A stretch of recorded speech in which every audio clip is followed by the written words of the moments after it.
Shit.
Wait, I was about to burp, but I'm not gonna burp. Wait. Okay. There we go. Good morning, afternoon, evening, everybody. Hello. How are you all doing today on this fine Sunday? Why is YouTube chat not working? Nani?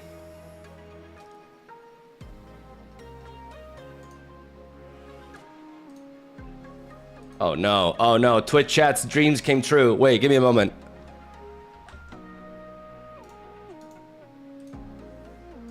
Oh God.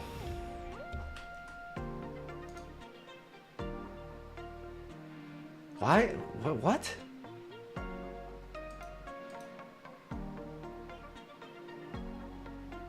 I don't understand. Arigato gozaimasu. Sure me with the 75 months. With that money laundering right there. That's deductible. Give me a second. I don't know what happened.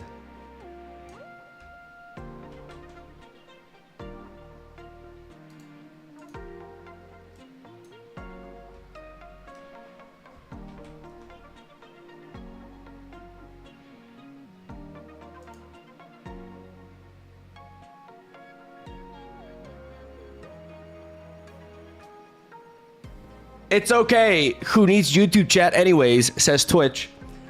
Yeah, no, thank you for your opinion. Guys, give me what? It's literally like not working. I'm gonna make YouTube chat too.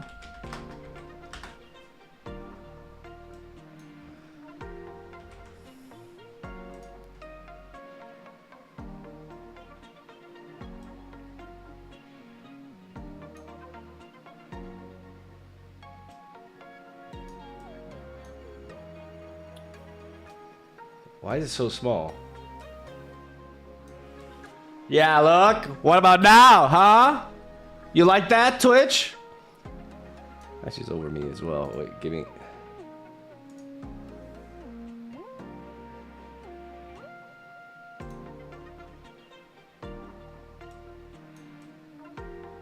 Why is it so small? What the fuck, man?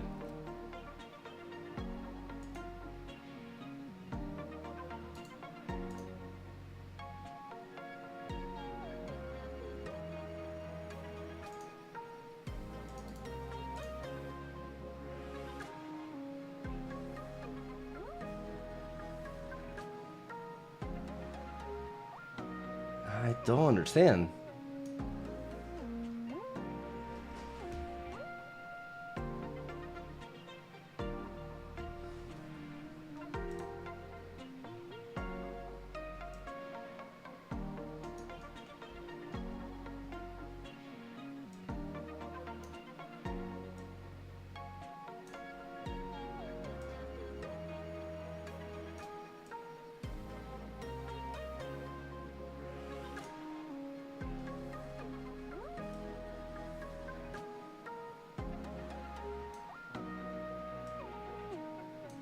No, like, why is it so small all of a sudden?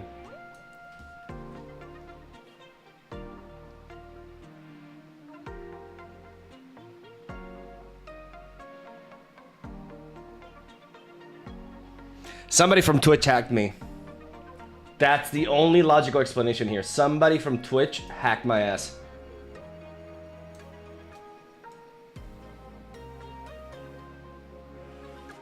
This is crazy.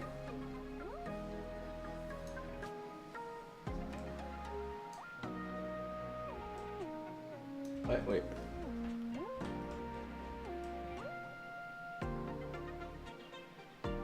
Arigatou gozaimasu. Auto sub renewal when you didn't stream for a week. Wow.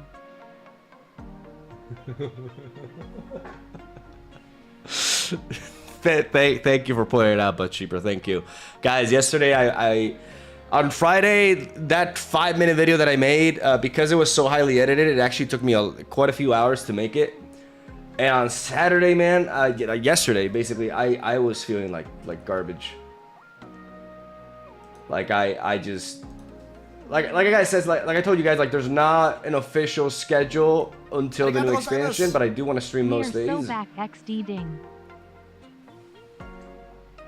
Okay, I mean now that works, right? You guys can read it, right? It's so small. I don't understand what happened. Scary Yokai with the 4 months, 16 months total, 4 in a row. And again, buttshaper, thank you as well. Hello Twitch, hello YouTube. How you guys doing today? How's the weekend for you? It's so small, just like their pee-pee. 12 years old. Ash, Alinav Hazarika, thank you for the mega. Really appreciate it.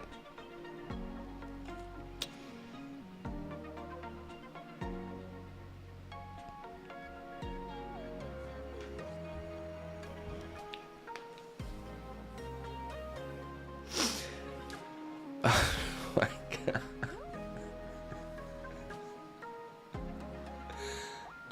My sugar daddy.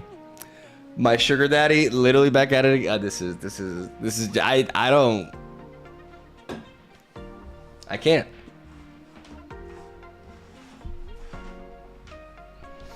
Chaotic, you should not be rewarding this behavior of mine. Like, you donated a shitload on Thursday, and then I don't stream until Sunday, and you give me money again. Like you're just reinforcing me here. Oh my God, Chaotic with the $50. Arigatou gozaimasu. The GOAT. Maybe Twitch can learn a little bit. Actually, Twitch has Michael Hayes, so. Pneumoniac thing for 10 months, Chaotic. Jesus Christ, bro. Like I can't with you. Chaotic paying all of my bills. The world's richest electrician back at it. Can you make a Persian troll deck today? Today, I'm gonna try to brew whatever you guys want to brew. Like we gotta spice it up, you know. We gotta like yesterday, I uploaded a Gyarados deck. I probably lost the respect of quite a few of you. We're supposed to be edgy here, and I failed. So I'm at your mercy today. Marsman with the 20 euros. When in content drought, zoom out, and most important, have fun. That's what it's all about. Wow, that's like those are some bars right there. Marsman, thank you so much for the 20 bucks. That is a very generous donation. Thank you, buddy. I love you.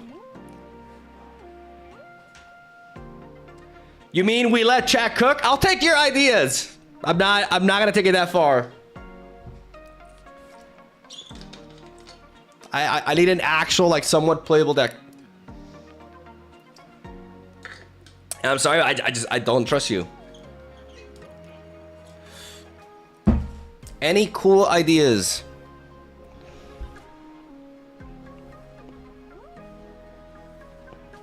Anything that maybe you've seen around that you think it's interesting? Getting 7 heads with Misty is crazy, my boy. It was disgusting watching that. Yeah, I don't know what it is. Whenever I record a session with a Misty deck, I high roll like crazy. And I don't actually like feel good about it. We want Misty. I mean, okay. Any other? What happened to your black shirt? I mean, I have white shirts too.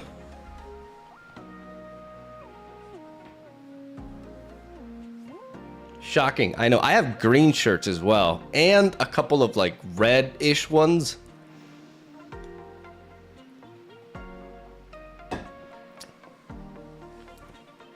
You may not believe me, but I'm actually pretty knowledgeable on modern fashion. Like I know more than you think.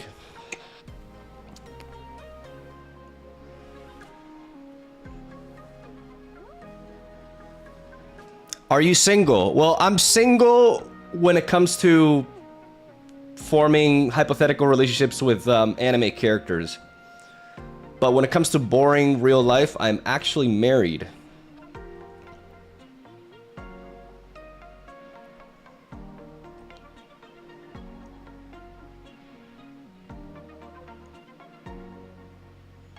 You could have uploaded a cool Gyarados deck with Vaporeon, but you uploaded the boring meta one. I wanted to share like what I believe to be like the strongest performing deck in the game. Just as kind of like an informational video. I don't know, honestly, like okay, maybe I was somewhat lazy about it. Fine. Like I've uploaded very few videos this month. I need to get something out there. I kind of rushed it, okay? Like, guilty. Yo, Mogwai, Marvel Snap got banned in the US. Yeah. Like, I heard this morning, and apparently the developers didn't know it was gonna happen. I mean, I expect it to be fixed soon. I think it has something to do with the fact that, something about Newverse being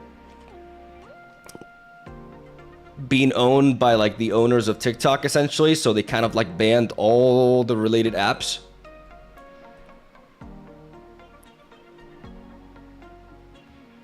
I don't really understand this decision to ban TikTok. Like the official statement that I've seen is that there are big concerns of essentially the Chinese government hard forcing the owners of the app to reveal personal data from users. And the reason why I say I don't understand the reason for this is literally like every fucking app does this. Like who are they kidding? Like every app is taking data from everybody.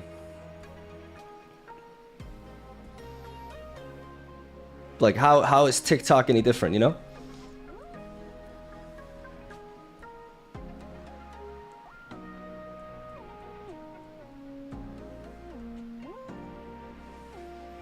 I don't know.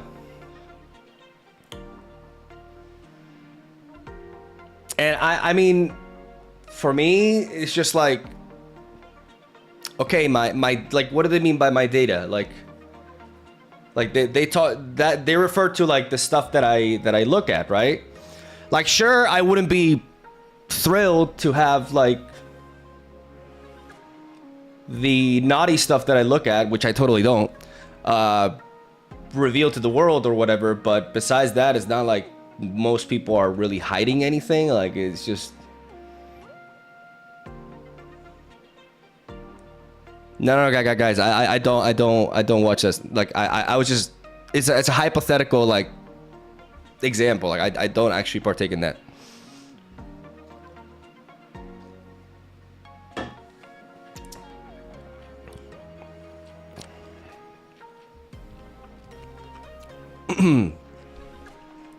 It's more to do with TikTok using an algorithm to push content to users. China could curtail that content to influence political leanings or disrupt the view of the government. You mean what X is doing? More so than any other app out there?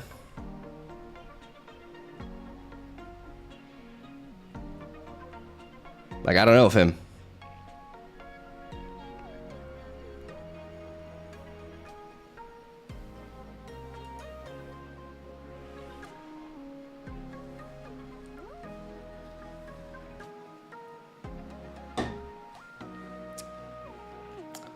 I'm a believer in just like chaos. Just let it all. Just let everybody just like spread everything. I just it's entertaining at least.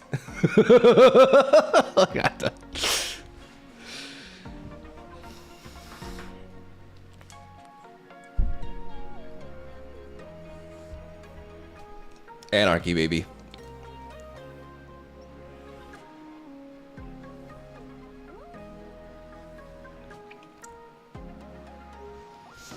It purely comes down to the fact that the US government wants to control the data. X is a US company, TikTok is not.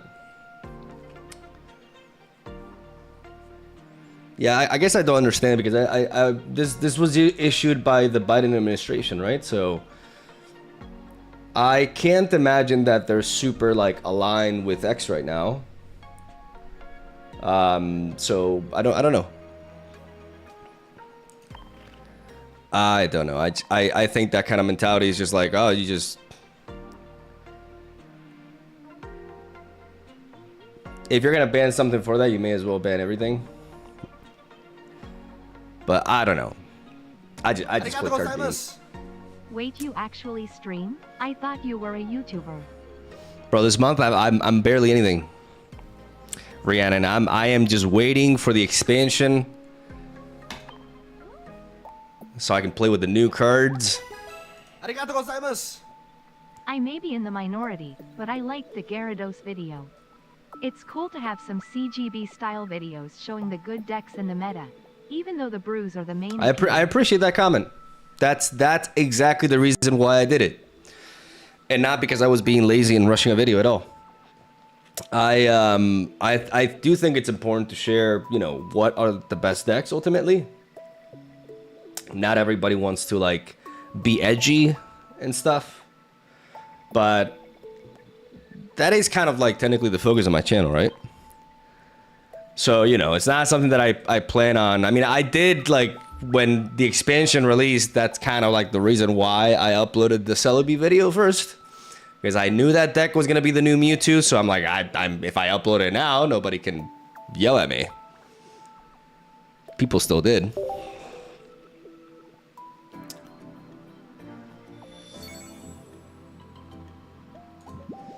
Gustavo, thank you for the $5. Listen to Big Man Blastoise on stream.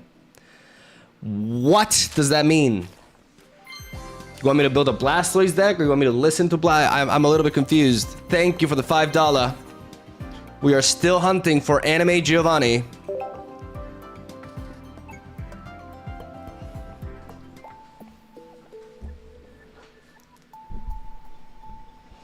Moggy boy, here we go again. I have something to tell you that you can try. The Wonder Pick trick. I got two full art Giovanni, 2 full art blue, and 1 full art Sabrina. It's easy, and I know it can help you a lot. The Wonder Pick trick.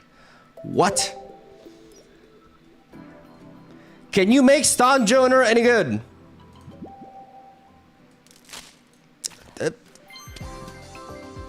No.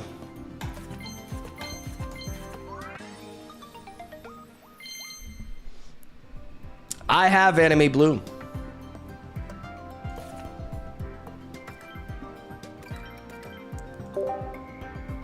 Like I said in the past, you know, like some underplayed cards, it'd be cool to bring them to light, but some underplayed cards are just fundamentally very boring. They don't have anything going on for them. And Stan Joner is unfortunately one of those cases. Because Onyx, for example, interacts with Brock, right? But Stan Joner is just kind of like a dugong, right? It's just a vanilla card.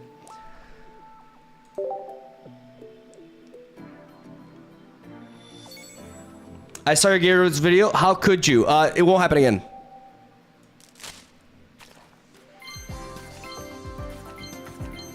Anime, what the hell? I got 2 Marowaks.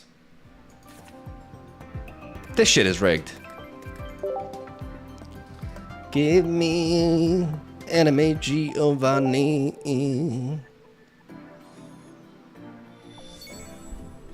Anything from the regular Pokemon TCG you'd like to see work its way into Pocket? I actually don't play the regular Pokemon TCG, so I don't know. I don't really have an answer for that. I do know. Ooh! Wait, could it be? No, a God Pack is like 2 stars, right? Oh, this. Anime!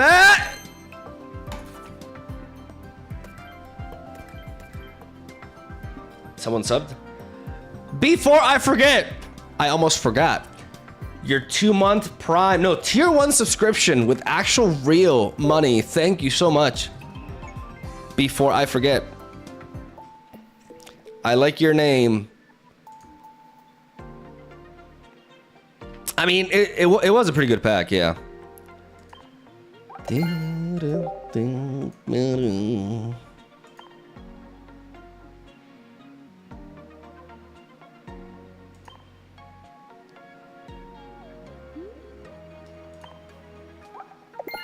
Prime is hard-earned money too, Mark. No, I mean, I appreciate the primes because it means like you can only use one, right? So if you use it on me, that is actually a tremendous ego boost. Which overall contributes very healthily towards my personality as a whole. So I really, really appreciate it.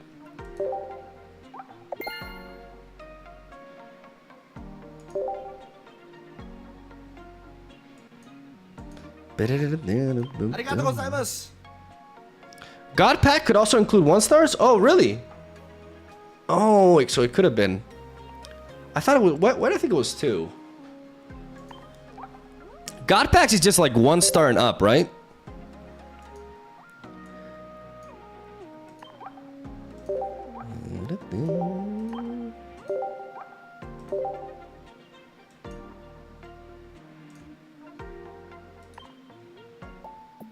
I think we got for 1 more lane. Oh, fuck off.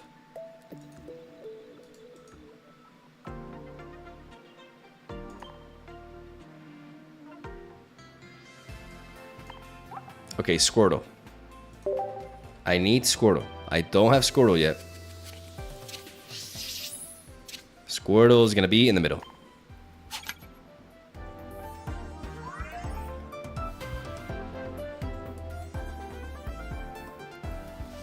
I can't hit this thing.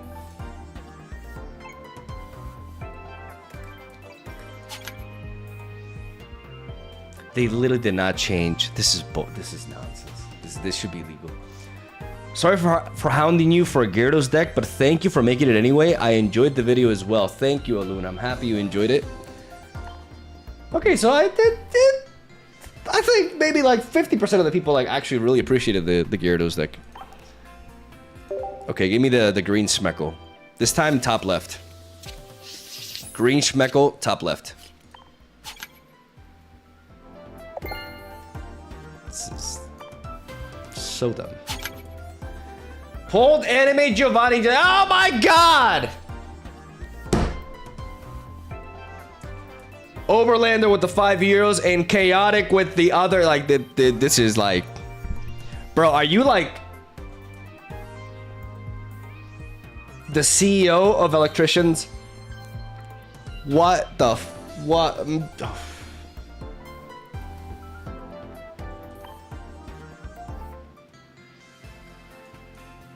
Guys, you heard Chaotic.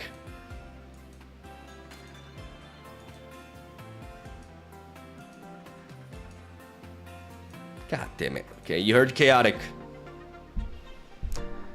You know what time it is.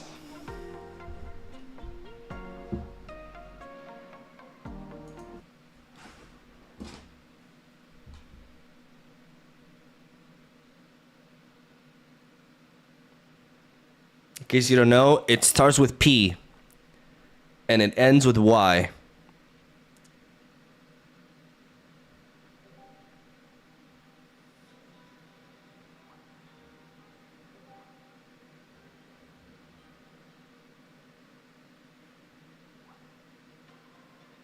Why are you guys so confused? It's people burn money. Oh my, why, you guys have a filthy brain.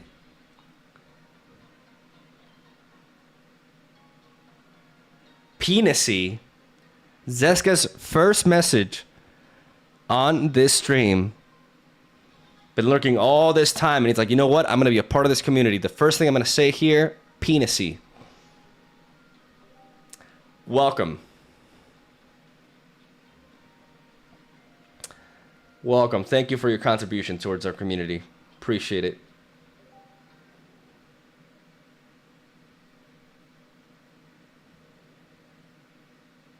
Vincent the Keeper. That's an epic name right there. Thank you for the mega, Vincent. Thank you so much.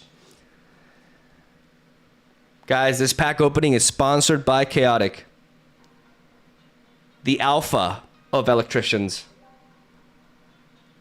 the CEO, the GOAT.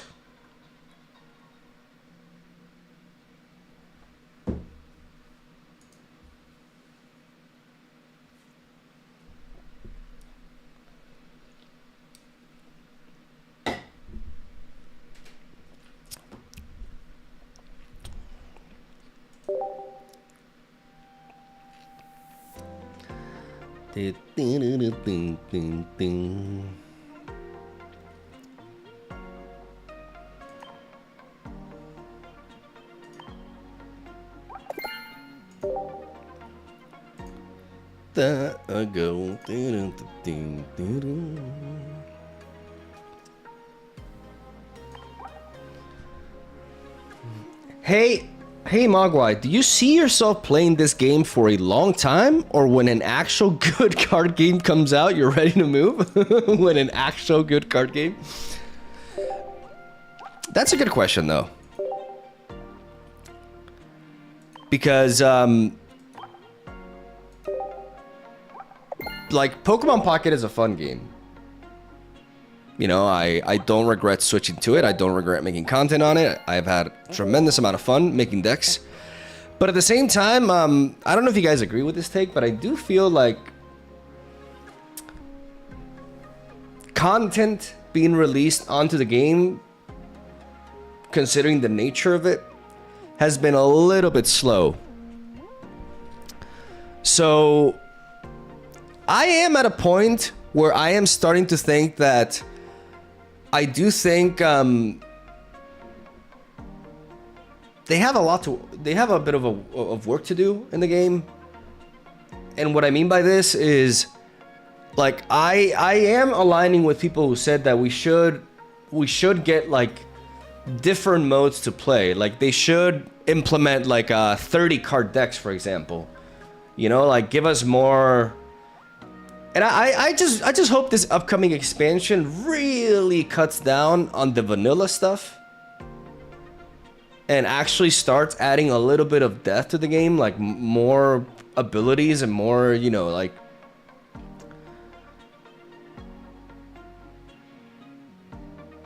Unless the new expansion brings more diversity, it's gonna get stale. Exactly. That's just undeniable. Also, like, I have defended them when it comes to like a ranked system, you know, because of the nature of the game and stuff. But to be honest, I am starting to really change my mind in that regard. I've changed my mind quite a bit ago, actually.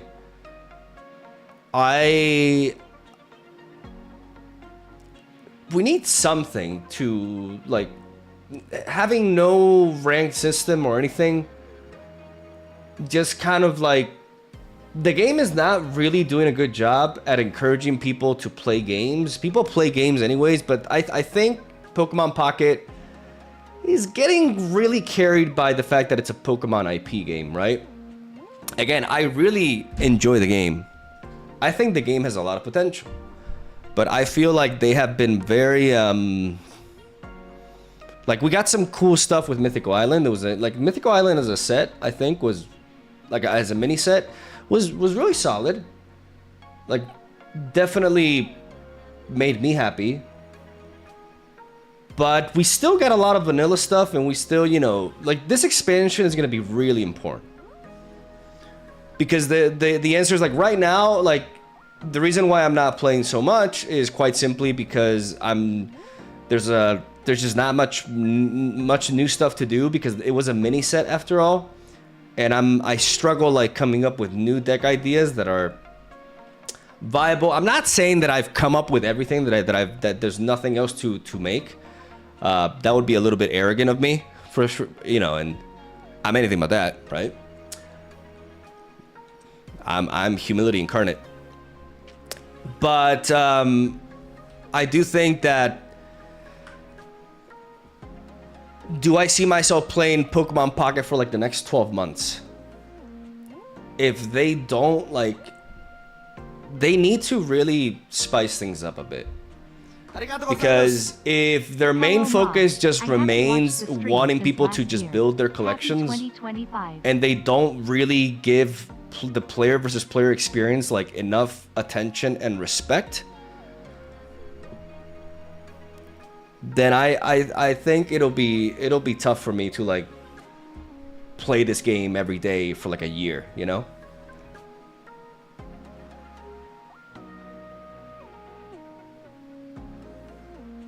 Is it me, or is there no volume? Is the audio bad?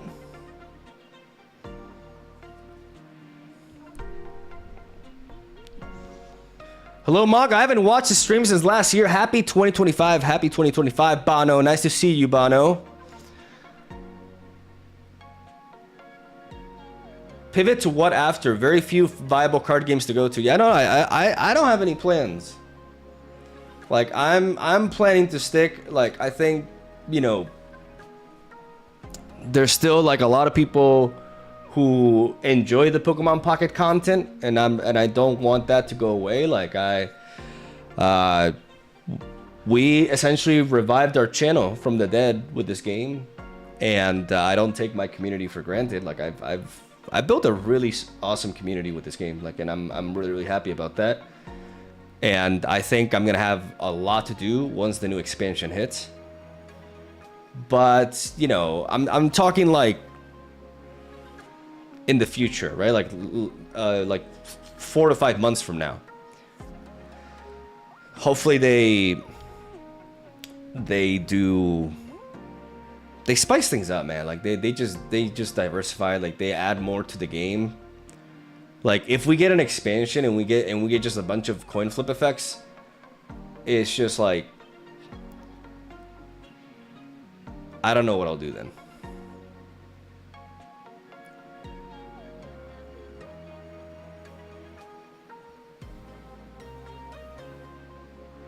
Agreed. I'm giving them the benefit of the doubt till the next expansion and mini set comes out. If the game doesn't improve by much after that, I'll reconsider whether I keep playing it or not. I think a lot of people are on that boat. I think I'm not the only one who thinks this. I think a lot of us are thinking the exact same thing. We're just, like, eager to see what the expansion offers. And we're just gonna take it from there.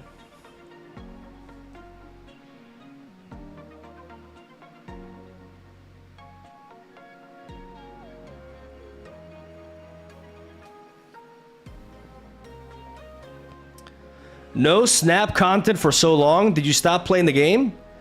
Gyarados. You haven't been around in a bit, have you?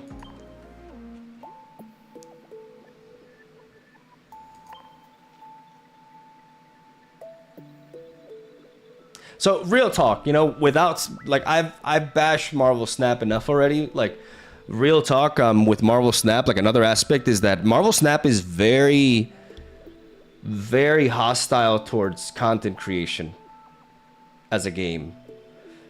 My biggest problem with Marvel Snap, and you've probably heard this take before, because it's just reality, is that it really sucks to make videos for Marvel Snap.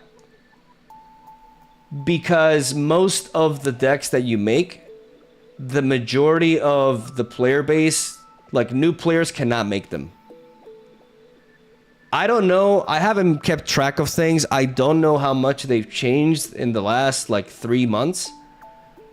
But Marvel Snap's monetization is horrendous. Because of the fact that players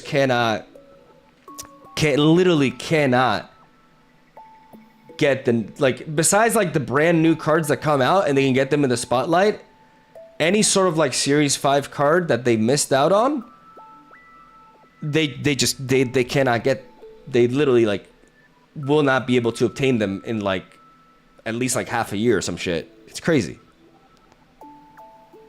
So that's an issue. That's a, like, I never enjoyed making videos for Marvel Snap because of that.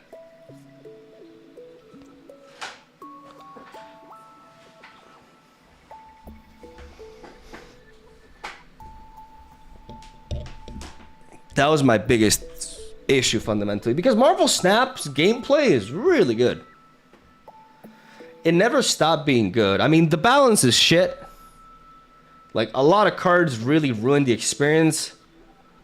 Like, Arishem was one of the biggest blunders they made. Like, I don't want to like get overly dramatic here, but I would literally like slap the person who thought of like Arishem.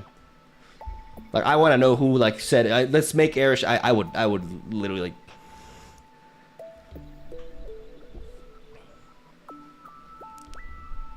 Throw him out a window. Yeah. Okay, so. Medicine.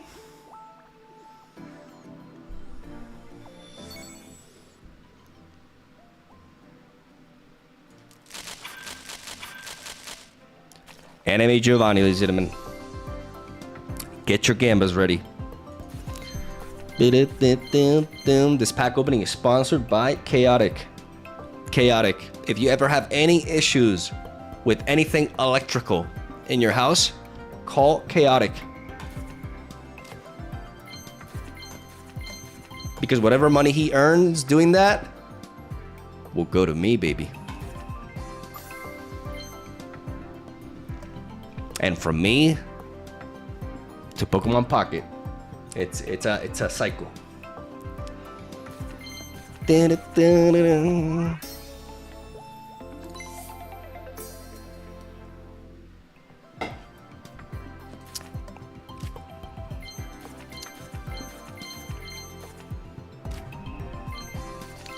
Come on, Anime Giovanni, come on, bro.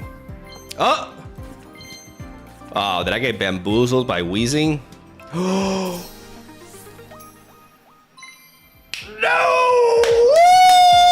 Woo! Oh, this is the best one. This is the best one. Oh! Let's go! Oh! Okay, I'm feeling it. Oh, today's the day. Honestly, I really like money. Next one sponsored by me. Is that a... Oh my god.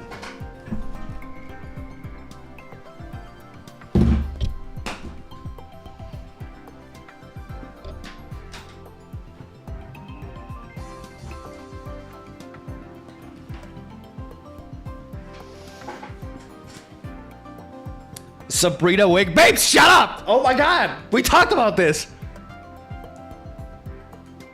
Ronan Sap online with the 800 yens. Hey, Mog, nice to see you're alive. Would you ever? Yeah, those are yens. Those are yens. Nice to see you're alive. Would you ever want to open real cards? And if so, do you want Japanese cards? I mean, I wouldn't mind opening real cards. I'm not really a collector when it comes to the physical cards.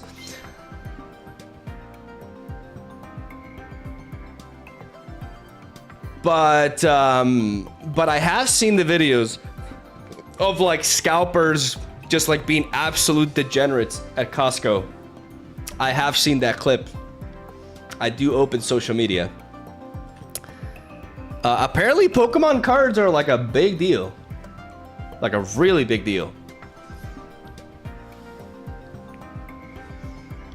So much that you have these degenerates just like completely capitalizing on that and just like getting them and then selling them for like 3 times the price.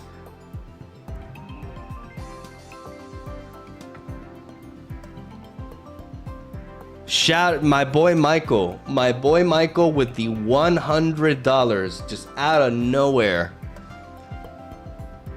I have 2 sugar daddies. I got Chaotic from YouTube and I got Michael from Twitch.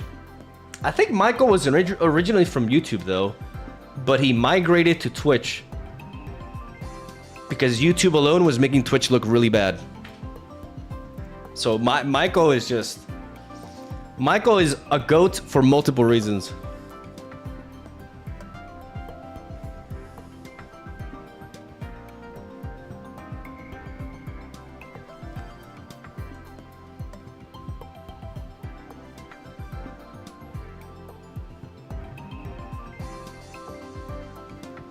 That's why you moved to Japan, lol. Everyone's respectful and only buys one.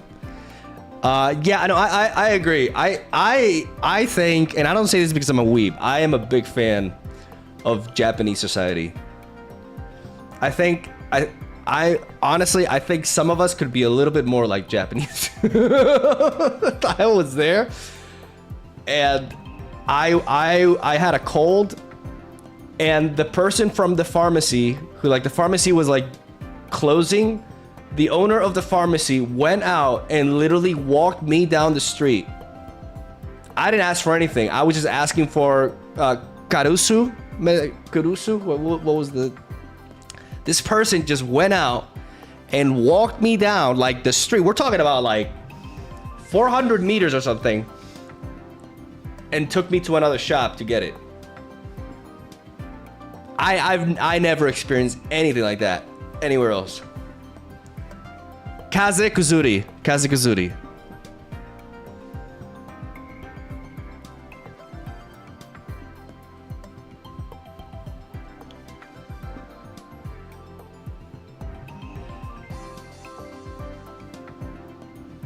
There's a pin. Wait. There's a pin message. Michael can bend me over any time of the day.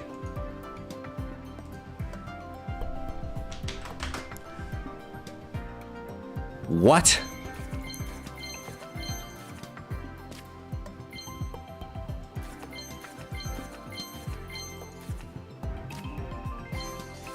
Sabrina Wick, please, babe.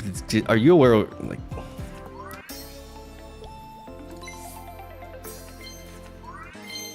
Get out of my face. Get out of my face. Okay, I mean, this was a very, very nice pack opening. I finally have... Look at my new Gengar, ladies and gentlemen. This is the best Gengar. It's not even close.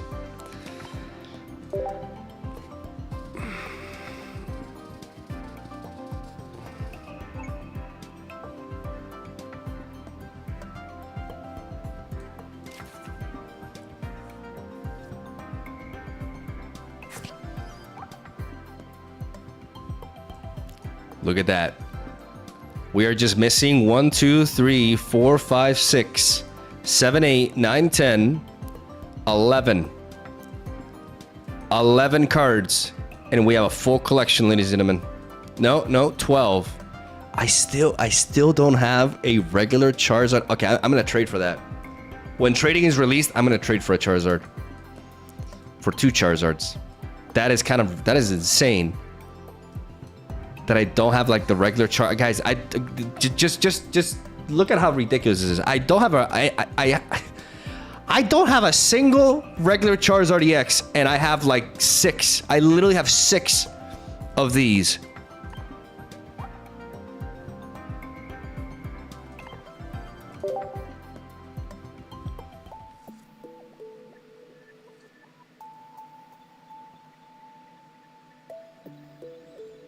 Michael, my boy, chaotic.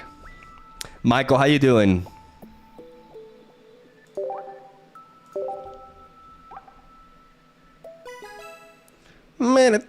Here we go.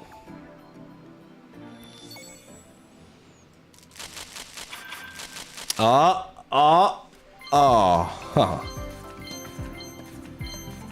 Still on the hunt, baby. Anime Giovanni. To me! That's my 3rd Marowak of today. You need a friend to trade with, though. Who do you think I am?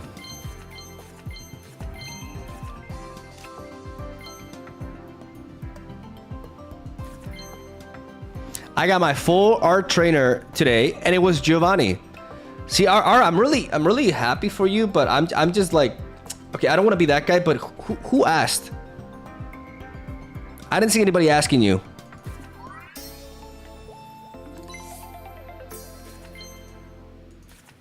Congrats, I guess. Oh!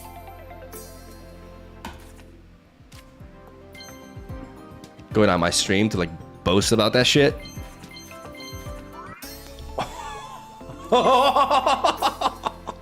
We're gonna flare it.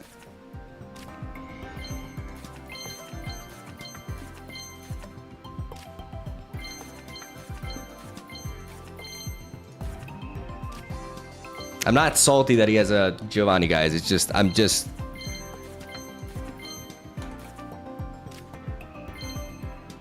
know, read the room, man. Oh my god, this is atrocious. This is actually atrocious.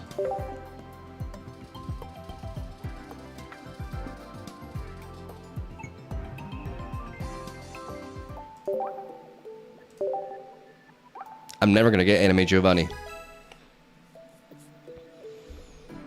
I'm never gonna get Anime Giovanni, and then my YouTube and Twitch chat.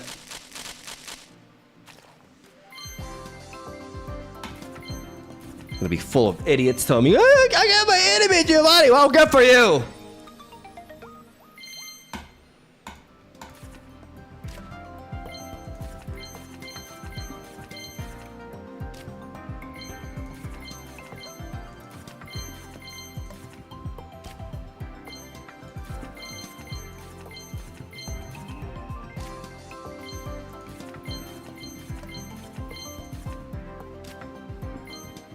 We're already at pack 6. This has been so disappointing.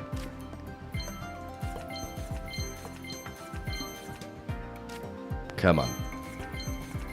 Come on. 2 packs to go.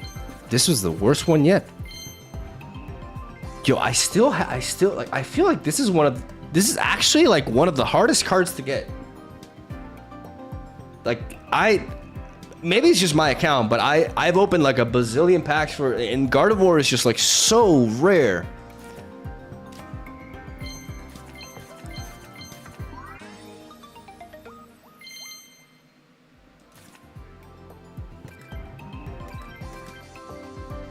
This was awful. Guys, I'm gonna have to spend my pack points. How many am I at? Okay. Okay, with this opening, we can get the Anime Giovanni, but if I open it, I can make 2 Anime Giovannis. Oh, meu Deus.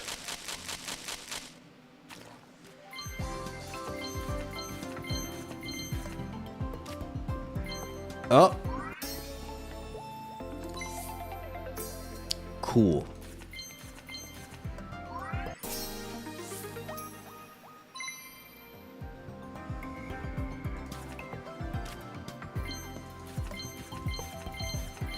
I kind of wish it was the other Gengar though.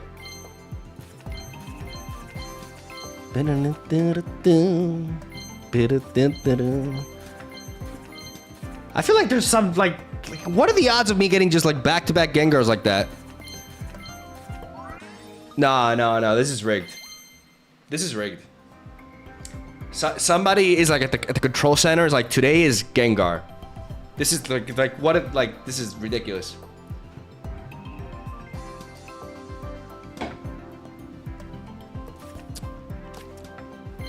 This is just not mathematically possible. I don't know the equations, but I just know it's not.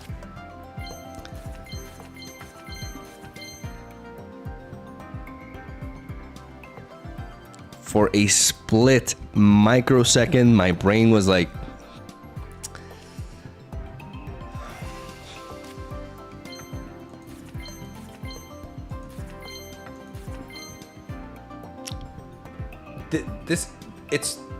it's trolling me. It's trolling me. It's like no, this is there's somebody behind this.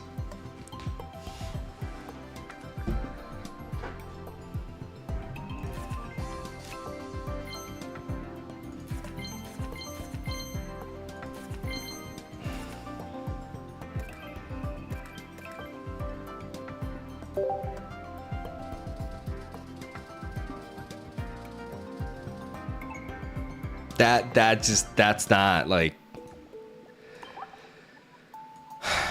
All right, we did it though, ladies and gentlemen. Thanks to Chaotic and your boy Michael,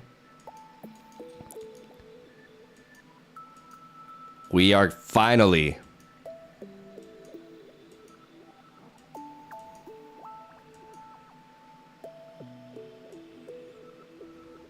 I'm missing Brock, Giovanni, and Misty. We can fuck off.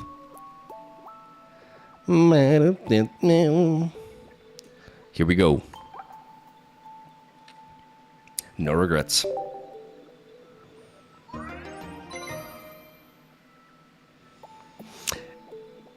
Guys, do you think he's supposed to be holding a cigar? But they censored that out. Is that true?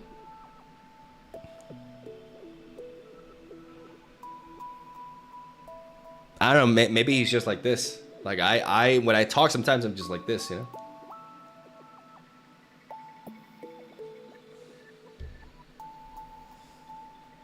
Man, taking the cat had two Giovanni.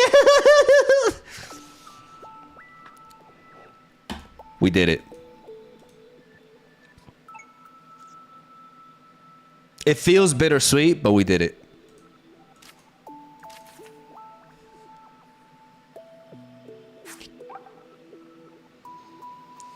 So we're just missing Brock and Misty.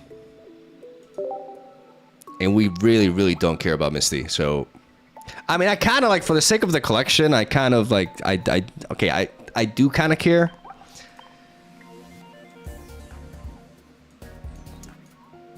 Guys, we're finally going to make a deck. It only took us like 56 minutes.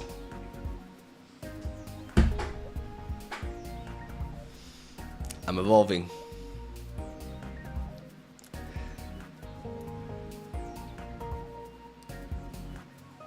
A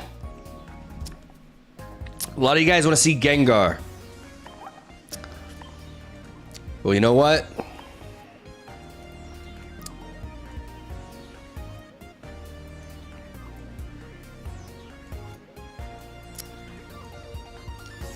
I mean, Gengar is kind of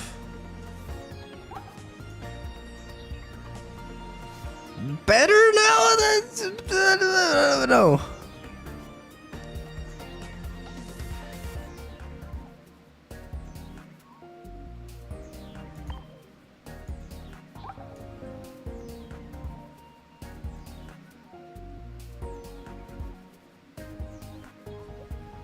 Less worse. Can I please make a deck recommendation, please? No.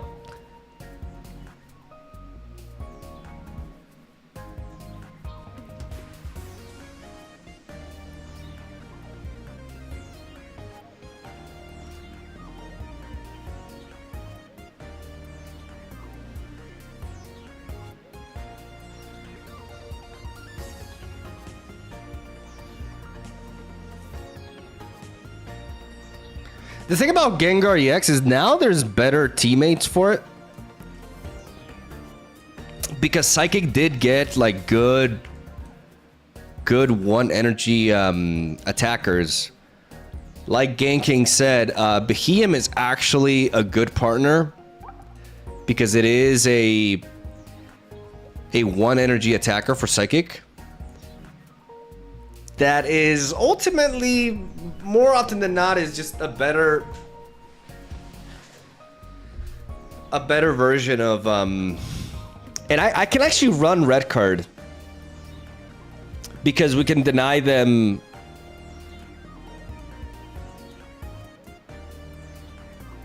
I still think we run regular Ghastly and Haunter. Like, we don't play the new Haunter with a surprise attack.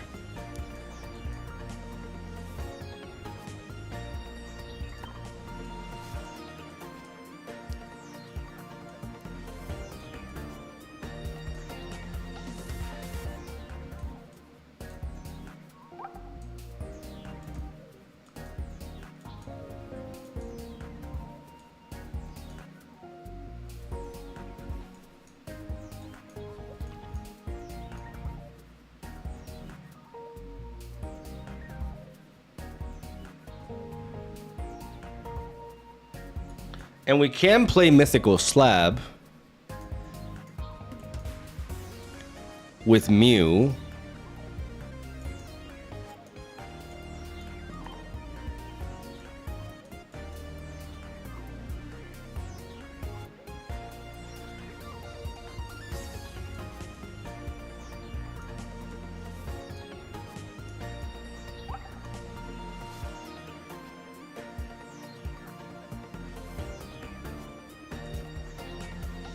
No basic Gengar. If we play Mythical Slab, we generally won't. I mean, it would be nice to have basic Gengar, though. Like, as a one-off. To have a little bit of flexibility. Only one energy type. Boring. I mean, do you see this? Do you see these specific 3 sources of psychic energy? Do you think it's a good idea to go dual energy with this?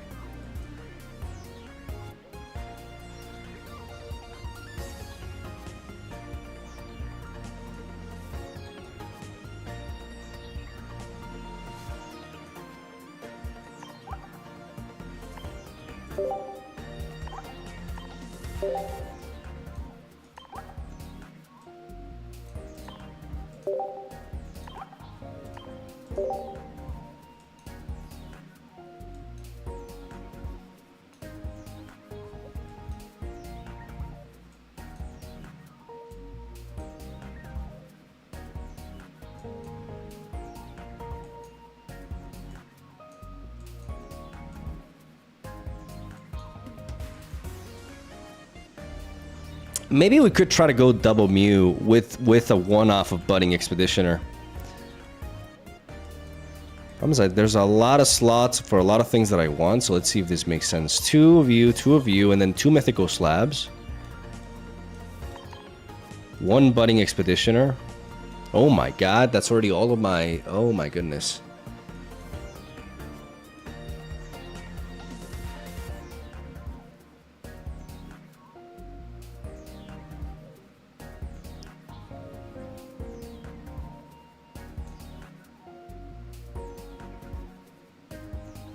I just don't really have the space.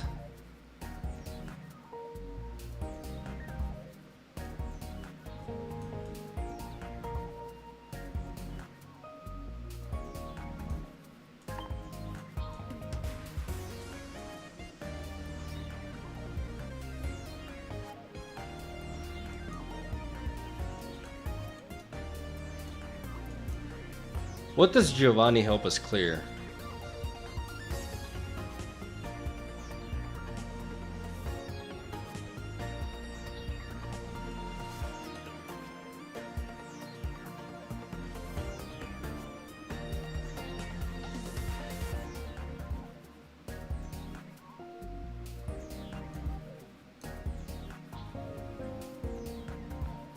Because Wheezing is not very meta relevant. Gengar one-shots Druddigon.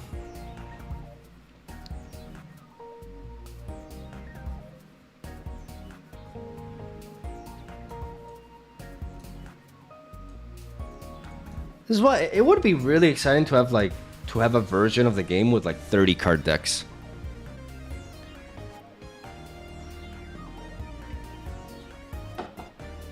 But then the game would be different, right? Because decks would be way more inconsistent.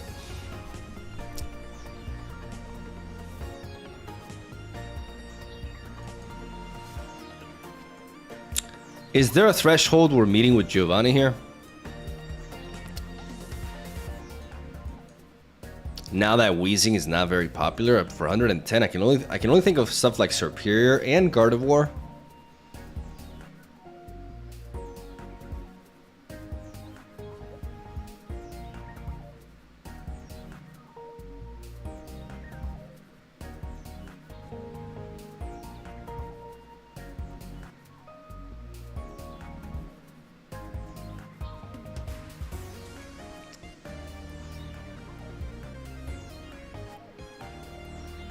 Yeah, Gardevoir is never in the front, exactly. So if the problem with Gengar is that hitting for 100, like, it's hard to sweep with that.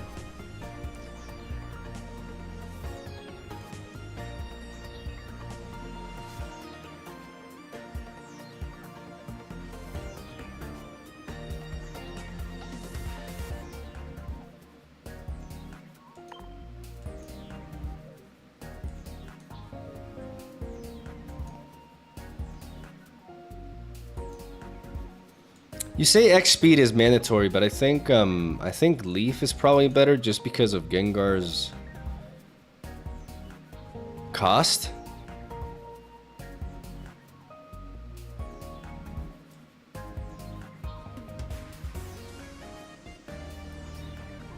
Like, we need at least one Leaf, maybe two. It's tight. It's tight. This area is tight.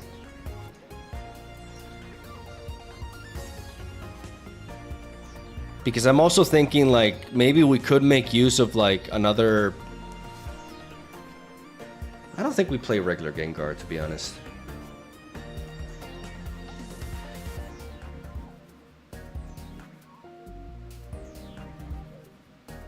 I do like the idea of one Leaf and one X speed. Because sometimes we do want to go for Professor's Research. This gives us flexibility, but being able to pivot the Gengar for free is very nice. I think we want... How bad do we need Sabrina here? The problem that I see with Sabrina is that we don't have a heavy hitter in Gengar. So more often than not, going for Sabrina won't really make a difference.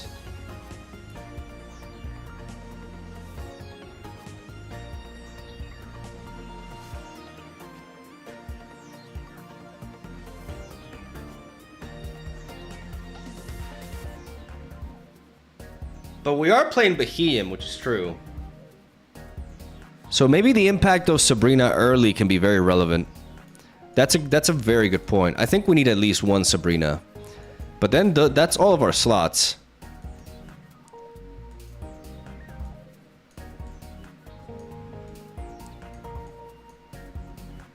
Gengar stops Leaf, which is really important, exactly.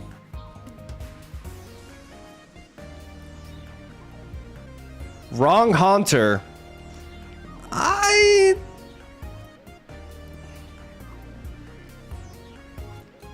don't like the other Haunter at all.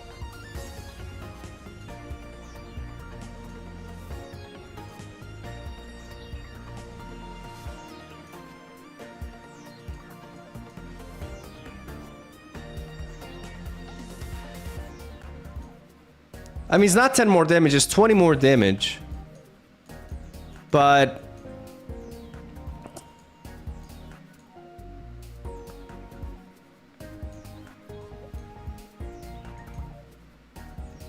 nah, it's important for the Haunter to be more resilient. Like the 10 extra HP is really important because we like Gengar is our win condition in this deck. Is this enough to like...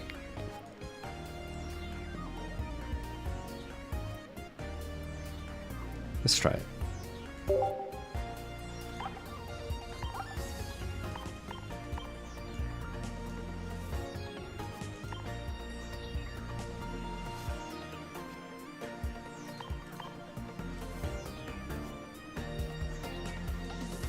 I don't think Giovanni is really going to be super relevant. I think Sabrina is, but I think running 2 copies of Sabrina, I mean, with Beheeyem is really nice. Potentially.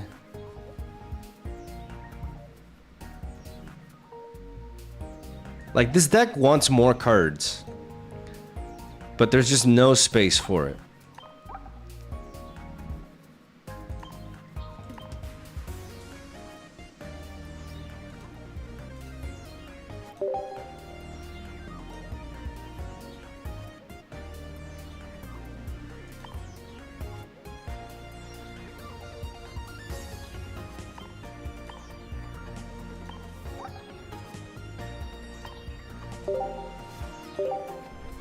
Let's see.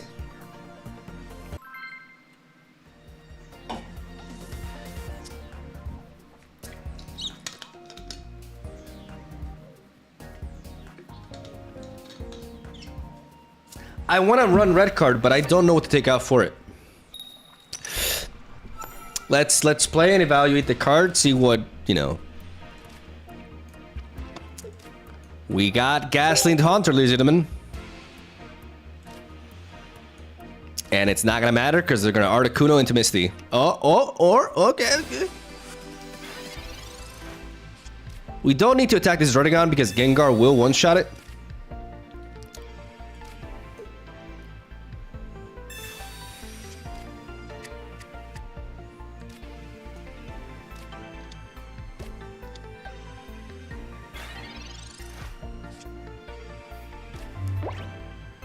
Okay, so now we do want to go for the Pokeball first. And then research here. We got Mew. And Elgin.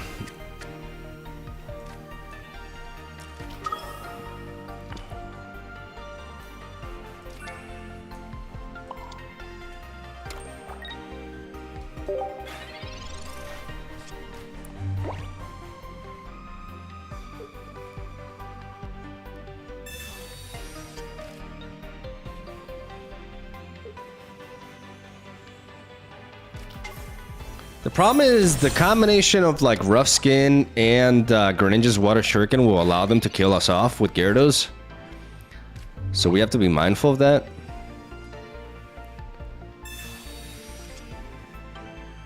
There's your boy.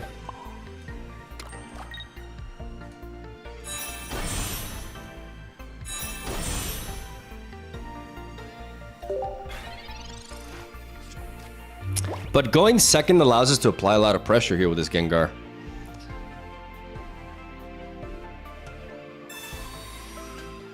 They can go for Misty this turn. I mean, Jesus. If they get the roll here... yes! Good. Good, because then they can't after.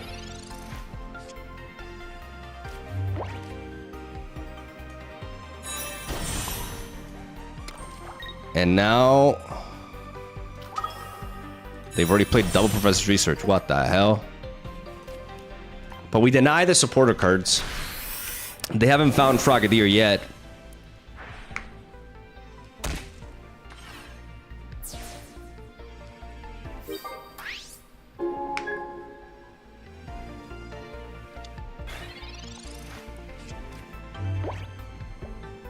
They cannot leave. That's the thing. They cannot leave. As long as Gengar is here, they cannot.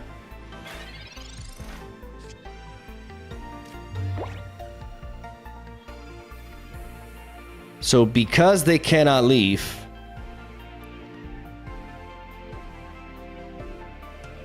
we don't want to one-shot this immediately because they just one-shot us back. We actually want to buy some time.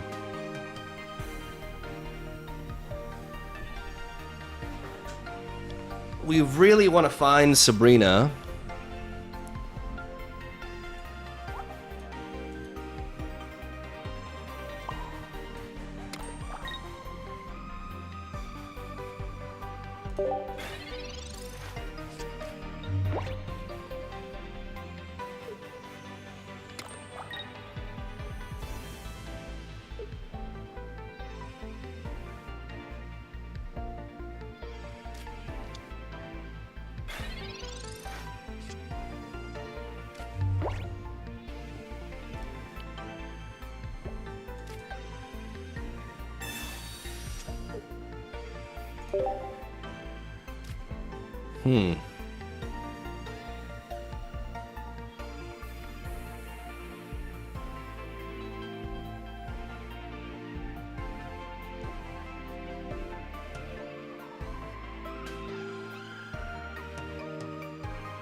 Problem is, Greninja just allows them to...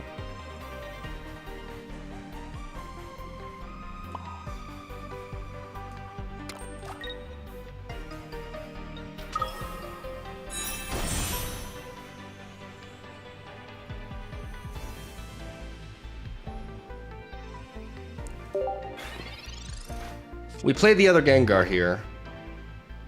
We wait one more turn.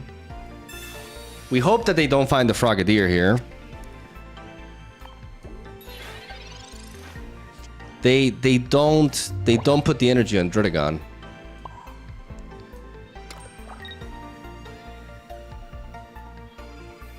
We have 2 cards left in our deck. Literally a Beheeyem and Sabrina. So now's the time to attack. We attack them. No, because no. Oh my goodness, because they could get our.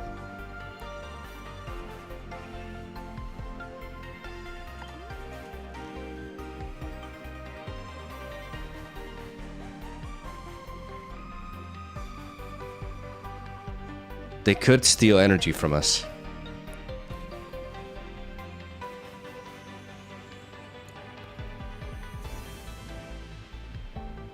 So I'm gonna wait one turn.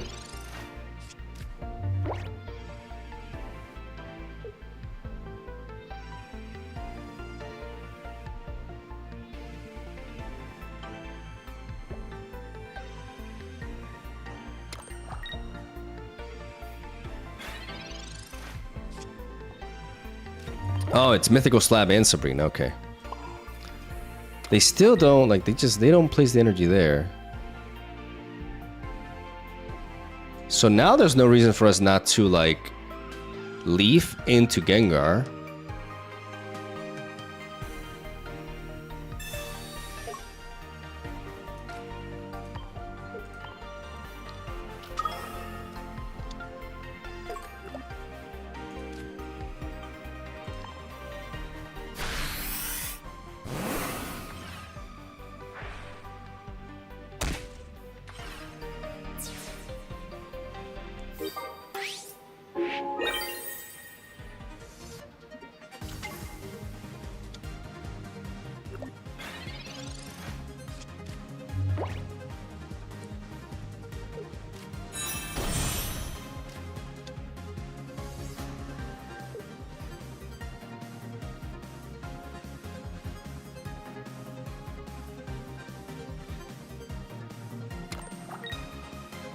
And it's checkmate.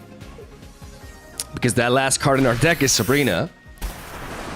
My boy Thick. My boy lives. My boy wins. Good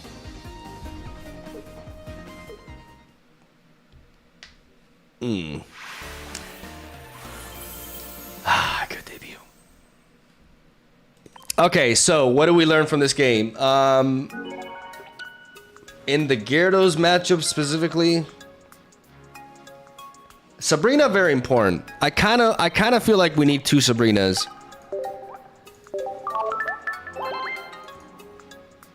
because we need to be able to apply Sabrina in the early game as well.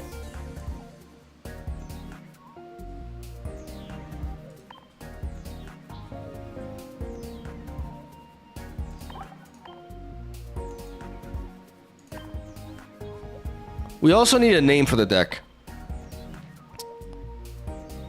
Potion would have also been nice. Potion with Gengar is very relevant because they can Giovanni.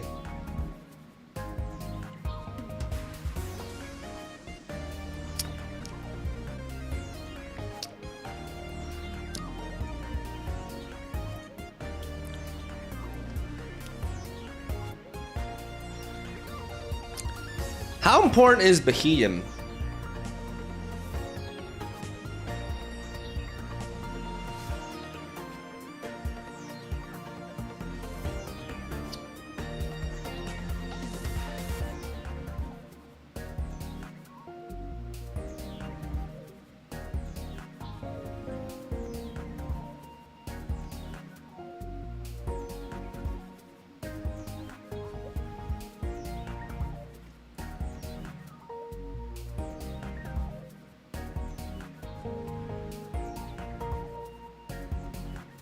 Because I'm thinking like maybe taking the approach with like double Mew and one budding Expeditioner. Using Mew as a bit of a beast shield. But the thing is like often like in that matchup Gengar could take it alone. But often than not we need prior damage.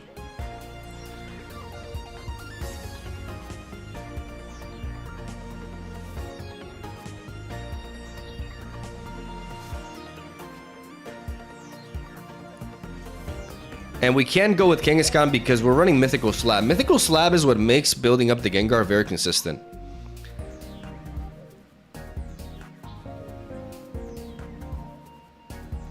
Mime is essential. I mean, I don't know about that.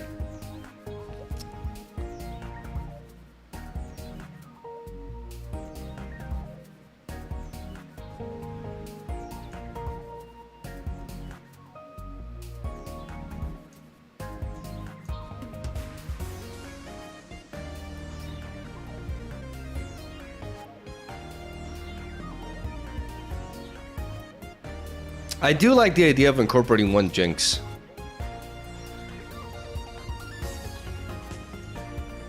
Porygon is pretty good with Slab, to be honest. In a Psychic deck?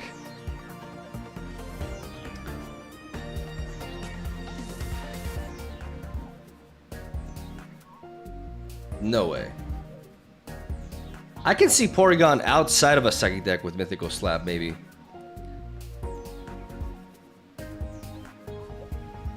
But in a Psychic deck, it doesn't really make much sense.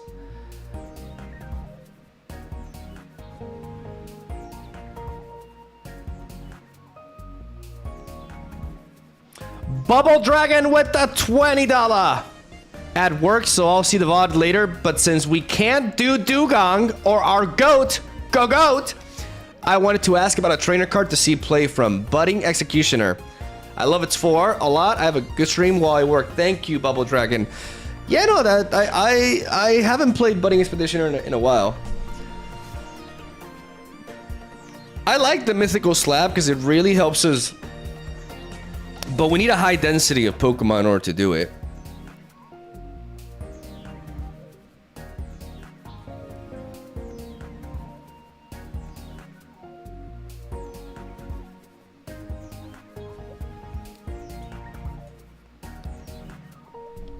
The stars kind of aligned in that game though. So it's like the deck as it is, like against Gyarados, if they're able to complete Greninja, we're kind of screwed. We need to be able to counter that somehow. And I think Jinx is important.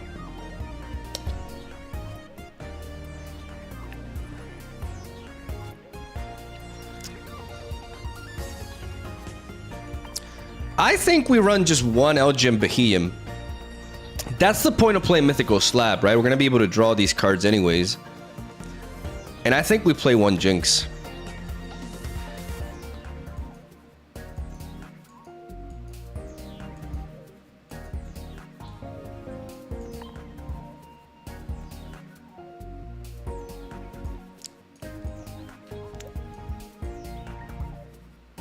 We have 1, 2, 3, 4, 5 basic Pokemon. A total of 1, 2, 3, 4, 5, 6, 7, 8, 9, 10. Half of our deck is Psychic Pokemon. And we run a second Sabrina.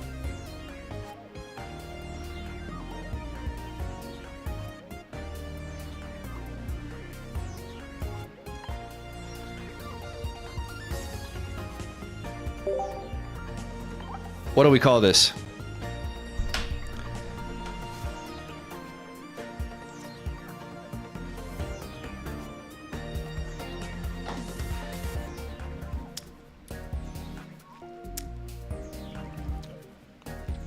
Ghostly Slab. We can do a little bit better than that. Trick or Treat. Sure, let's go with that. It's kind of corny, but you know, let's. It's.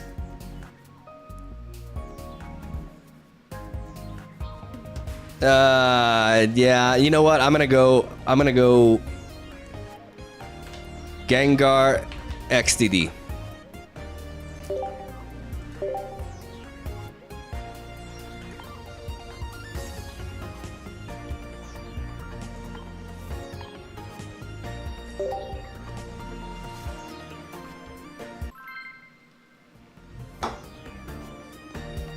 Bro, what? YouTube chat, you don't get it. You gotta be a Twitch chatter to get that one.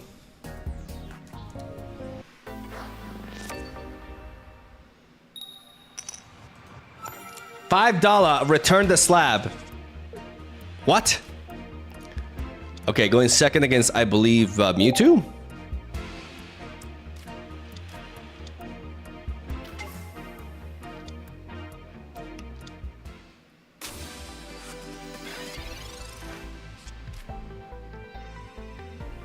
Or not?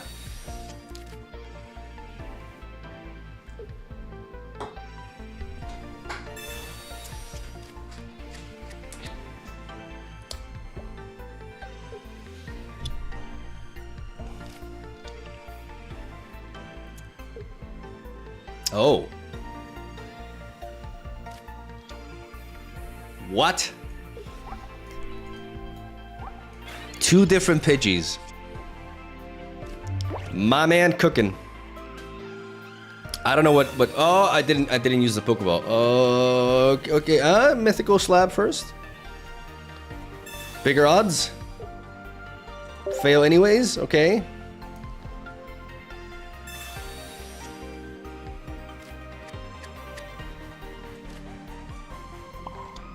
Suffocate them.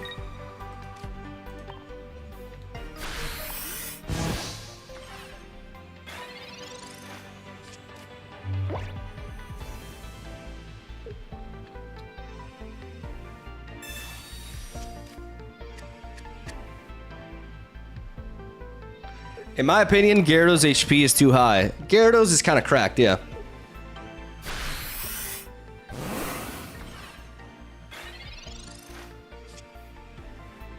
Oh, baby.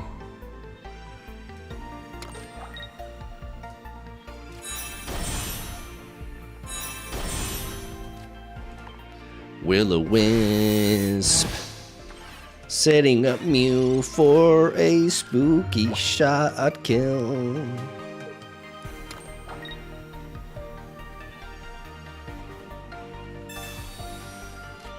Okay. Oh, you're feeding me that Chatot? Well, that's the last time you're gonna do that. Let's not place the Jinx yet. Because if it's Pidgeot...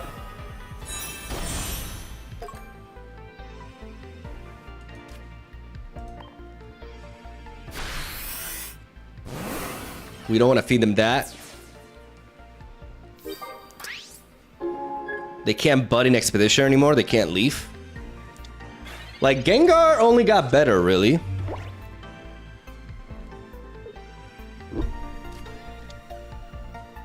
Yeah, they have Beheeyem, they have Pidgeot EX. It's definitely Pidgeot EX.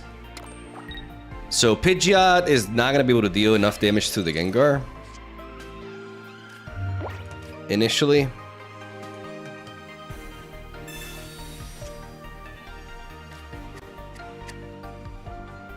Now, if Pidgeot has 3 energy... If Pidgeot has 3 energy, that means... that Jinx is dealing 90 damage, which drops it down to range for Gengar.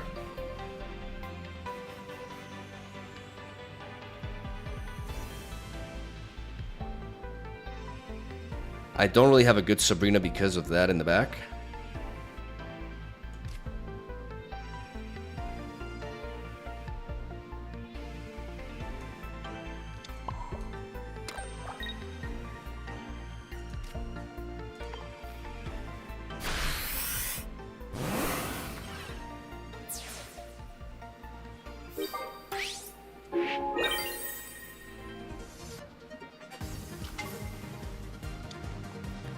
They can't Budding Expeditioner anymore.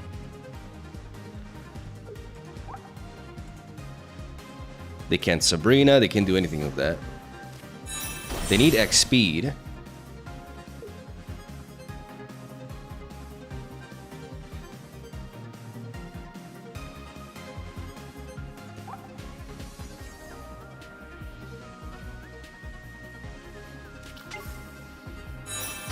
L'Oreal is down. Without X speed, I mean, they should run X speed instead of Leaf here. Everything costs 1.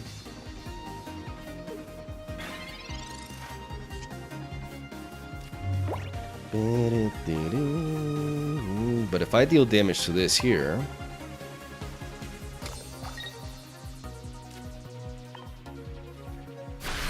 then Sabrina seals the deal. Because they cannot Budding Expedition of this Mew. So this damages everything.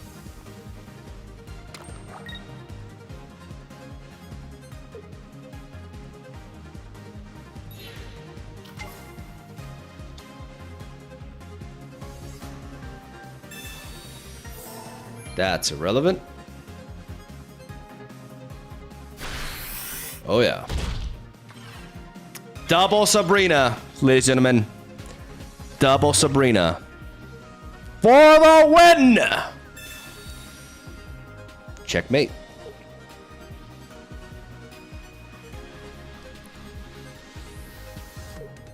Clean.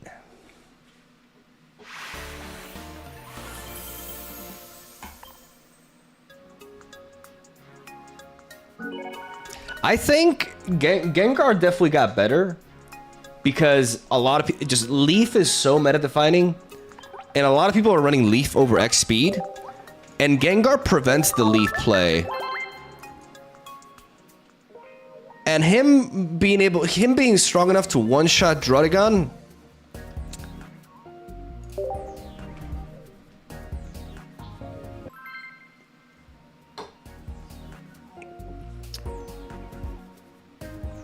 Flute would have clutched you there. I had no basic Pokemon in the discard pile.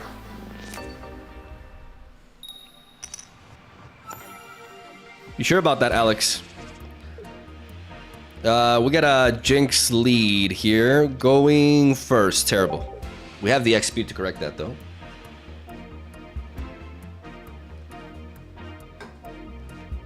But we need to find some more basics. I mean, because we played double Mythical Slab, double Pokeball, like, our odds are very strong.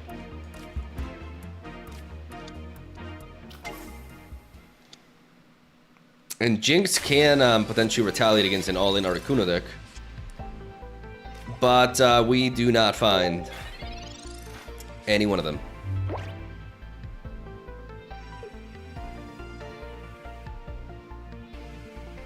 That is annoying.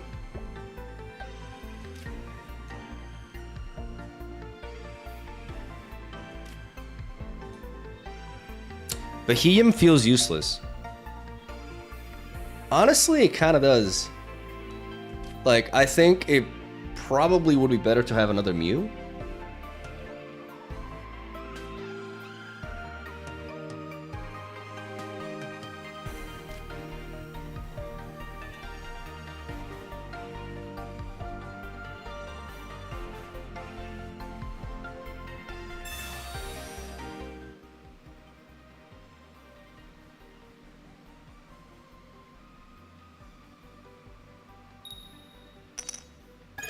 Guys, point your fingers and laugh at him.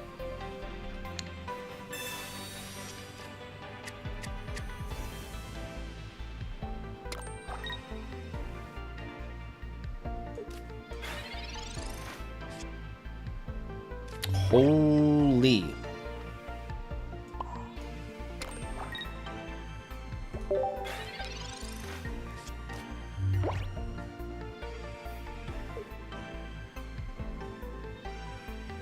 If this was a Mew, this is a completely different game.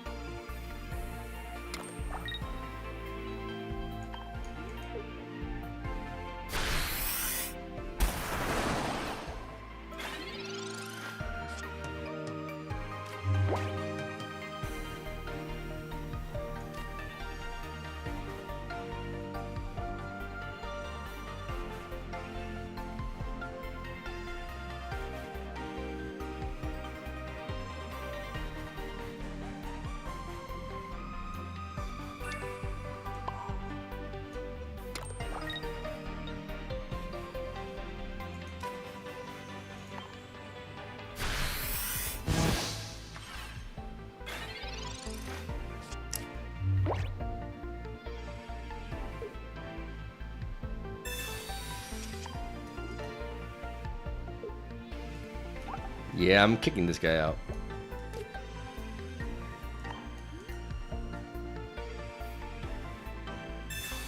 I am kicking this guy out.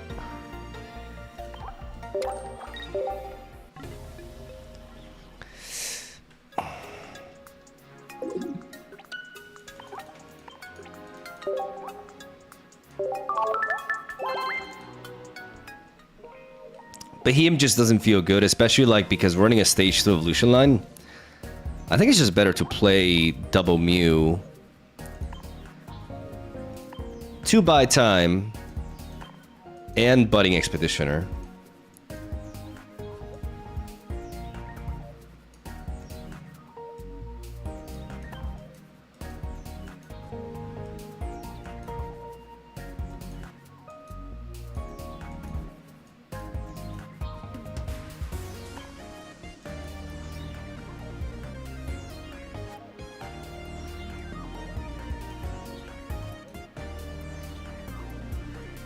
And honestly, like, the leaf feels a little bit redundant.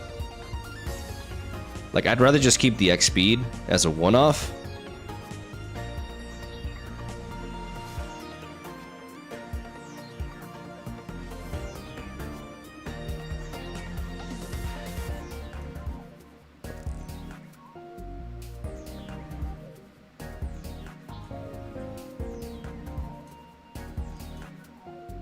No anime Betty.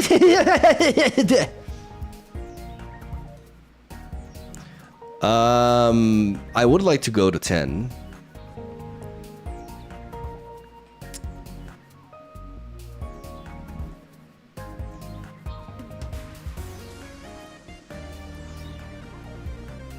So maybe one regular Gengar for a little bit of flexibility, actually.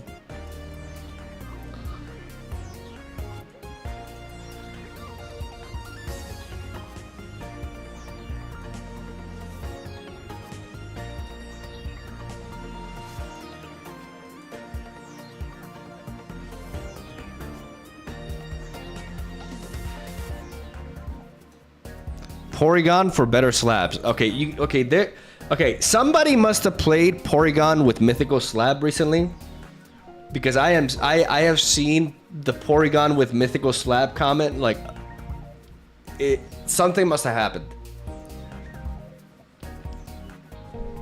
Somebody probably uploaded a video with that.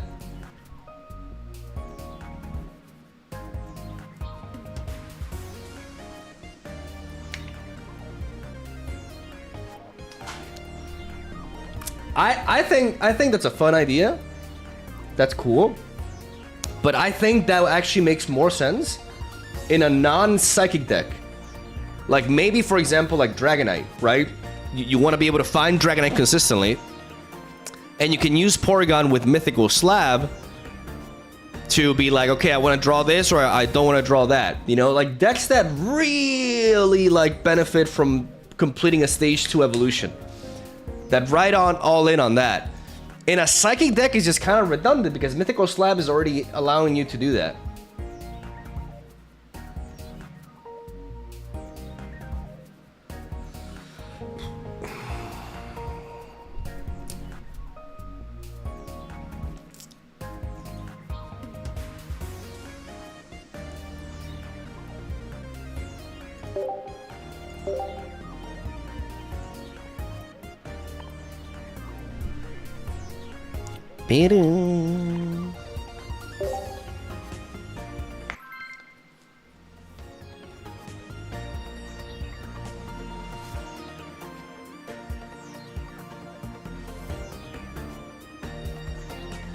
Slab only works on Psychic though. No, but that's the thing. If you combine it with Porygon, theoretically, like you could use Mythical Slab as a way to be like, oh, I want to draw this.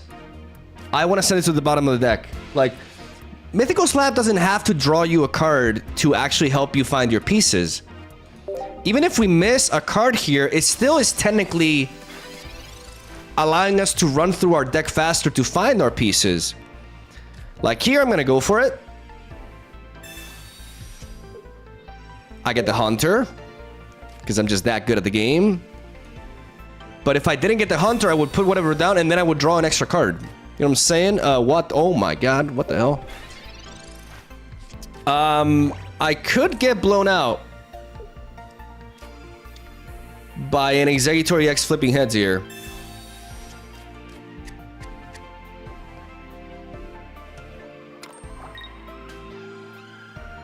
Hopefully that's not the case.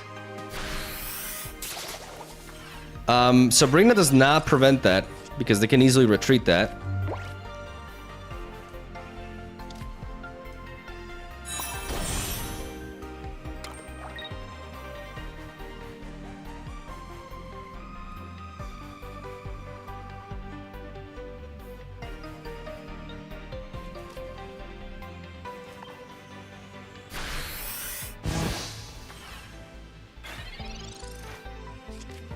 Hopefully, if they do get Exeggutor, they don't flip heads immediately. Otherwise, we are in danger. Oh, we're in danger. We are in massive danger here.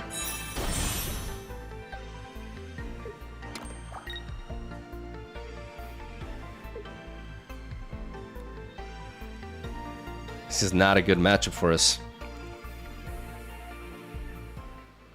Slow down. Slow down, buddy. Calm down. Don't do this to me. Oh my god. Okay.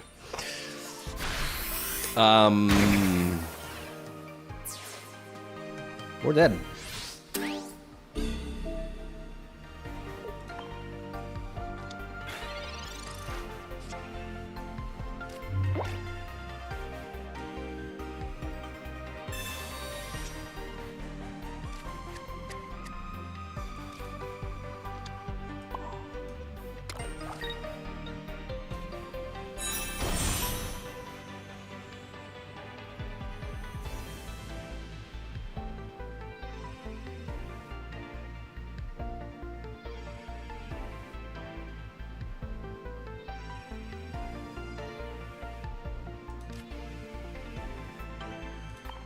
I don't see a play here.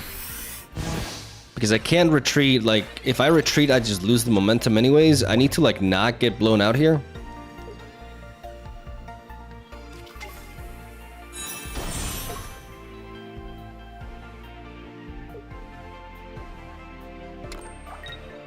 This Pokemon just matches up really well into our game plan.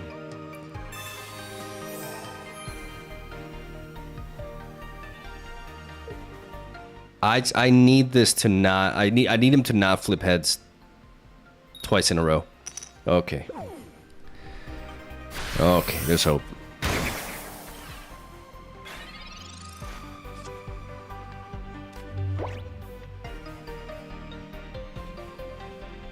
This puts it at 90, allows me to hit that twice. I think I may have to resort to regular Gengar here.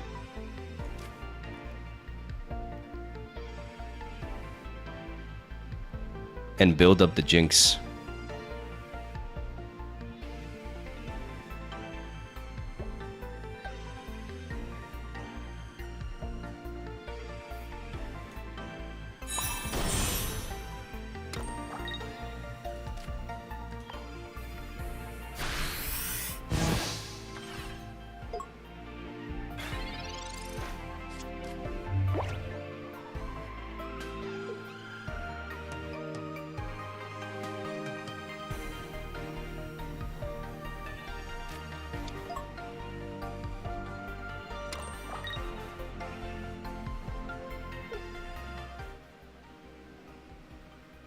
Tails?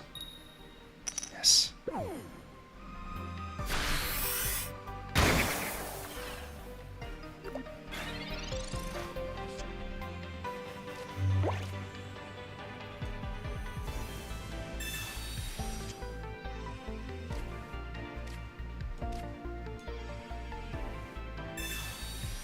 There's hope.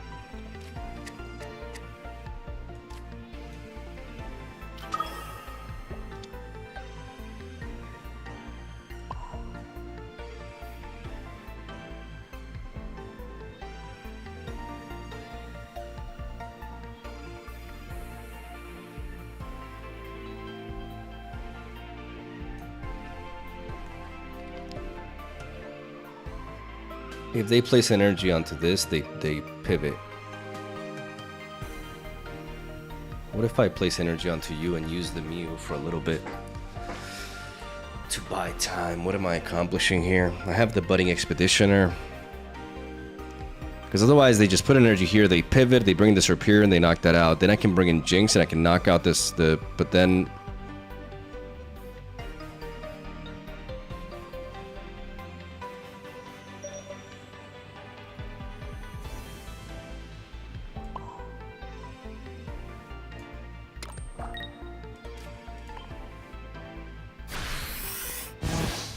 I don't know if they will see that.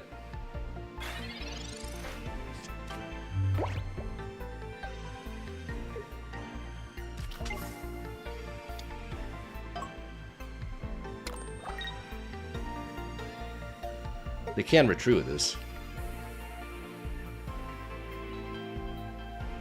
Are they banking on a coin flip? They have X speed? You're kidding me.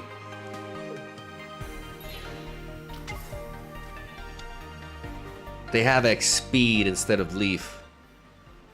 Double tails. Double tails. Oh, we're dead. Oh, the opposite.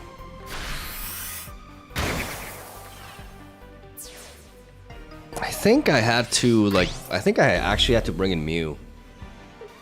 I think I had to retreat into Mew there.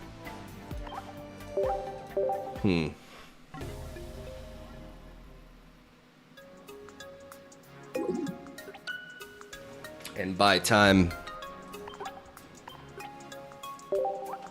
Problem is we lost that Haunter so early.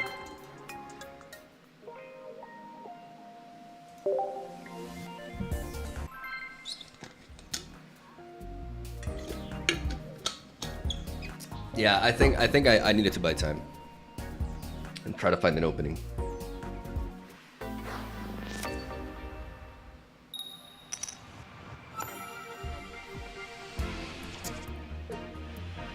We're going first. We have Ghastly into Haunter.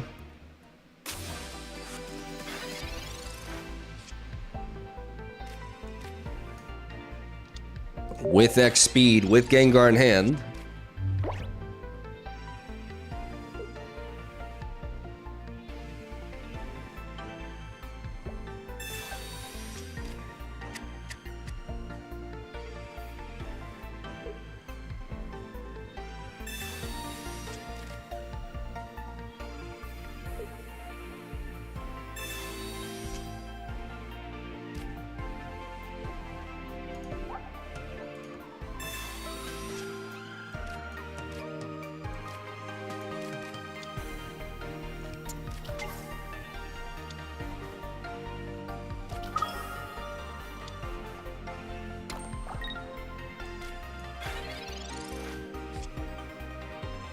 Alex, thank you for the mega buddy. Thank you very much. We're gonna go with the Haunter here.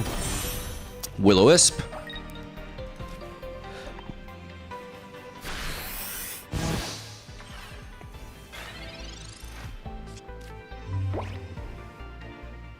Hopefully they don't leaf into this Mewtwo immediately. Okay, good. Mythical Slab now.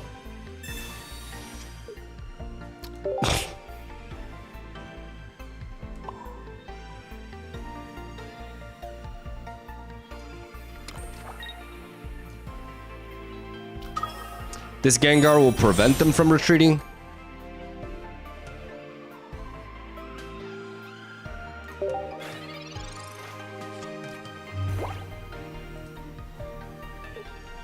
But if they have Gardevoir immediately, oh my god, bro.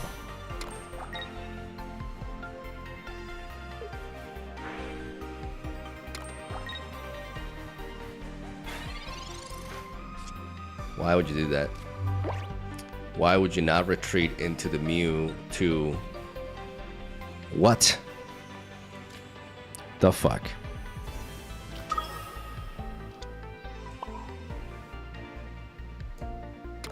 We need the kill on this Mewtwo.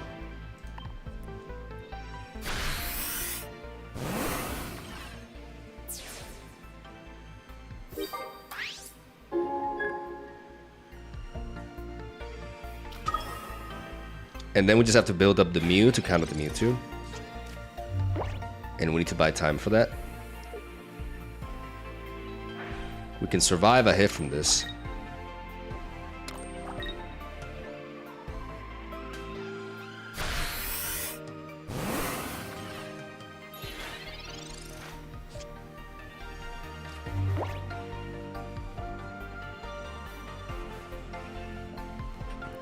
Energy here.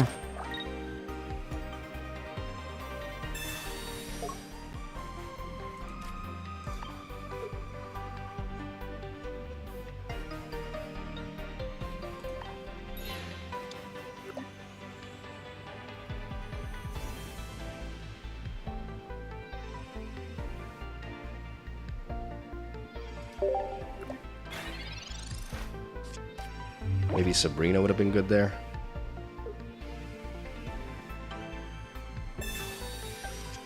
Problem is we're vulnerable to Sabrina afterwards.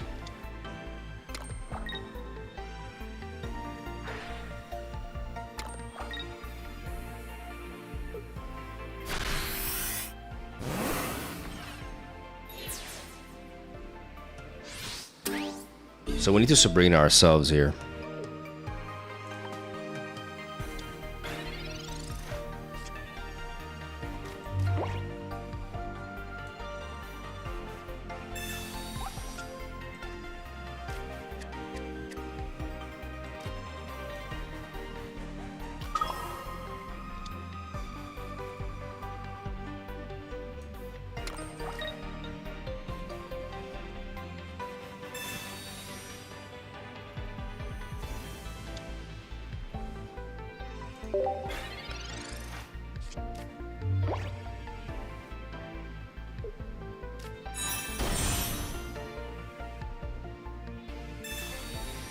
If they have X speed into Sabrina, we're fucked.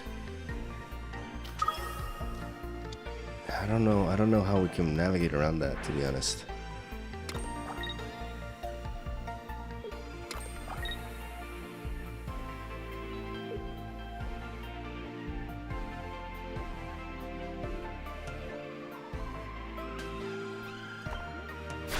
But they're just a typical Mewtwo player.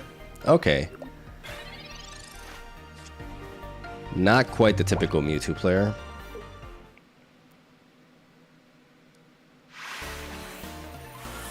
Maybe they were.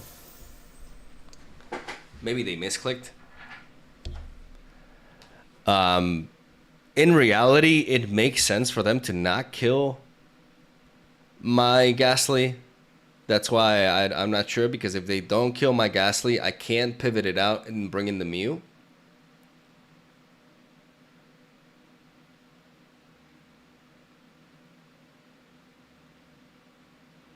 The problem with that line of play, like that we took, is that we're super vulnerable to the Sabrina. But we don't have enough time to build up the Mew is the problem.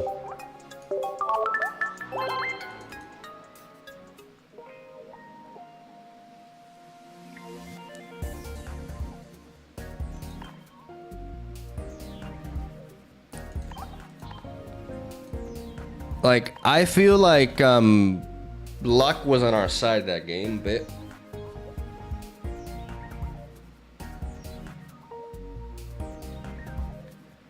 we are vulnerable because we have the 4 EX Pokemon, exactly. So I think we cut the Budding Expeditioner. I think we run just one Mew.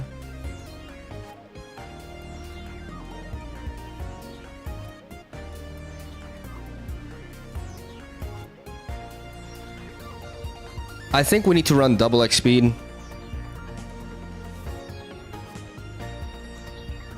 No, I still like 1x speed and 1 leaf.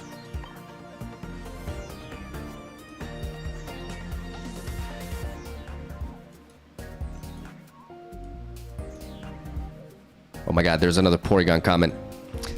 For the 47th time! Porygon and Psychic bad, okay? It's obsession!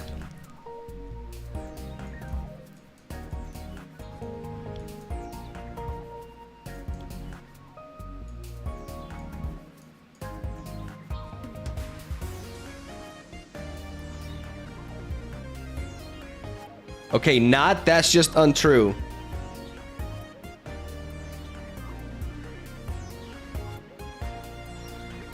Do you legitimately think it's got like running a 50 health Pokemon like Porygon in a Psychic deck with Mythical Slab? Like, the only reason that makes sense is it's going to help us avoid dropping something like a Professor's Research.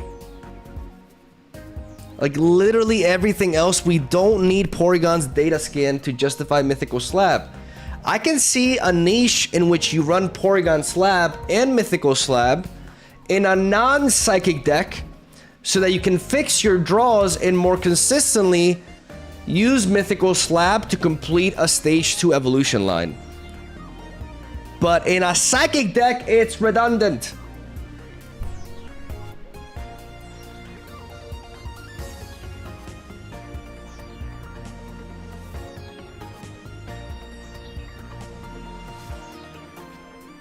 It's not just for one slot you increase the consistency of your slabs, you have a 50 health Pokemon!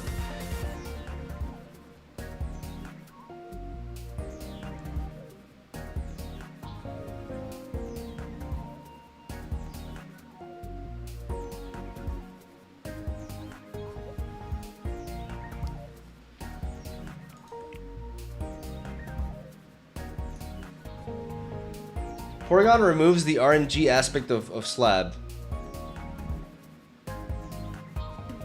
Am I gonna run Porygon in this deck? If that was actually real and not copium, Mewtwo decks should be running Porygon. Why are Mewtwo decks not running Porygon?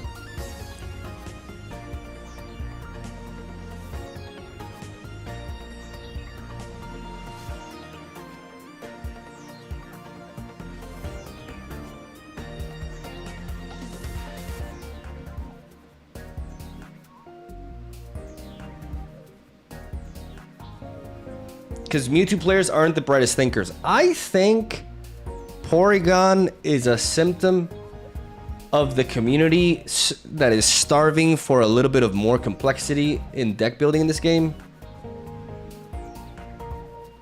AKA copium. This card is massive copium.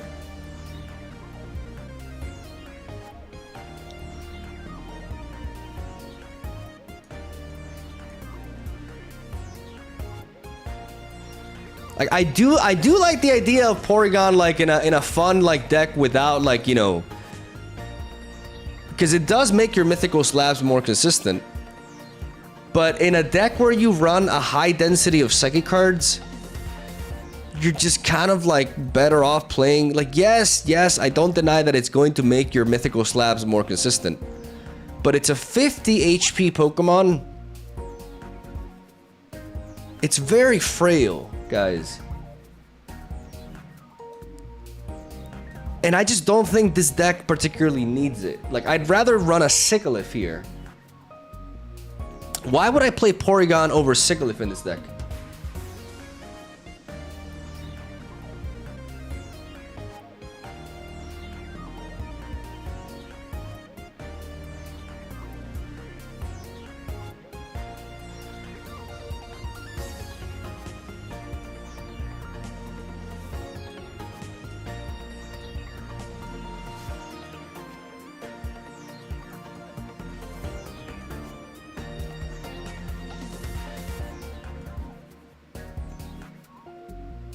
Wait, one question that I actually haven't thought about.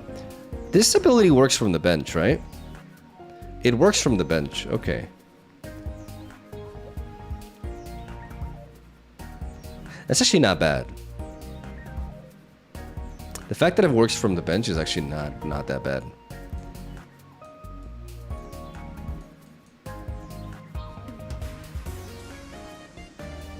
Oh my god, am I gonna play Porygon?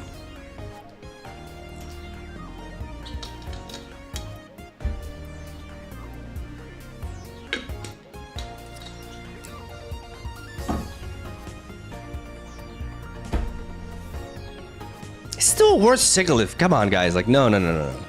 Get out of here.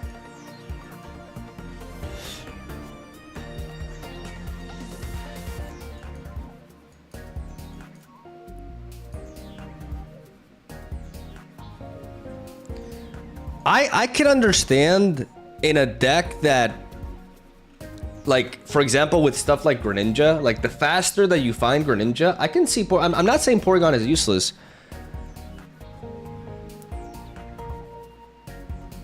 But in a Psychic deck with Mythical Slab, like, I think, like, Sigilyph is just going to be better.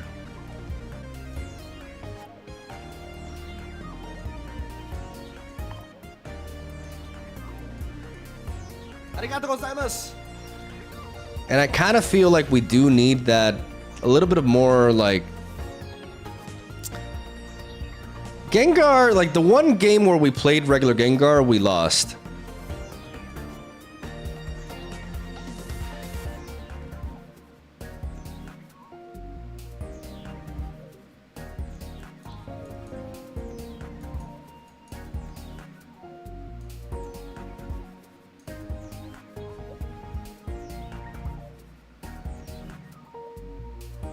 Alright, fuck it. Let's play Sigilyph and Porygon.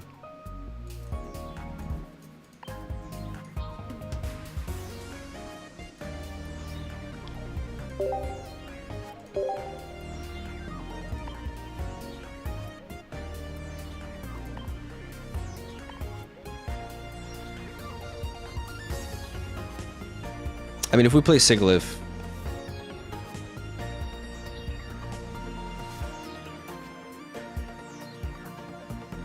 We're not benefiting that much from drawing. Wait.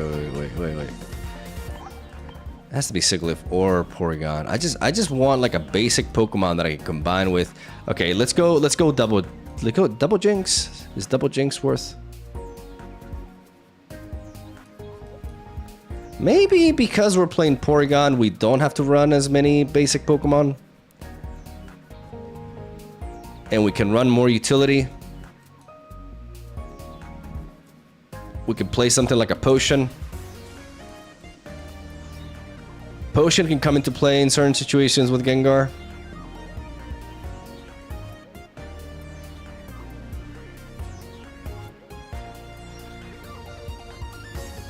All right, I'm gonna trust you guys with the Porygon.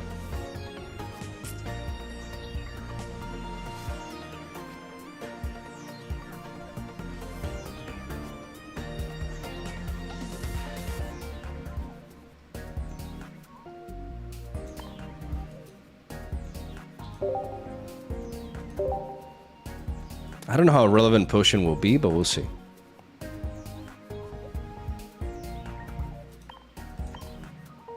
If this goes south, I'm gonna blame all of you. Like,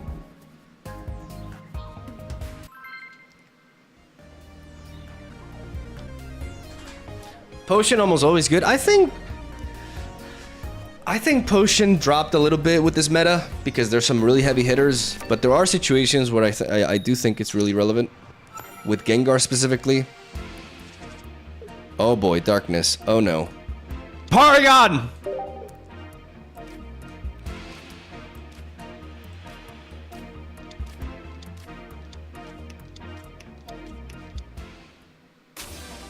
Fuck.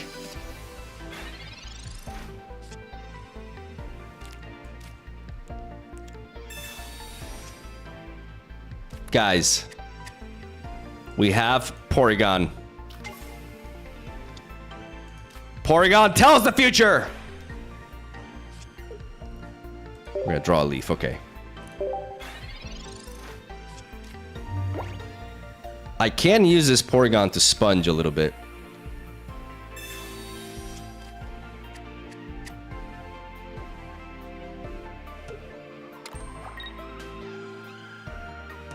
This scratch is gonna hurt.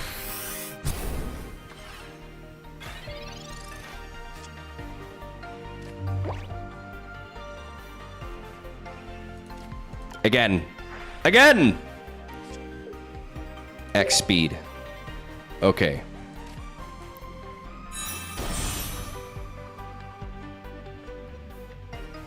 Right now, I do want a potion in case they have a Sabrina, but they don't have a Liepard.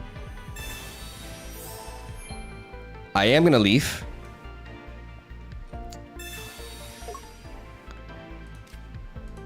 And I'm gonna build up energy onto the Haunter in the back. And we'll see. Porygon does have enough HP. He does have enough HP to serve. Oh, fuck off. Don't have that in Liepard. Don't do this to me. Don't stop. Stop. Ah, you gotta be kidding me. You have got to be kidding me. They had the exact counter to that. We lost.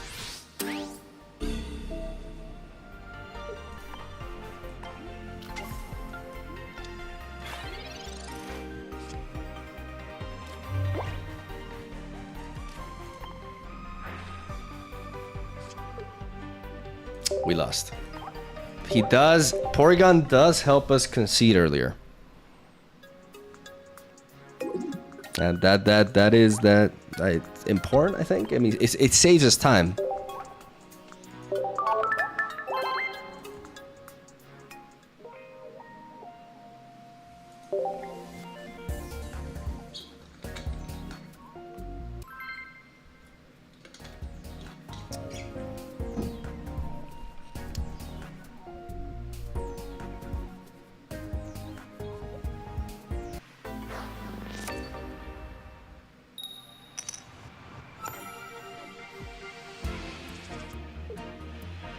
Okay, water. We got the Mew lead.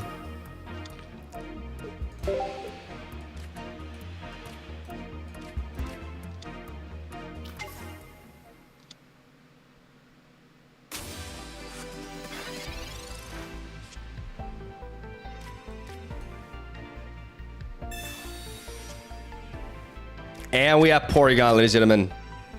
Motherfucking Porygon. Here we go.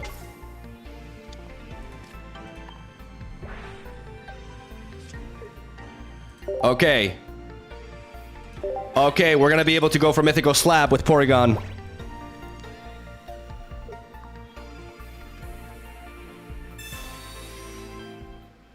And this game may just be over.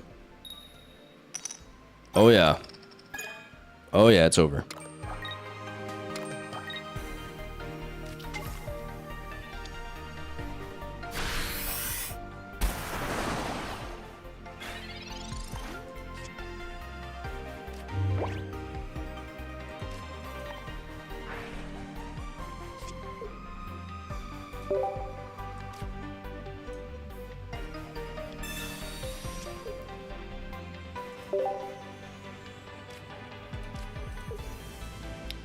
Oh, I can't use the okay.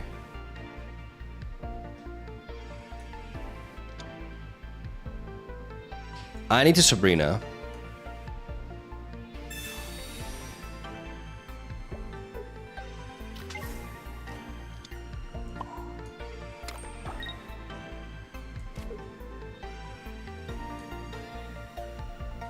And I need to potion here.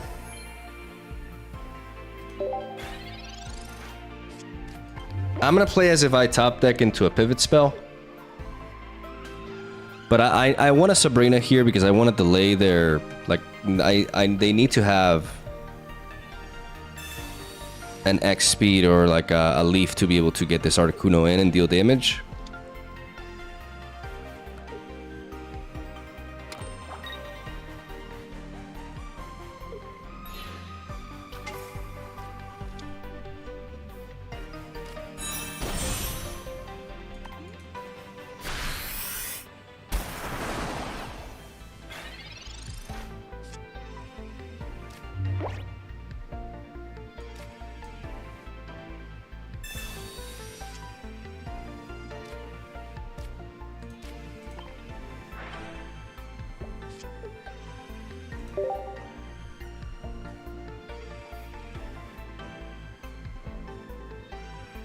I can't allow this Mew to take the hit.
He's just not doing anything. Like, Gengar is not a card. Like, we have all the pieces for Gengar, but Gengar is so slow. And, it's just like, right now, so far, it just like... It didn't really change our line of play too much.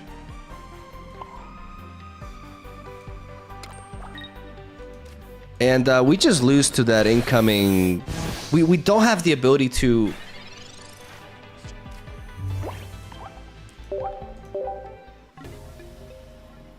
Guys, the problem is Gengar EX. We have like no... Combining it with Jinx is just so... Because Jinx needs 2 energy and Gengar needs 3 energy.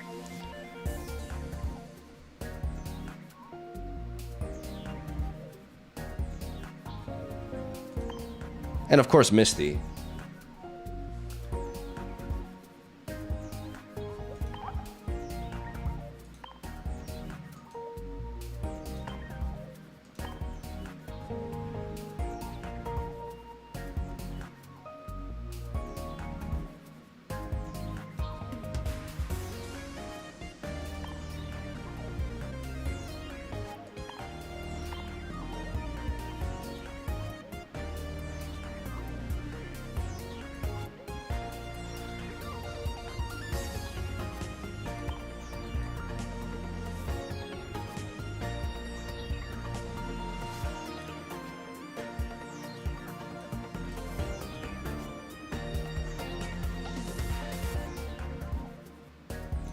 Regular Gengar is still better, but I can see myself running 1 Gengar EX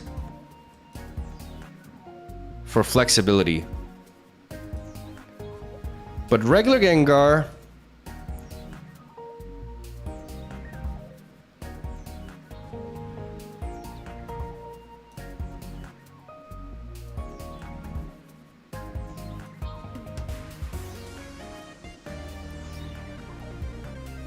Do I see myself running 1 Gengar EX?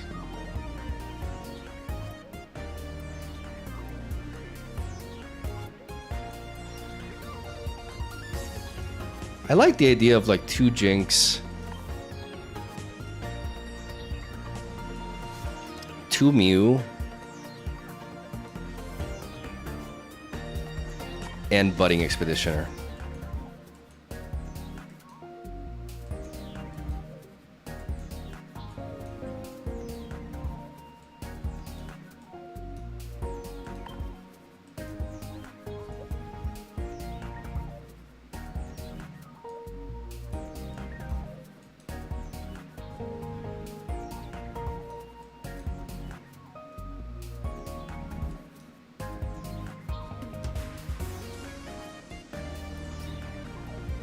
This just flows way better.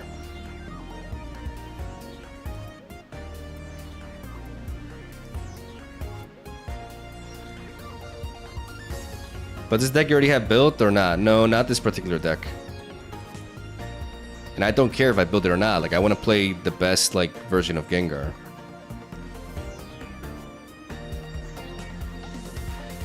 The curve flows much better. We can disrupt better.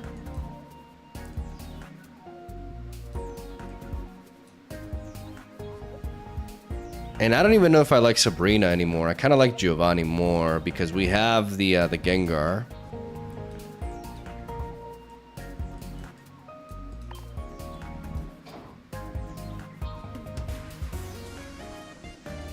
And Giovanni with Jinx is really relevant.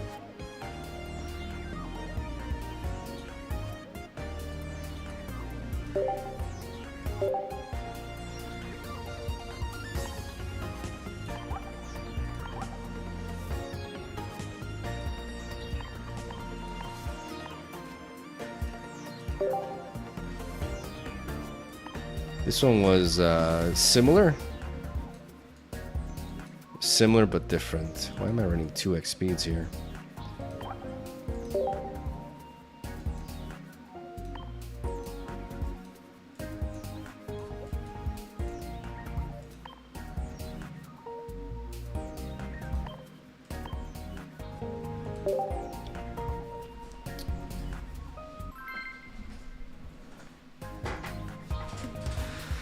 Clefable is by far one of the best options with Gengar. You mean Gengar EX. Clefable with Gengar is just kind of pointless.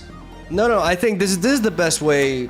This is the best way to play Gengar because we combine Gengar with Jinx. Jinx is kind of like our heavy hitter, and we also have Mew to hit heavily as well. The problem with running like Gengar EX with like Jinx and Mew EX is that they're all like very energy hungry. And regular Gengar is just strictly better.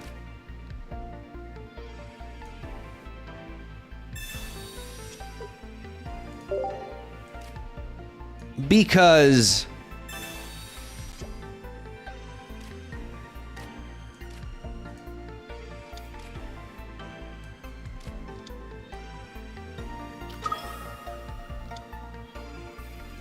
we get the same ability, but we only need one energy on him to attack, which gives us time to build up Jinx and Mew in the back.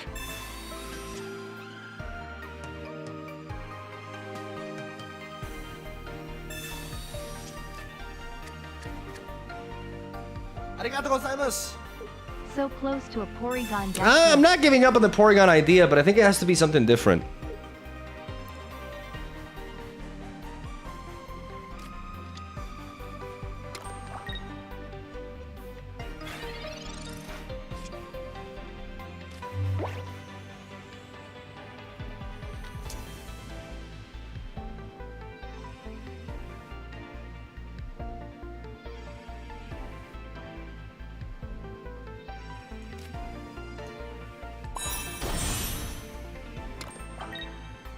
I'm gonna build up the Mew immediately.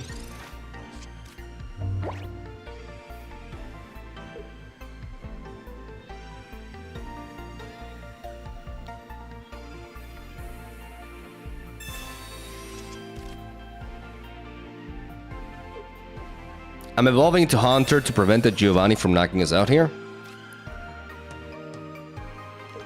And I'm building up the Mew to counter.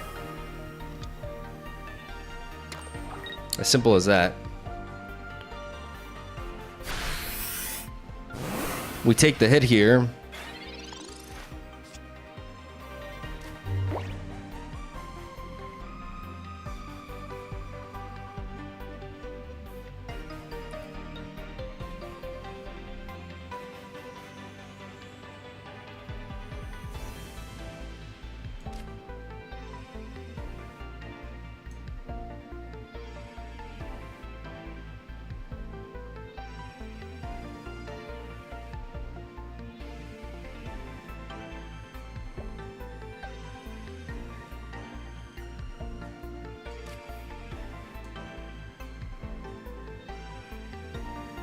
This prevents a blue from, but then again, I could top it into a Giovanni.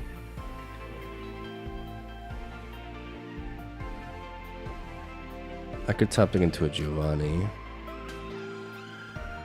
But if I don't top it into Giovanni, a blue can counter this. They've already played double.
Let's see if they find Curlia this turn.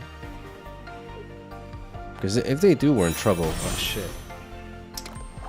There's a problem. I don't know if this retreat was good on my end. I think I needed to let go of the Hunter. Because now if they have Gardevoir, they win. I think my mistake was trying to keep the yeah, that was my misplay. I needed to let that go. I needed to let that go. I made a mistake here by playing the energy onto you.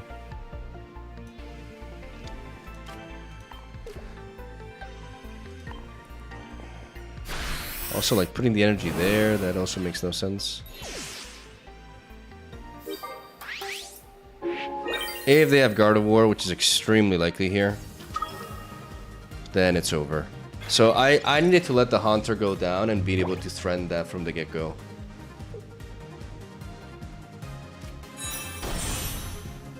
Like, no. This was winnable. I misplayed this. I was too attached to my Gengar. I was too attached to my Gengar there. Okay, I need to go back at it. That was super winnable. I made a mistake.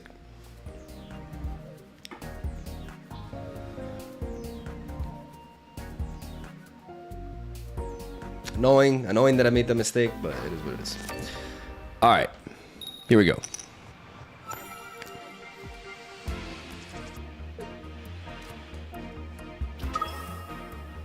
Darkness. Don't really like killing the darkness here.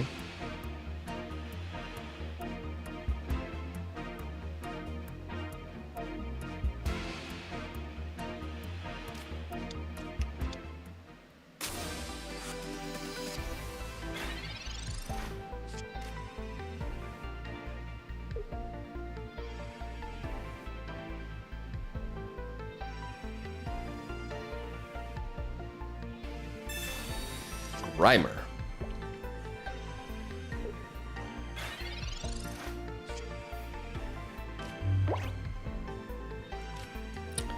I'm gonna go for the Mythical Slab. The odds are very high here. We cycle through our deck, which is nice. We get to side shot this. We're gonna get poisoned. But Grimer is just inherently slow, and we could potentially 2 KO it with this Giovanni. And surprise them with that. Or not. The fact that they're playing Muck and Nidoqueen is just absolute insanity to me.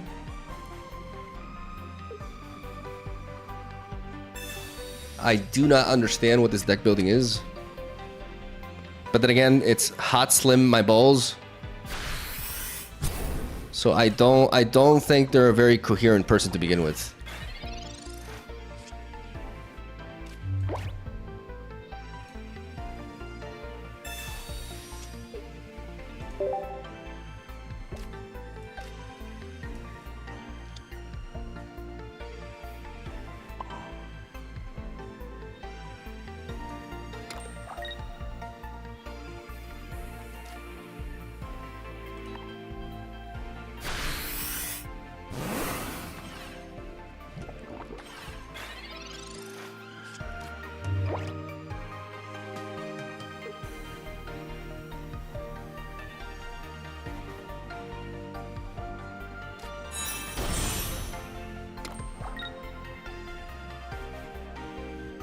Hot slimy balls. Oh. Maybe I have dyslexia or something. Oh. They potion the Grimer. Oh. But,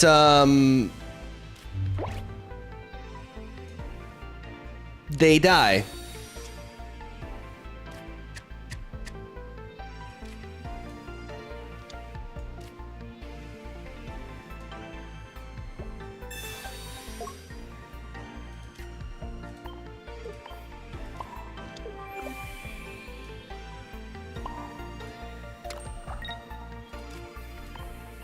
Two Jinx. And now they have to build up 3 energy on Nidoqueen. To be fair, Bite is going to be dealing a lot.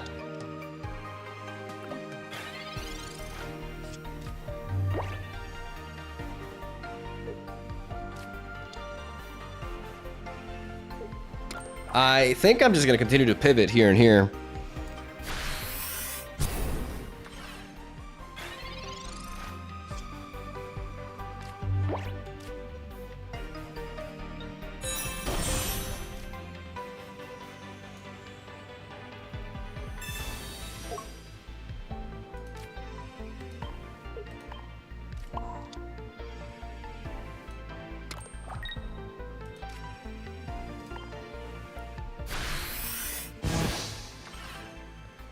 Because my Jace can hit them hard.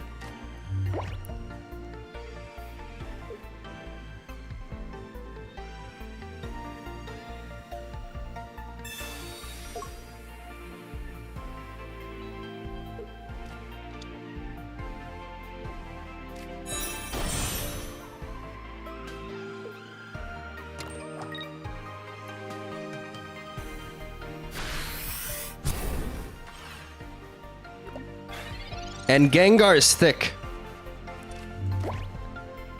I repeat, Gengar is thick.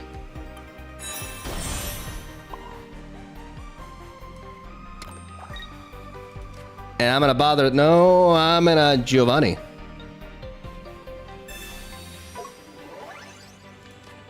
Oh, yeah.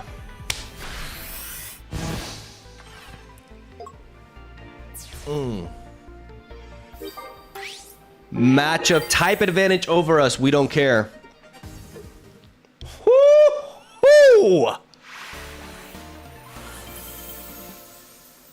That was a bizarre combination, though, because Muck with Liepard and Nidoqueen. Hot slimy balls.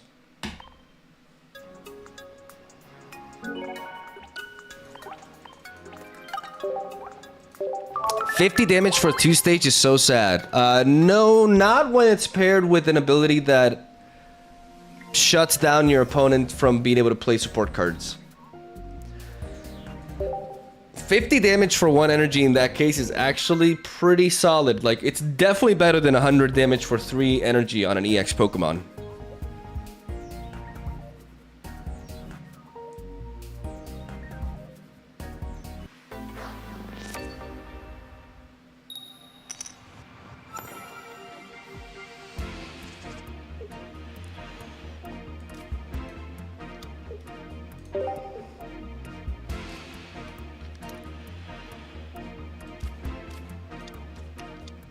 Okay.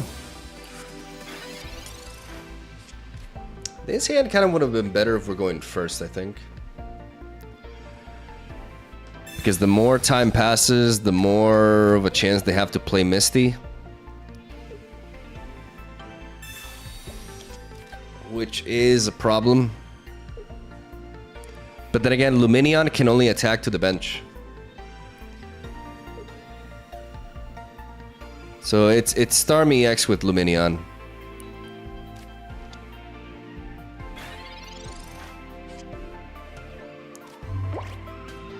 Let's go for that mythical slab and see what we get here. We do cycle through the deck.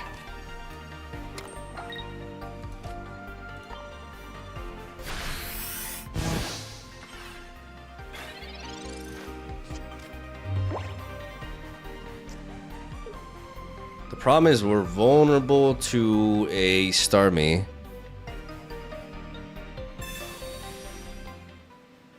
And of course a stupid Misty.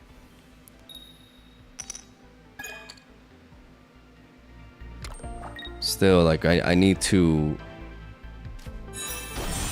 We can just pivot into Starmie now.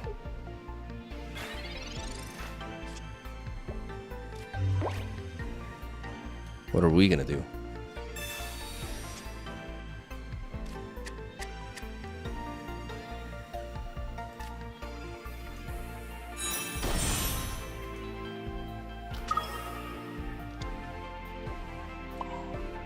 Probably send in Mew.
Budding Expeditioner comes into play here.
We're gonna put the energy on Jinx. We're not gonna develop the other one yet.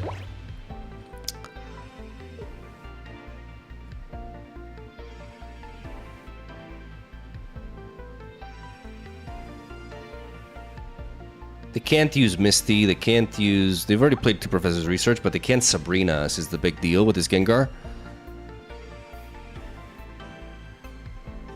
And right now, like, the Lumineon can only attack the back row.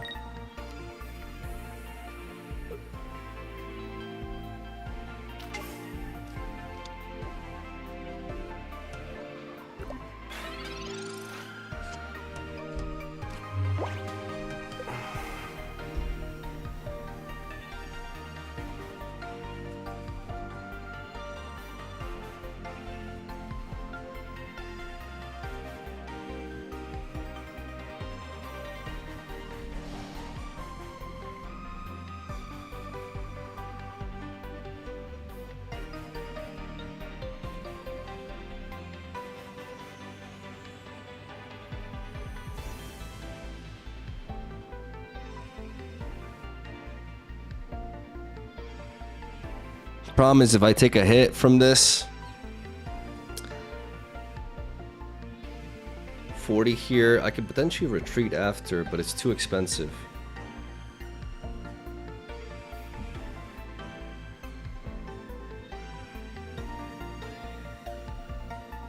Giving them the free kill here.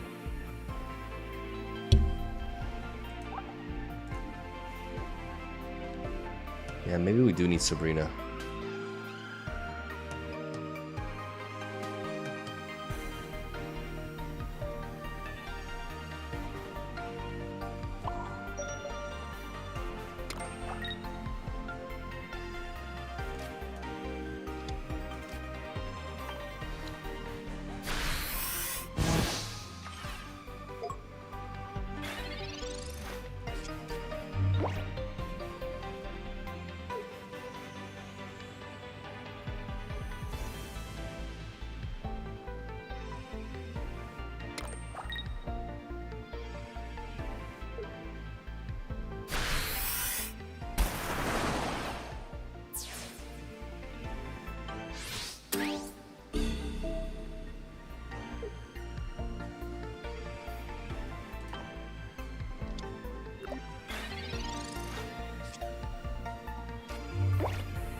I need to do this.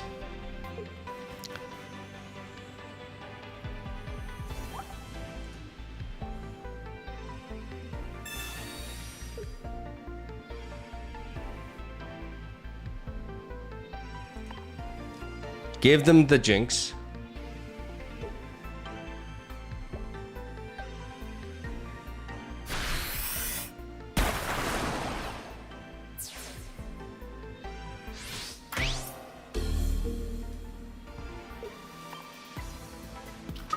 And surprise him with a Giovanni.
Bring in Gengar, prevent them from playing supporter cards. Shut that down. I repeat, shut that down. They have no opening with this Lumineon here. They have nothing that they can one-shot, and my Mew is threatening to to Aqua Line them back.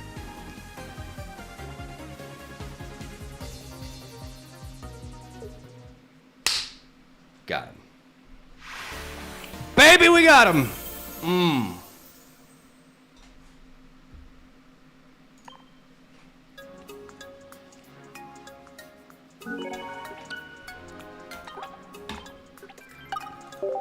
Good shit.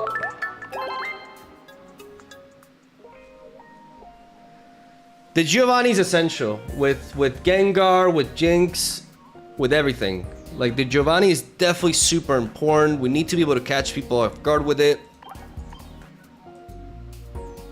The budding executioner, the budding expeditioner was also really, really important. It kind of felt like we needed Sabrina that game, but at the end of the day, we found a way to, like, not need it.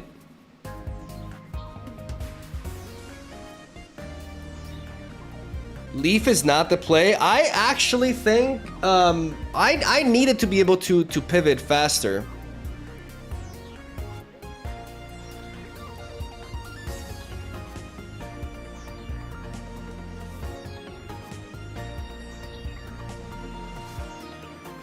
Tip for everyone, don't play Articuno on that deck.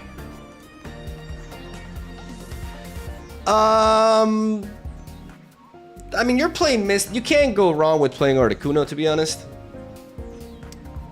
Because it does make you rely more on Misty, but it does also give you, like, a powerful pivot.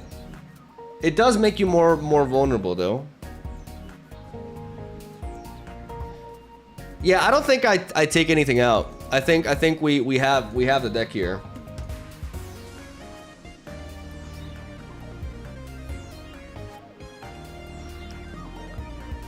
So this is where we're going to be playing. I'm going to go to the bathroom real quick. And we're going to get a video out of this. This is what I mean by Gengar is just always better than Gengar EX, guys.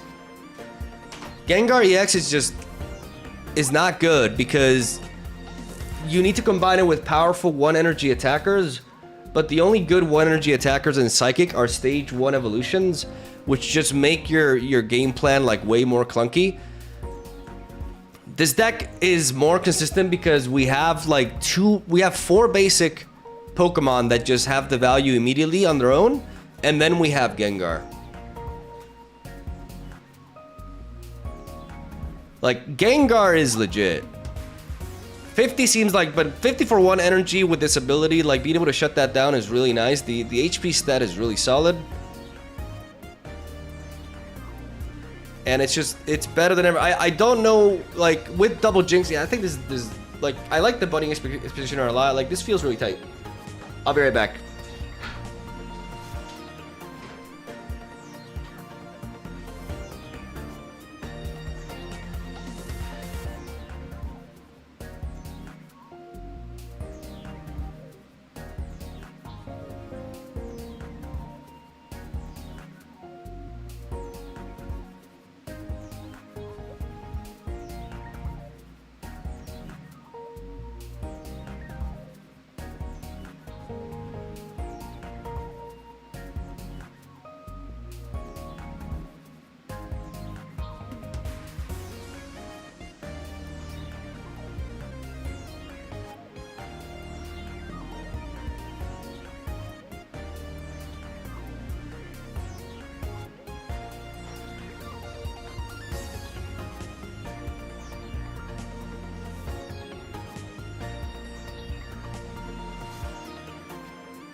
This definitely... This is the best Gengar deck, for sure. Some Gengar XDDs in the chat, please. Budding Expeditioner adds a lot. Like, that's why, you know, this expansion I think is going to be really exciting if they implement, like, more trainer... Like, we're going to get a lot of trainer cards. And more cards like Budding Expeditioner, more effects like that, like, they make the gameplay less linear. Fighting, oh baby, fighting, let's go.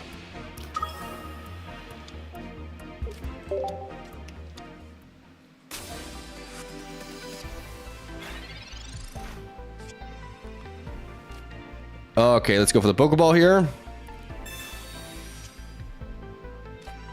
We got a lineup, ladies and gentlemen. We got Ghastly. We got Jinx, and we're okay with playing double Mew. Because it makes us less vulnerable to Sabrina.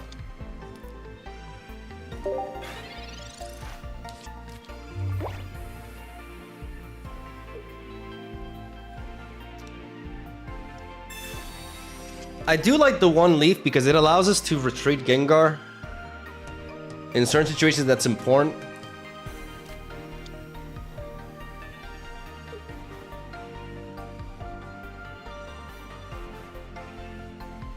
It'd be nice to have, like, you know what I want? I want a regular Gengar variant. I don't hate this art, but I would replace it if there was a new one that looked a little bit cooler.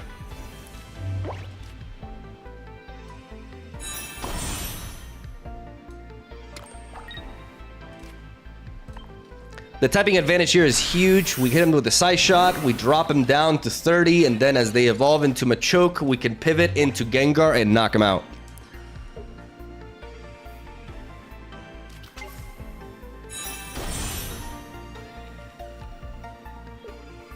Unless they potion.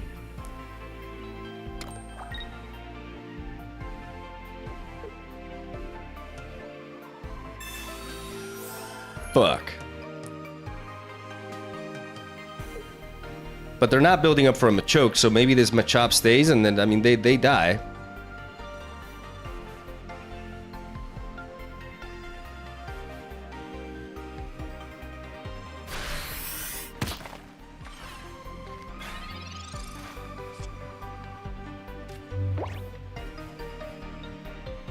Mythical Slab is not very likely to hit here. I have 2, 3, 4, 5, 6, 6. I have 4 cards. Four. I'm gonna hit a Professor's Research here, but I feel like I gotta go for it. Oh my god.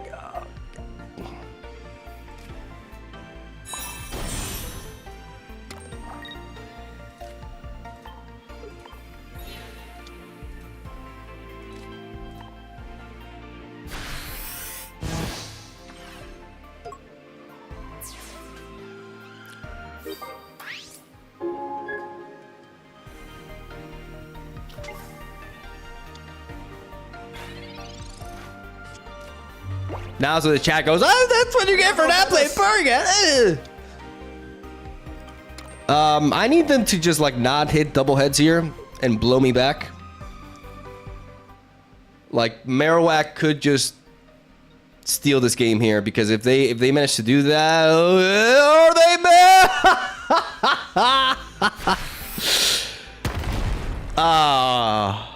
oh baby. Jinx is hitting this Marowak for 70 damage. 50 plus 70, 120.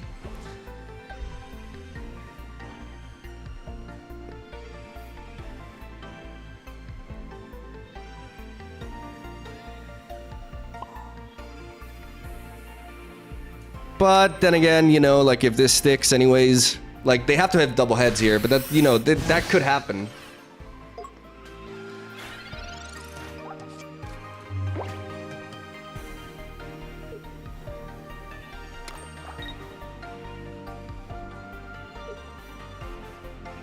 I'm worried.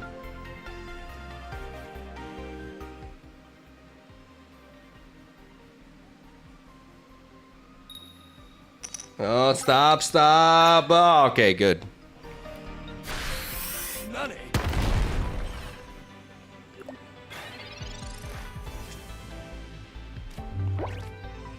Okay, we're gonna play this Pokeball because it shuffles the Professor's Research that's at the very bottom, which is important.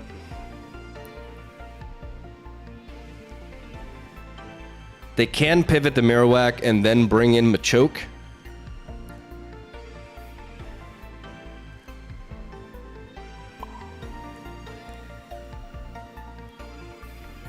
I'm gonna build up the Mew. I'm gonna bother them again.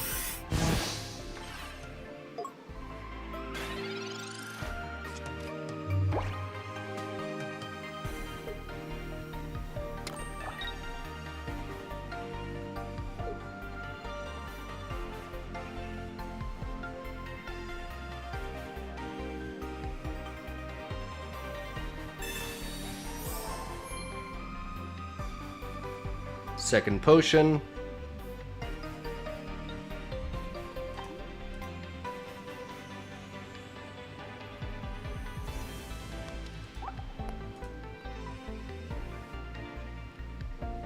Maybe building up the Mew was more important.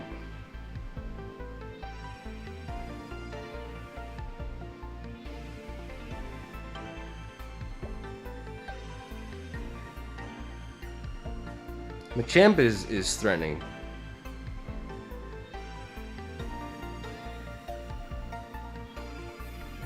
Machamp is definitely threatening here.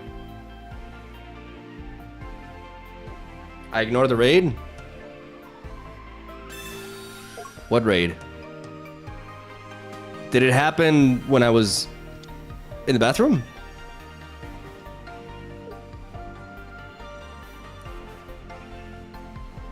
When did that happen?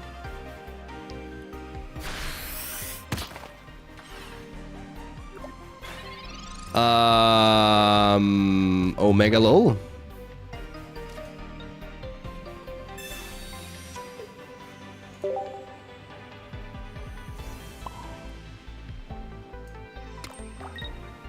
That's game. Denying them a champ here is huge. The bother preventing them from playing their second Professor's Research probably mattered here. That's the thing, we don't know because we don't know what they have in hand, but it could have mattered. It could have prevented them from finding their Machoke.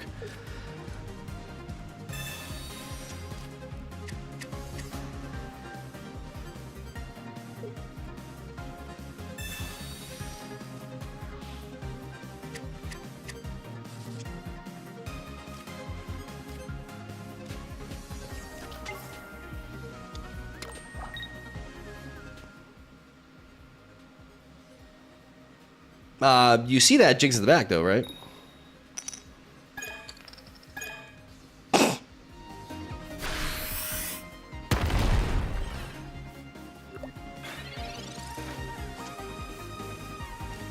I was gonna say, that's actually annoying because I can't kill it, but we top deck Leaf, baby.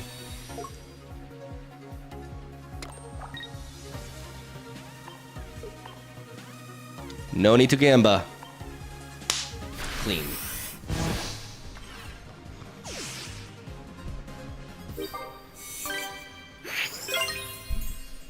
Them failing there actually, like, because if they kill my Gengar, I automatically win, but that actually gave them a chance to, like, you know, retreat after. So that miss was actually bad for me.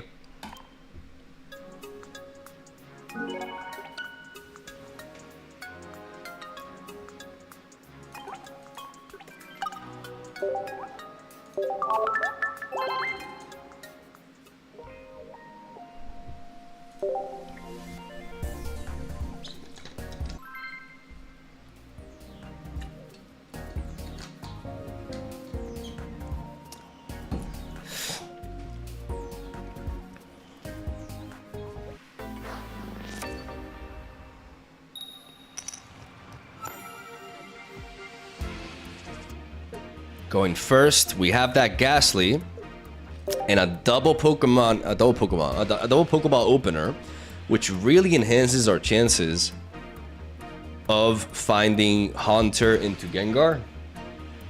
And that's the difference between regular Gengar and Gengar EX. Gengar EX actually doesn't feel good going first.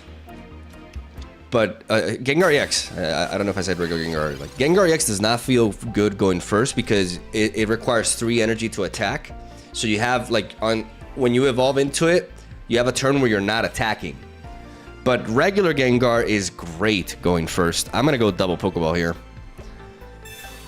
Even though we have some mythical slabs, we want to thin out our deck from basic Pokemon so that when we go for this Professor's Research, we enhance our chances of finding Haunter into Gengar.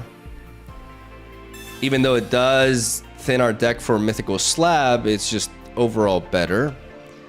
We're gonna place the Mew here. We're gonna place the Jinx.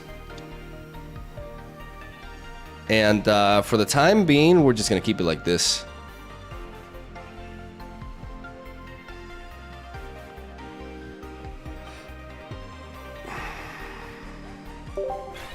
keep the options open.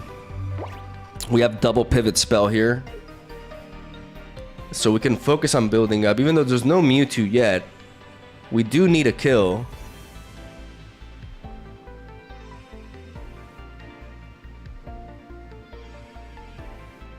Gengar does match up well into Mew, but we need to find Haunter and Gengar, which we don't have yet. Arigatou gozaimasu.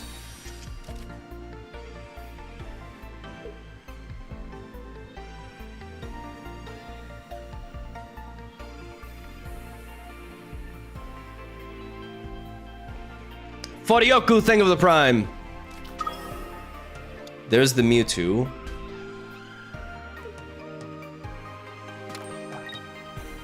We place the energy onto Mew, slowing down the Mewtwo in the back.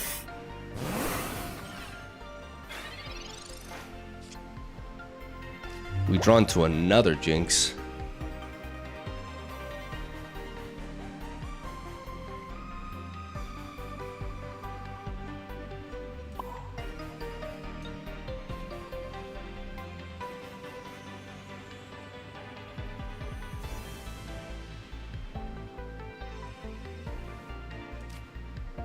I think at this point I want to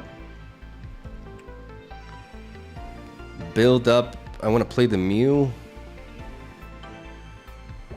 Do I build up the Jinx or do I build up the Mew? The Mew into the Mew doesn't really do anything. The Jinx allows us to pressure that immediately and punish that. So I'm going to place the energy onto the Jinx so I could potentially pivot into that. I don't expect him to play red card in this deck. So I'm just going to keep my options open. The best part is not having Gengar X, making the deck better. I love this Gengar EX deck. The best part is that. Yeah, I mean, yeah, good point. There's the Curlia.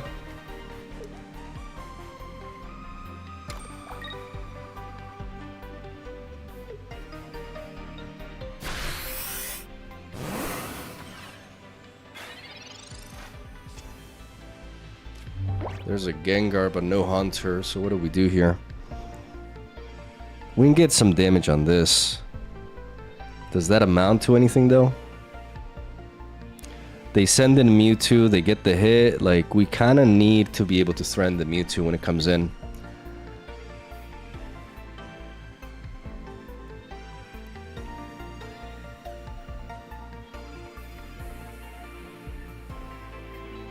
This is vulnerable to, like, a Giovanni, unfortunately.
God damn it.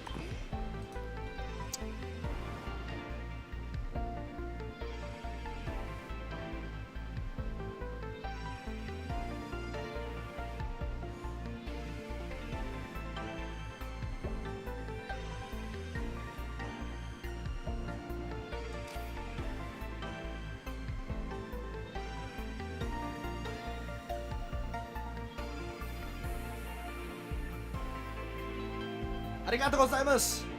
Are you hyped for any Gen 2 Pokemon? The problem is, like, yeah, giving them that was a problem, but I was worried about Gardevoir coming in. Thank you, Caballero Leche. No, 2 Jinx is not too much.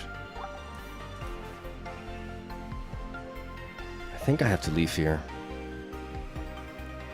Preserve this. And I have to use my Mew here to...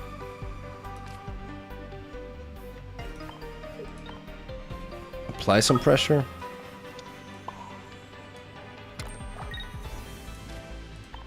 Force their hand.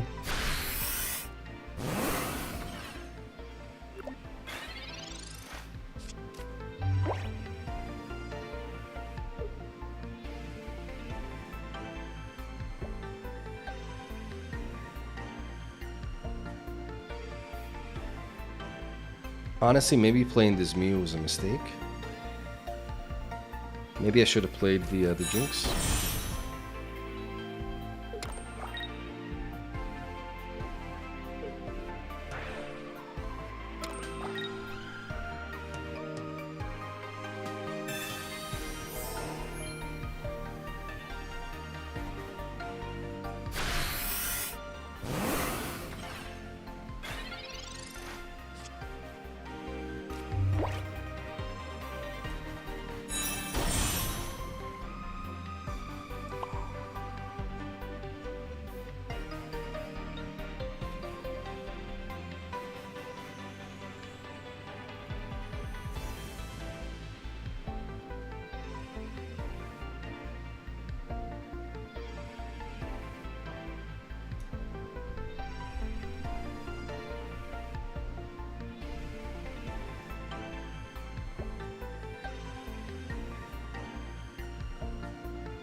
I think that's a bit of a blunder.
I don't know because I can't one-shot that Mew.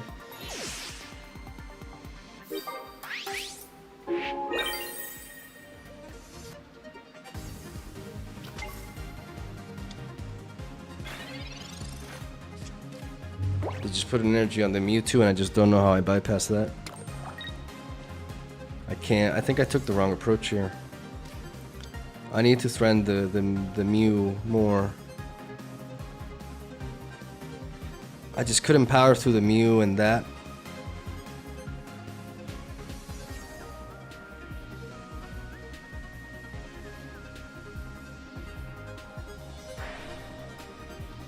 Sabrina doesn't really do much here. I wonder if I could have done something different. Like, obviously, like, finding Haunter, like, so late is what really hurt us. But now the Mewtwo comes in and just kills anything. And I just don't have enough damage with this Jinx.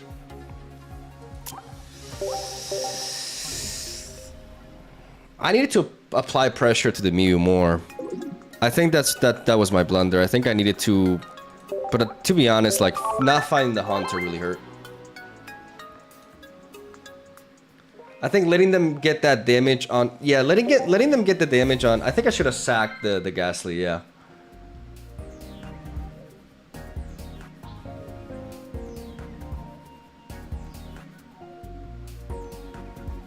Instead of, like, letting them... Yeah.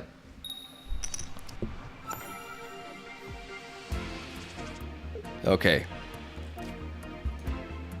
Ghastly going first.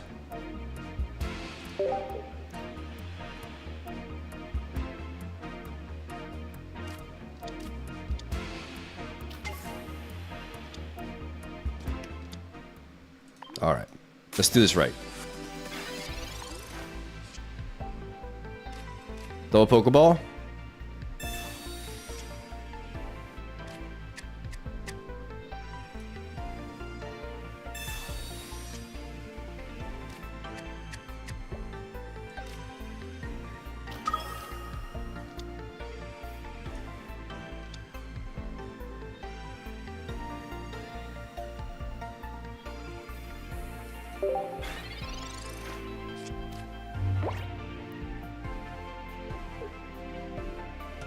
The thing is, I need to find a way to, like, I need to get a kill before Mewtwo, like...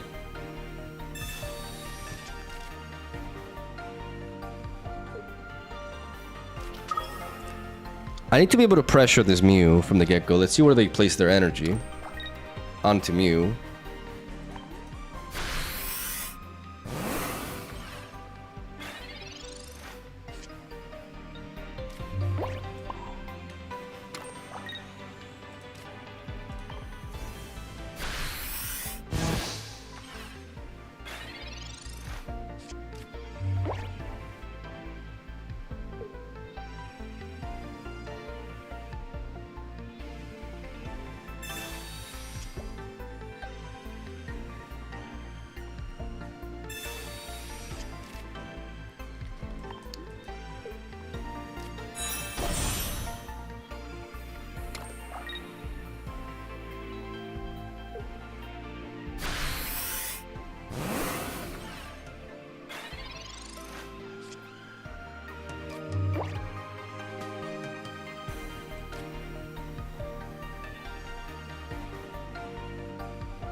Very strong opener, going second. Us not finding the Haunter is a massive problem here.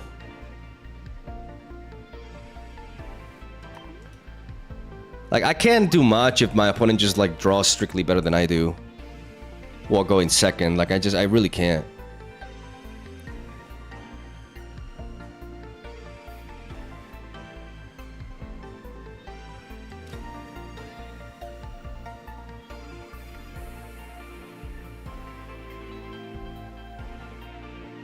That just sucks.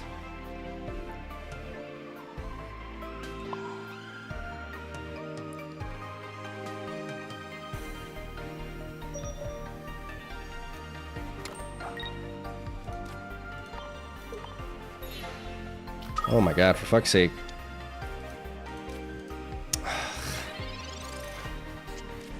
I hate how the animations like don't let me click on things. Like, bro, speed things up. No, yeah, this is crazy.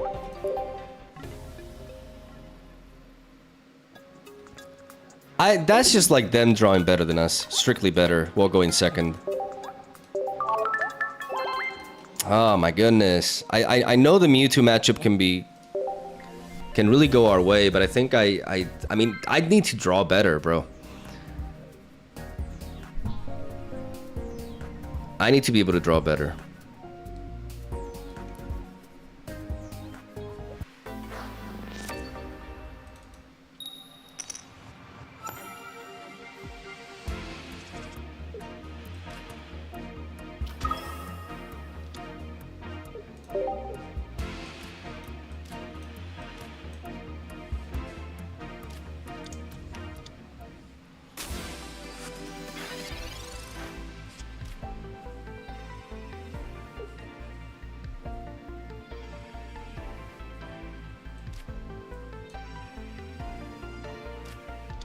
Maybe 2 Jinx is excessive.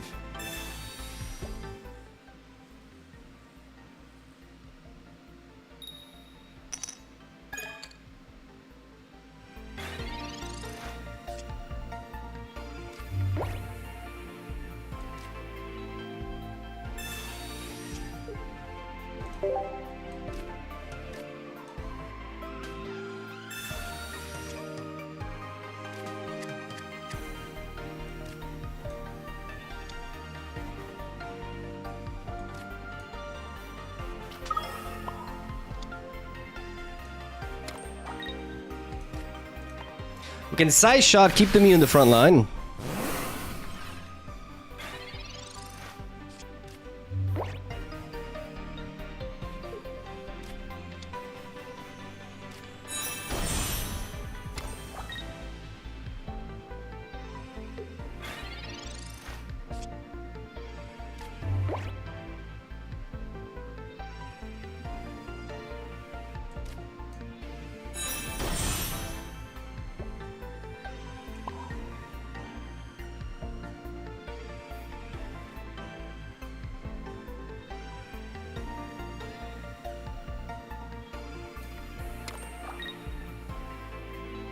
If I top deck a Giovanni, it would make sense to bring in the Hunter, but the damage output is just too great.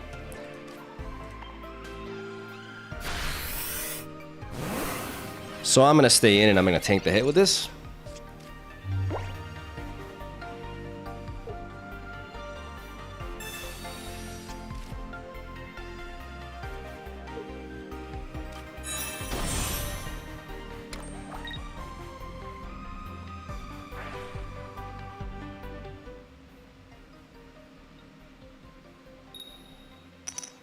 Uh-oh.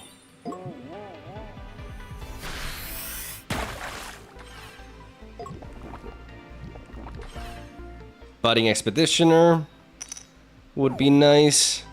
Man, if I top the Giovanni here, I'm gonna be sad. Oh my god.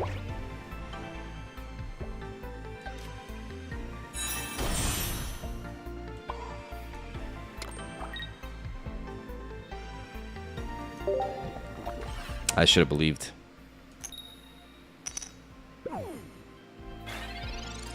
Damn.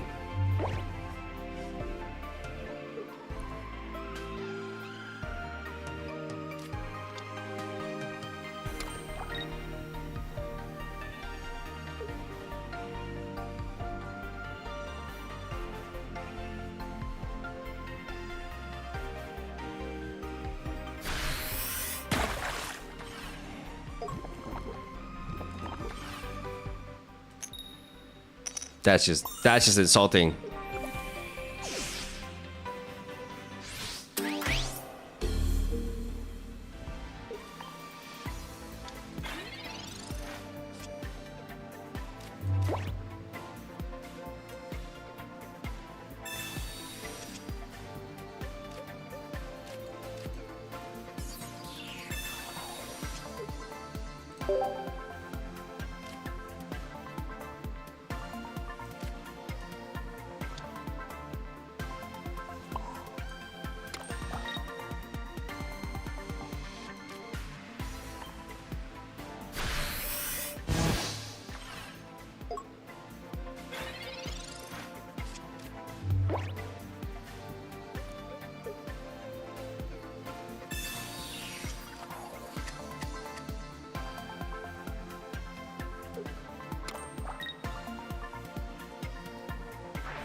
Arigatou gozaimasu. Go birds.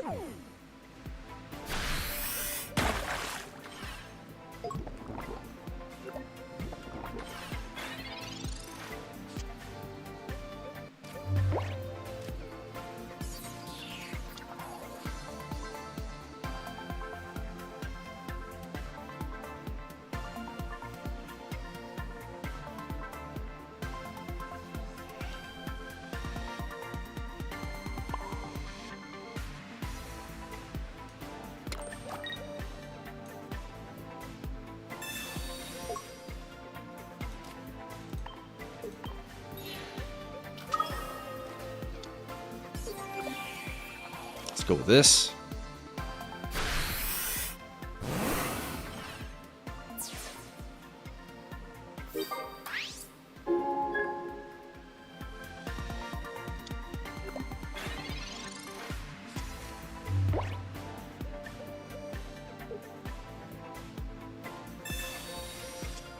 Maybe placing the energy here was a mistake.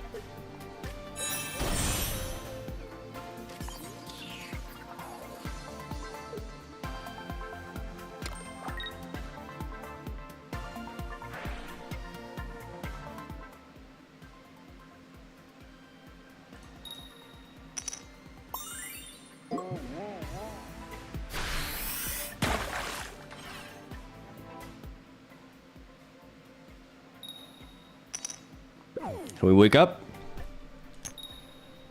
No, we can't. Shit. I need Budding Expeditioner. So I need to stand in here.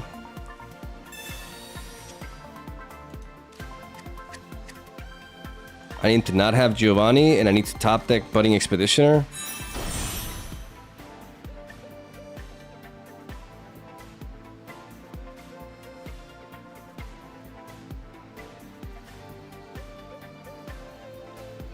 And then what?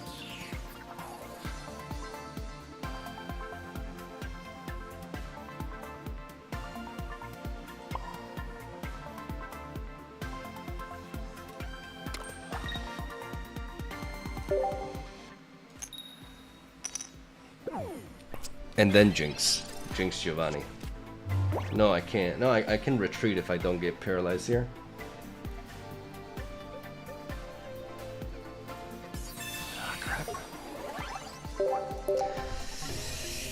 Ah, rough streak. Rough streak.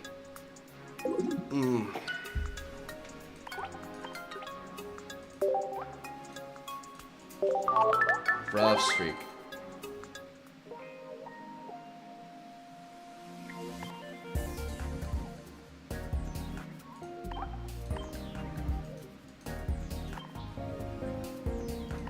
That was just bad RNG though. But the Mewtwo losses, I mean the second one they just like Exodia us, right? But I would like to have a better game plan against that. Right now I just don't seem to have it because Jinx shouldn't be a 2 of, I think. I think 2 copies of Jinx has proven to be unreliable.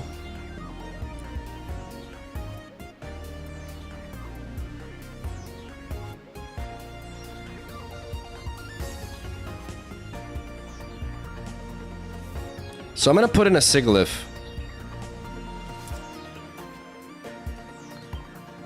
To just allow me to cycle through my deck more and find my pieces.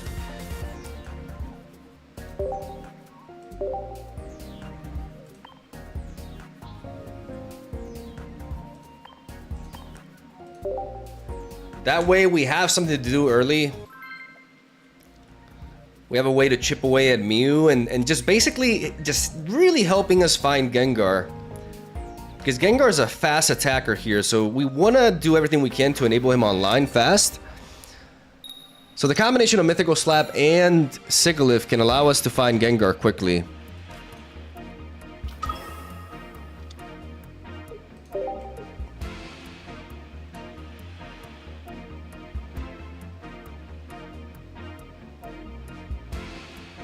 You need a Darkness counterattack to counter Mew? No, that's not true. That's a bad idea. Adding a stage 1 evolution here in a Mythical Slap deck, you are out of your mind, bro. You're crazy. Let's go with double mythical slab first.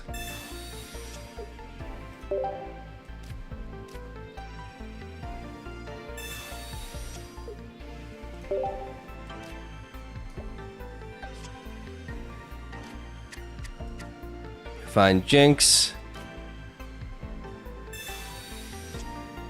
And we find Ghastly.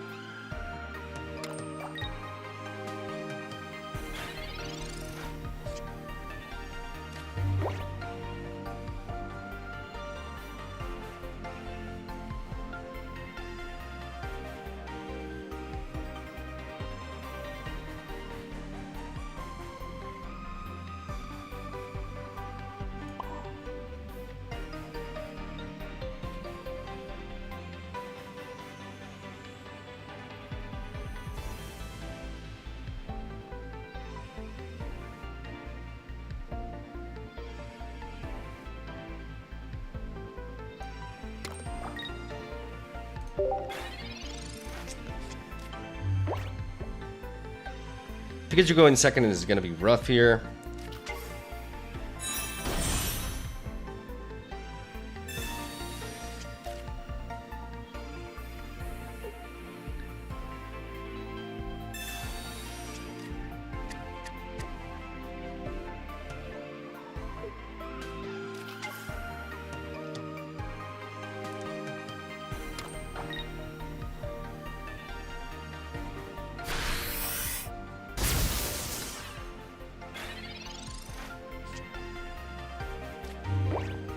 Okay. We do find the Haunter though, which is huge.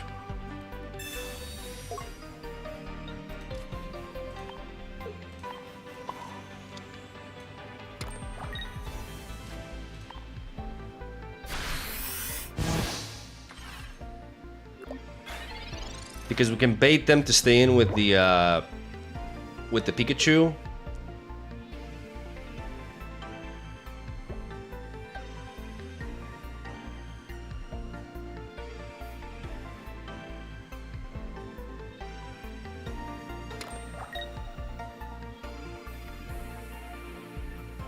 God damn it. They have to have that clutch potion, bro. That's so annoying. That's so annoying, bro. It's so annoying.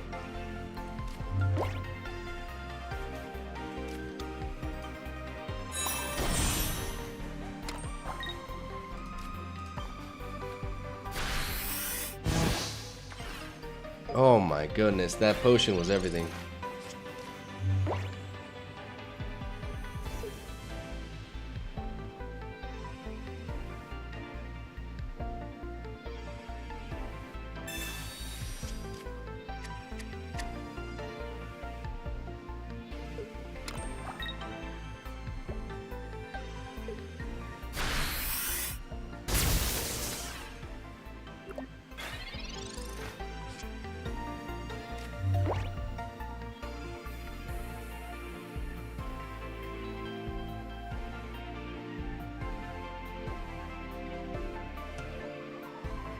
Zapdos just kind of wins here. I just do not have enough time. Like the fact that they got that potion and 2 hits from that. I mean, what am I supposed to do here? What am I supposed to do?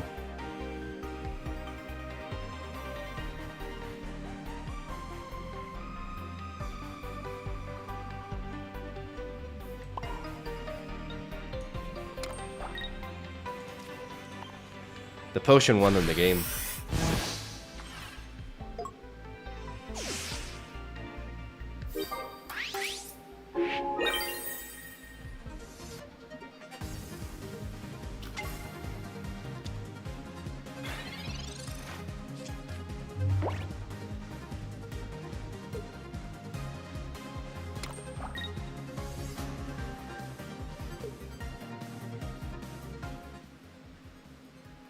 potion, just one in the game.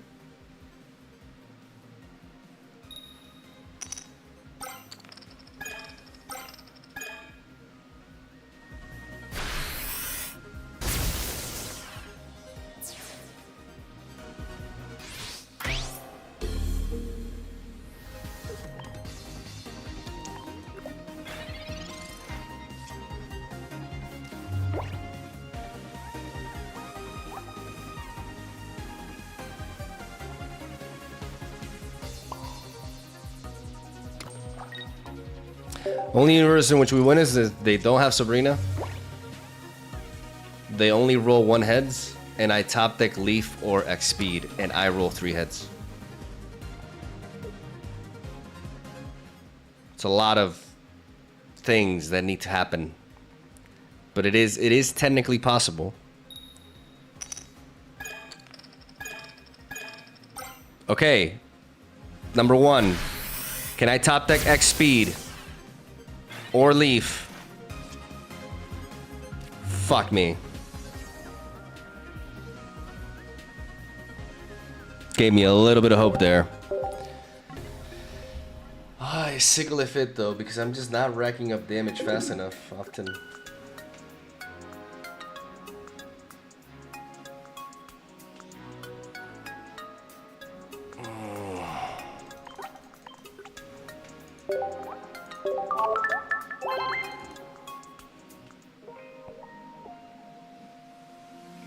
They could have done 4 tails next turn, or they could just pivot into, you know, the Electrode at the back and kill me.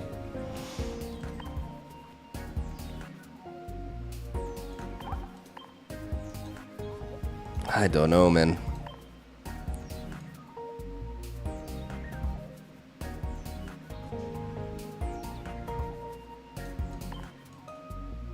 What if it's Mewtwo?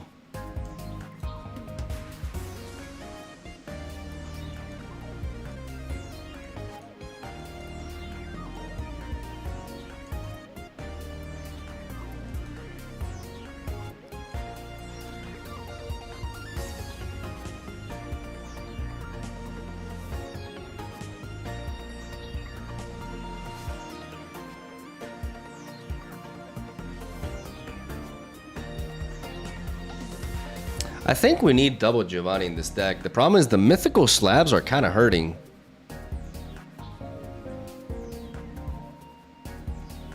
I think I dropped 1 mythical slab for double Giovanni.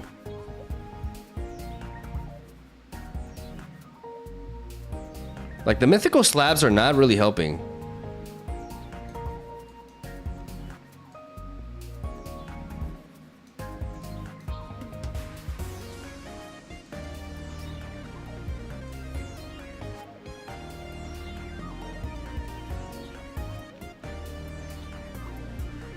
I hate the mythical slabs, actually. Like, most of the time they're just like, they're not doing anything, and we need more substance.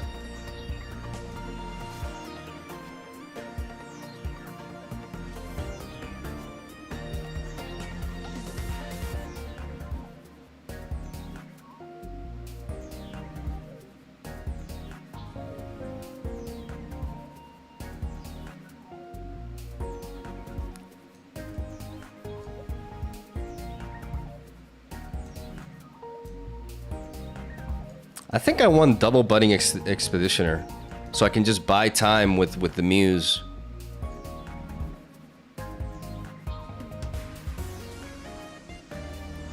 Let's start by removing Leaf and putting X speed, because Leaf is just dumb. This is why I play Leaf as a one-off. But if I do run double expeditioner, we do cut it for X speed. Like, there is a reason to run Leaf.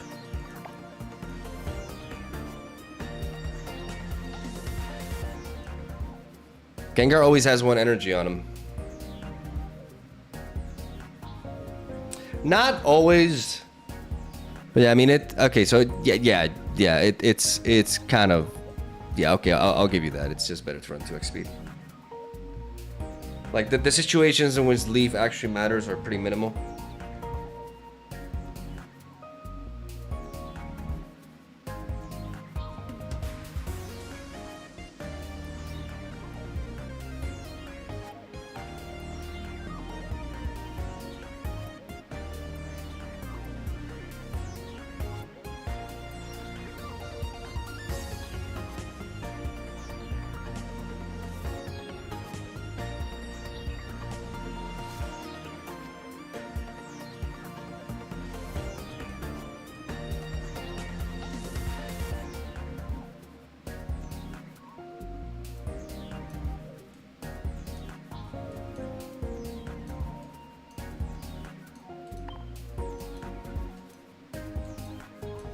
Maybe it is like Tauros, actually.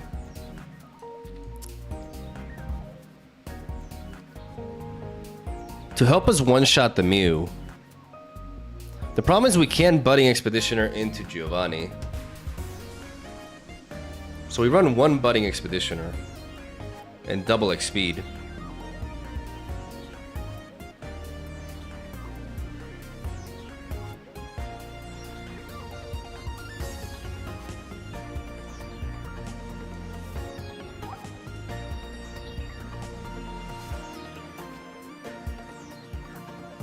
Tauros provides us damage in the matchups that we need it.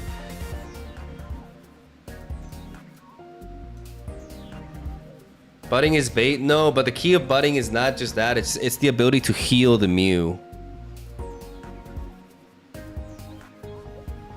It's the ability to heal the Mew. But then again, like, what are we building up anyways?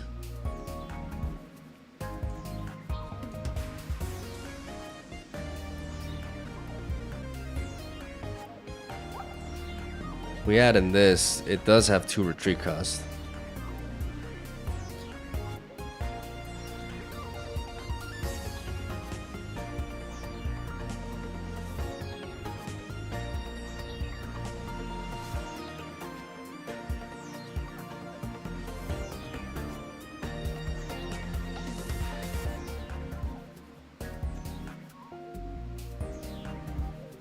Major damage is Mew. Why would you buddy Mew? Because I can buddy one Mew and build up the other. Stuff like that.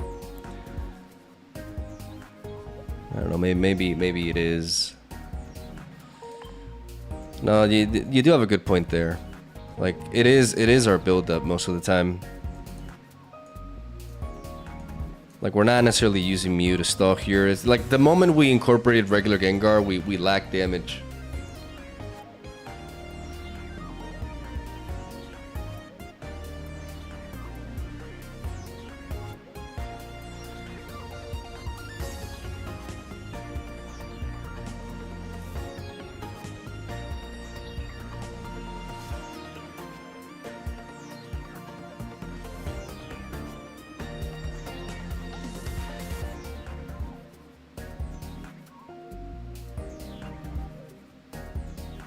This deck gets spanked by Exeggutor EX. Every deck has a weakness.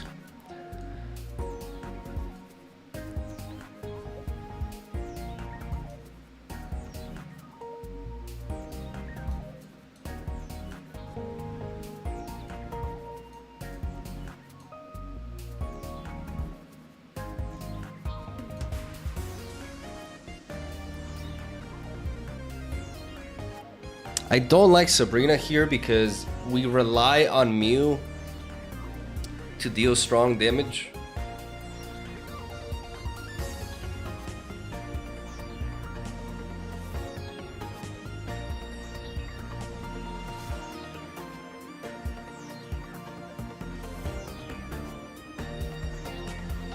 Double Giovanni trash? No, not really. Not when you have Gengar hitting for 50.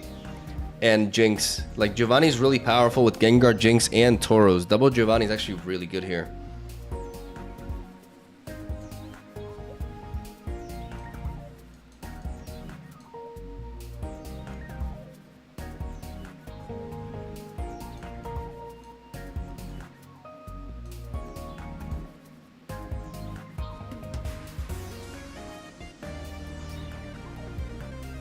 Tauros is trash. Tauros is a Mew counter. Like, we've struggled with Mew. So Tauros allows us to build up some, but the problem is in that matchup, are we going to be able to build up Tauros and then build up the Mew to knock out? I mean, technically we can buy time, right?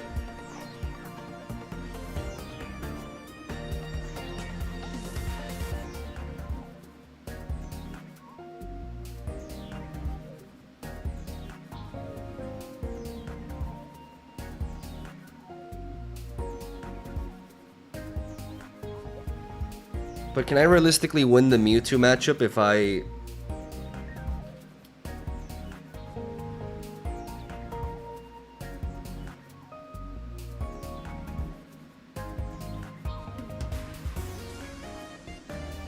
I'm not playing Mythical Slab. Like I'm done with Mythical Slab.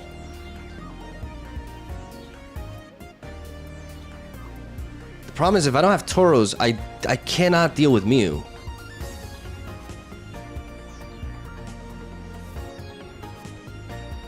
Hope the mental reset was good. It was very necessary, yeah. I cannot deal with Mew if I do that.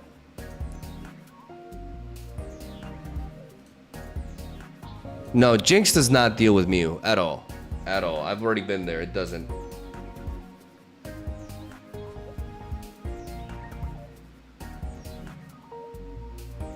I didn't early hit her, but that's the thing. Gengar is my attacker.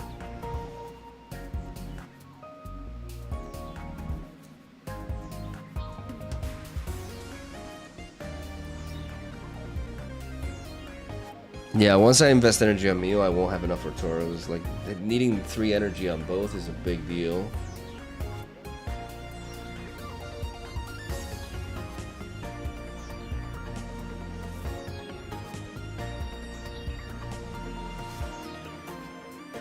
Maybe I can, though.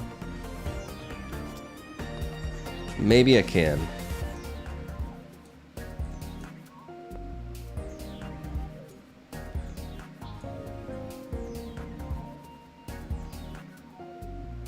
I don't know if I want the Jinx now, though, to be honest.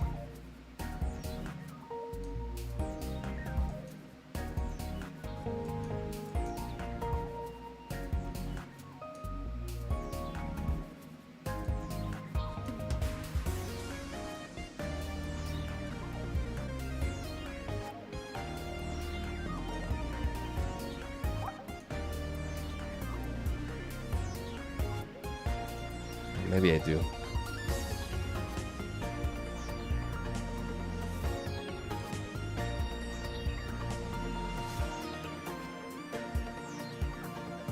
Maybe it's just far-fetched. Now that we took out Mythical Slab, maybe we just run far-fetched.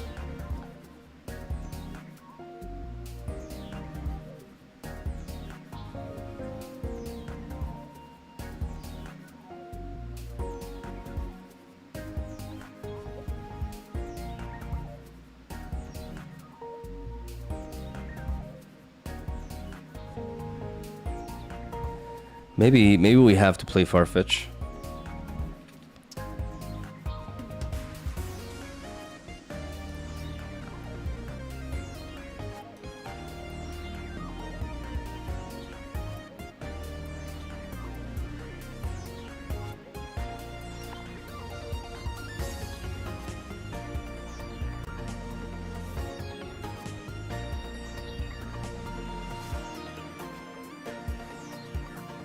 But then I lose a lot of resilience.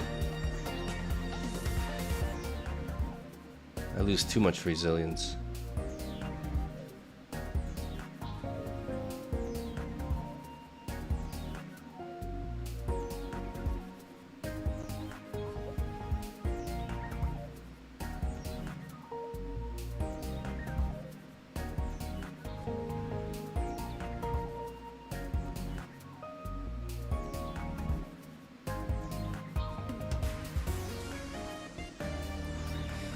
Ah.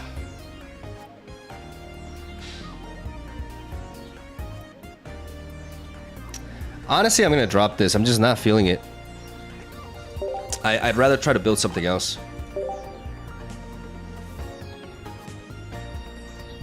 I'd rather, like, we spent a lot of time on it already, and I just don't feel it. I don't feel it.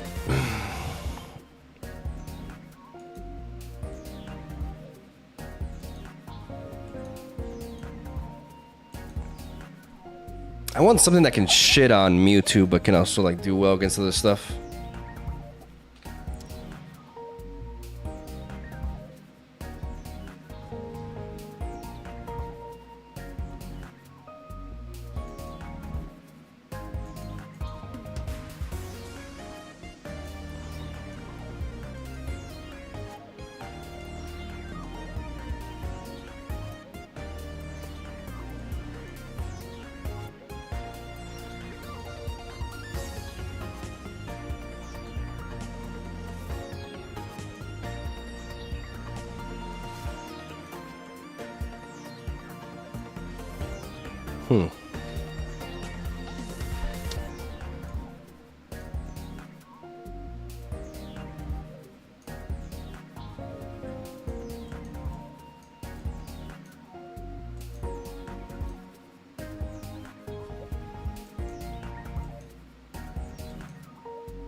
It's just so hard, man. Like I have no new decks to make, guys. I really don't.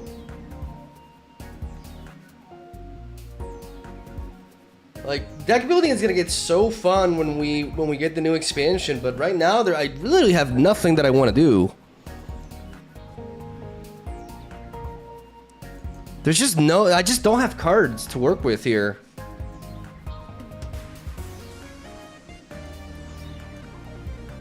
I really don't. I just don't have substance. I don't.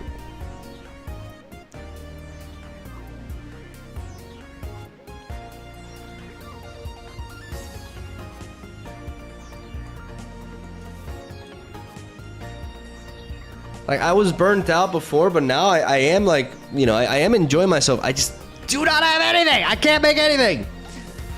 Like I've made it. Everything that I like, I made it all. Like there are some wacky ideas, but I'm not crazy about them.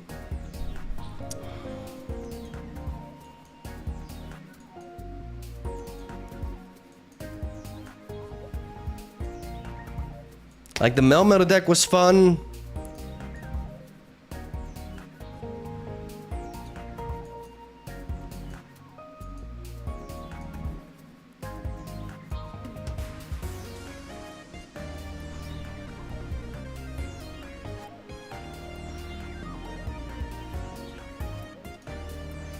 Thank you, Overlander. New Chinchino deck. Is there something cool to do with Kabutops, for example?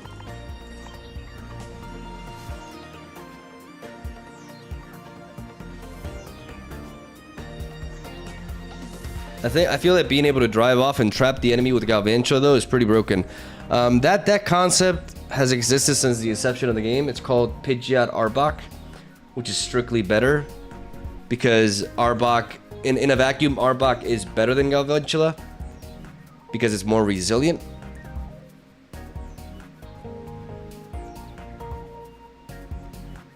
The problem with combining Pidgeot with Arbok or Galvantula is that Pokemon combination is inherently very frail.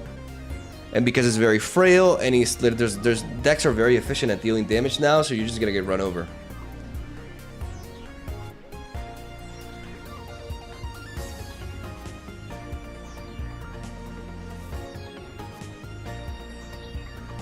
I already made a Chatot deck, guys. Like I already like.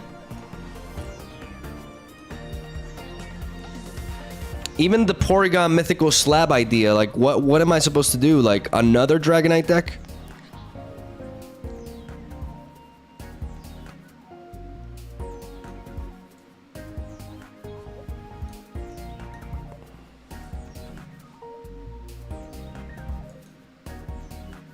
And the problem about Kabutops is just it's not a good meta for Kabutops. It's a really bad meta for Kabutops is the unfortunate reality. Because Kabutops struggles against Mewtwo, Kabutops struggles against Celebi.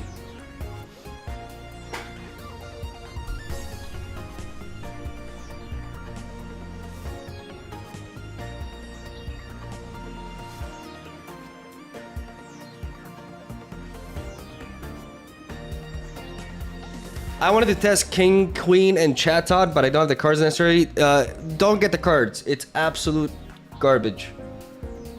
I know you may have seen videos on it, but honestly, they're just people trying to have fun, not really caring about going negative win rate.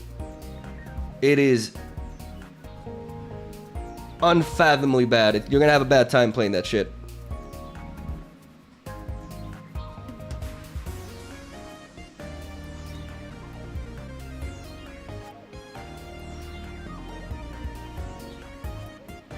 It's really, really, really, really bad.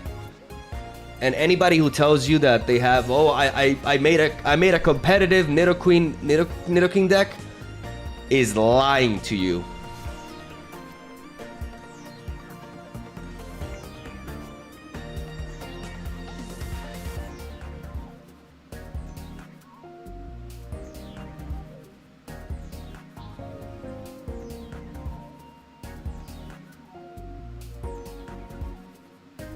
It's not just that they're 2 stage 2 evolutions, because decks with 2 stage 2 evolutions can potentially function. It's the fact that it's 2 stage 2 evolutions and both of them require 3 energy to attack. That is fundamentally doomed to fail as a strategy.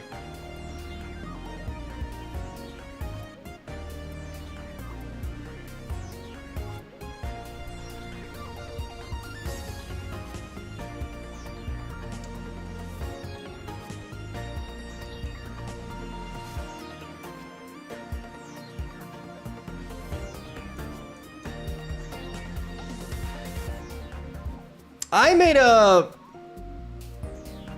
There's no competitiveness in the game right now, apart from tournaments, of course. You just play to have fun. No, I agree.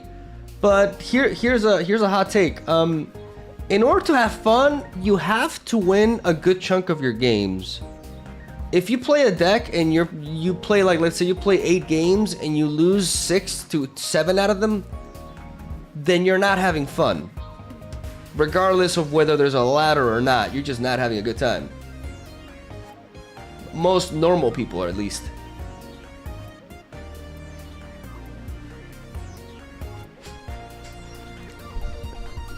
Like, I like sharing. I don't like playing meta. Like, I like playing off meta. But I like sharing decks that actually are playable. I'm not saying they're tier 1, but they can compete with the tier 1 decks. That's what I've done so far. Like, yes, I have made some decks that are a little bit sus looking back, you know, like I've made mistakes, but I take pride in what I do in that sense. Like, I share decks that are playable. If the deck is garbage, I don't share it.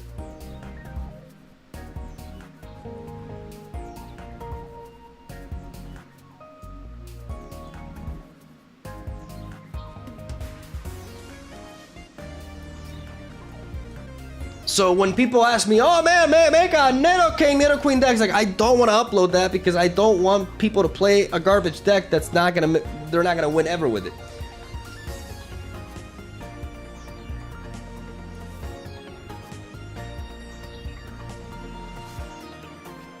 You uploaded Lickitung, and I said the title was Lickitung sucks, and literally, like, most of my game are losses. That it was not false advertising. It was awful, actually. That was like, oh my god, that day I entered depression.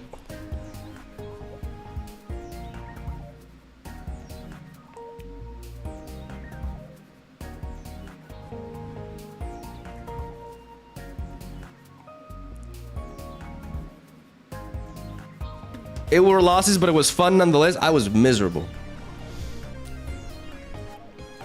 But this may sound far-fetched, this may sound crazy, but there may be some people within the audience that enjoy seeing me suffering.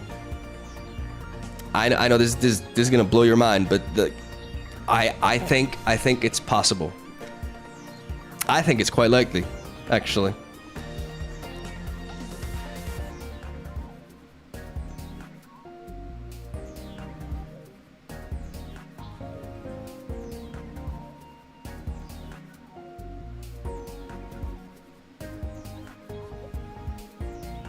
You literally said in the intro, I played this sorry piece of shit, so you don't have to. I said in the intro, do not like net deck this.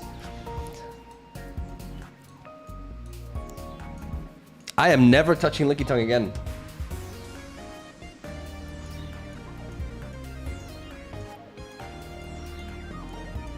If that thing ever comes near me, I'm gonna cut its tongue off and slap it in the face with it.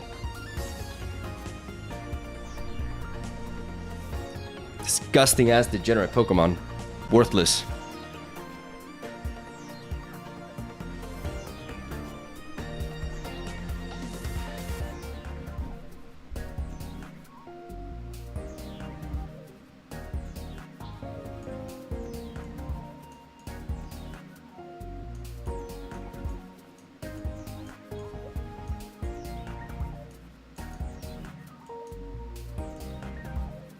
What about some good old egg action?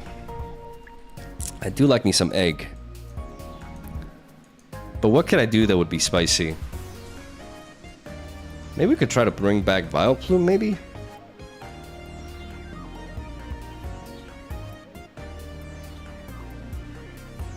Is there anything else that's like exciting with egg? I mean, I played Egg with Victory Bell. Like, that was a deck that I really liked, but I've already done it. I've already uploaded it.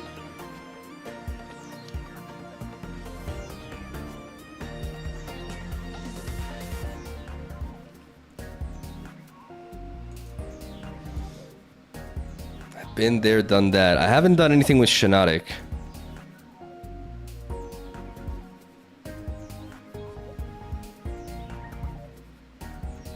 What could I do with Shiinotic? What can be done with this?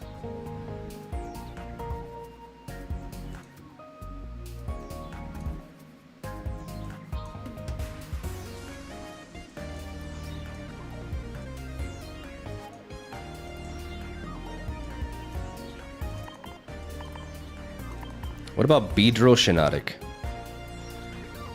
I have been saying constantly that I want a good 2-energy partner for Beedrill.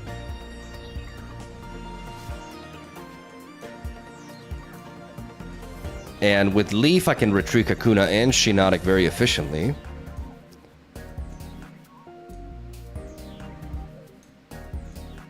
Theoretically, this works. But I think we need another Pokemon to kind of like give us that. We're lacking a little bit of bulk though. But aside from Celebi, what is the option?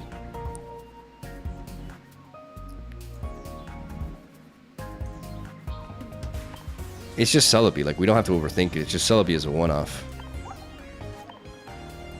With the sparkles.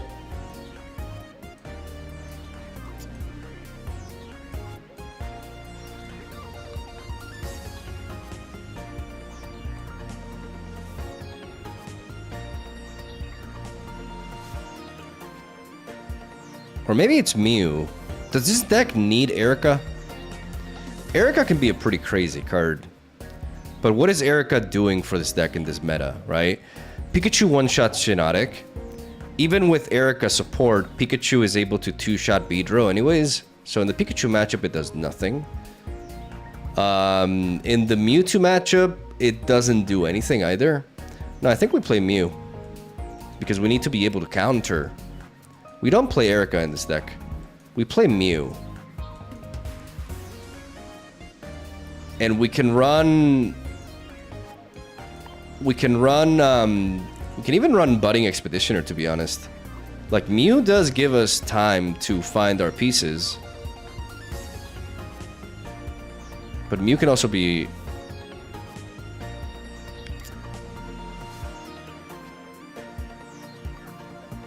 Like, what do we do? Like, how... Or is it just Druddigon? Because we're playing Leaf. Is it double Druddigon?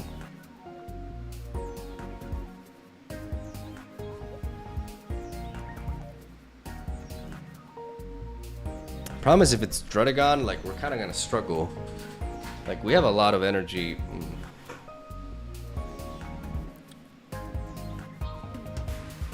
Chen! I'm doing great. How about you, buddy? Nice to see you. I don't think it's Druddigon, actually. Because our energy curve is kind of low. So Mew allows us to make up for that.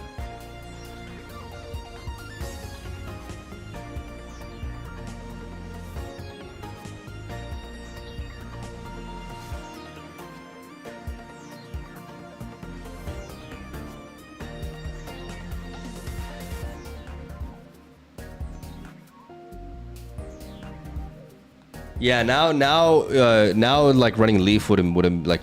I mean, Leaf makes sense because of Kakuna.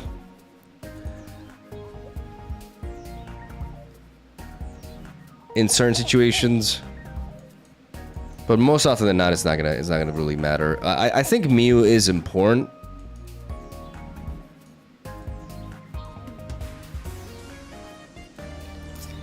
We'll just go with this. Some good stuff. Double Professor's Research, double Pokeball, double X Speed. At the very least, one Giovanni, probably two.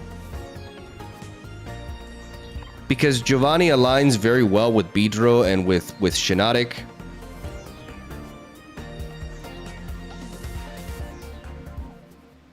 And what's the last card here? Sabrina? Has to be Sabrina, right?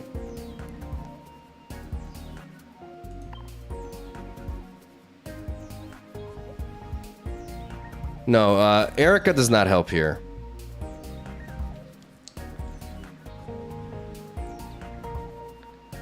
Is Sabrina good here, actually?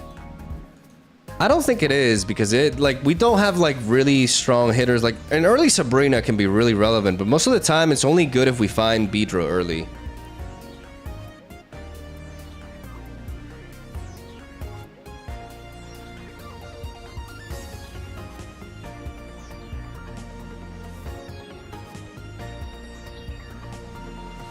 Why not the Leaf for the extra pivot room? I mean, that's not a terrible suggestion.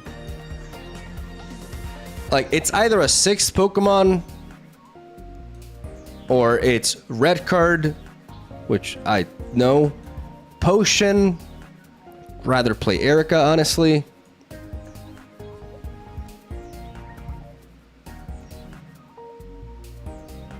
Yeah, no, I do think it's Sabrina. I still think it's Sabrina because we do have fast damage, so we're going to rack up damage and we need to be able to shuffle them around.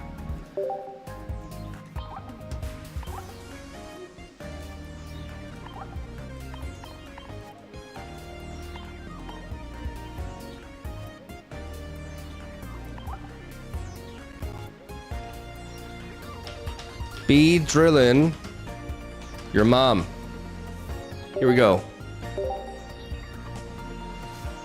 Don't take it personally. I have a high libido. I can't help it. Here we go.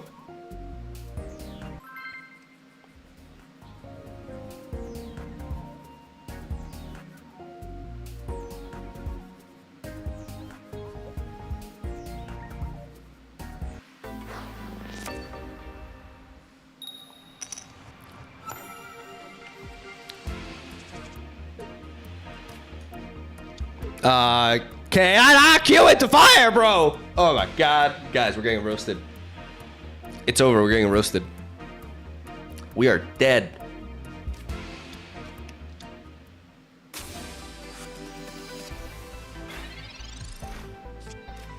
This is the first time I cue into fire all day. As I debut with Beedrill, like this game is trolling.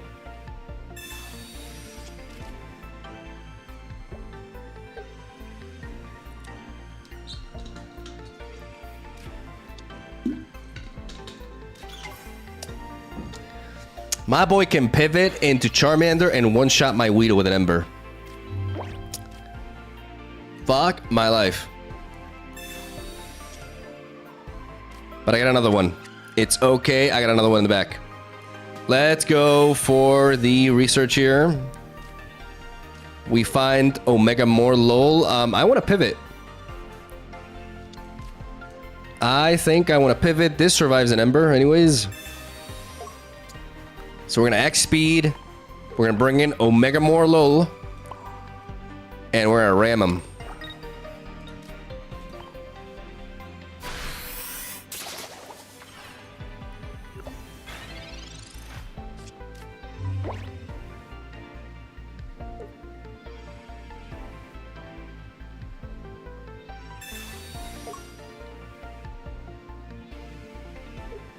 And we're going to put that Moltres to sleep. We're going to make them peepo high. but they're not gonna like it.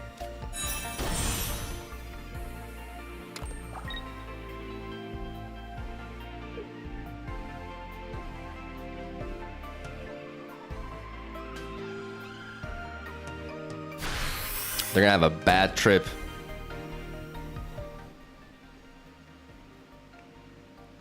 Panic attacks every 5 minutes. Here we go. Can you slow? No. Okay. Okay. Well, now my turn. They're spreading. No. This is the moment to capitalize on them, guys. This is the moment. Do I Sabrina actually? I think I Sabrina here.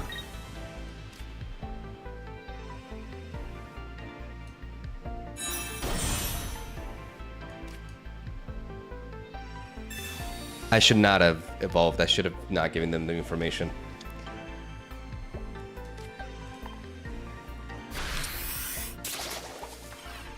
But I mean, they were probably gonna send that anyways. Put them to sleep forever.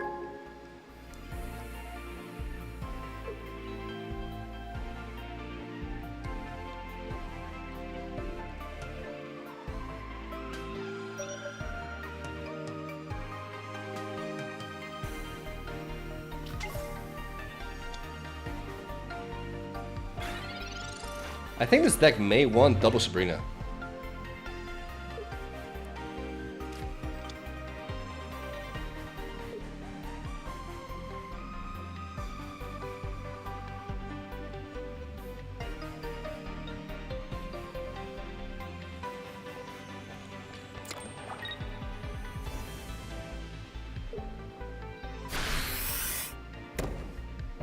Okay, relax. All right, just please calm down. You already had a good start. No, stop. Oh, Jesus Christ. Okay. There's the Beedrill, but no. Shit. Gambas now.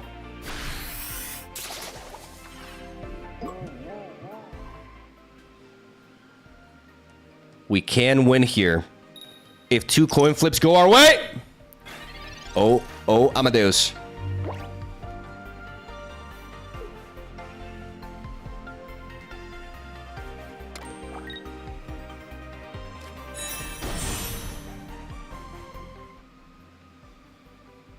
Heads now. Or stay asleep. Wait. God damn it, Kakuda!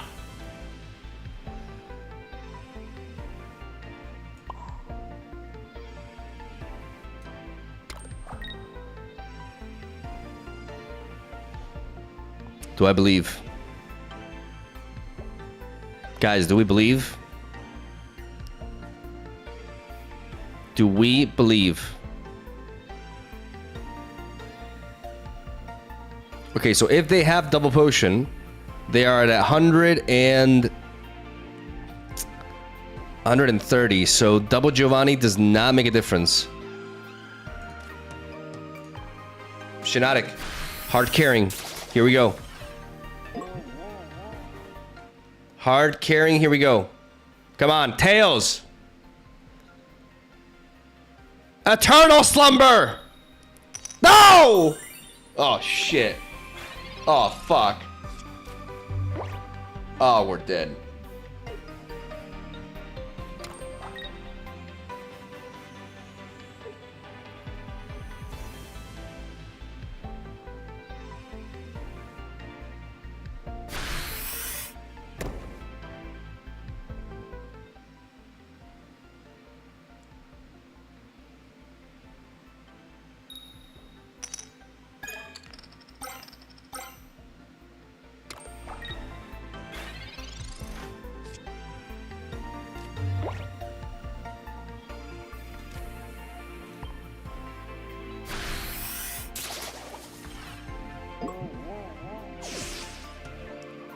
Here's a harsh reality about life, guys. Some people just do not have very high IQ.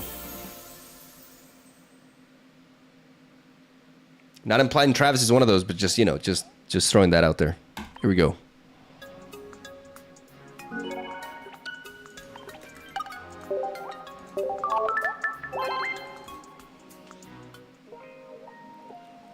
Yo, do you guys see Beedrill?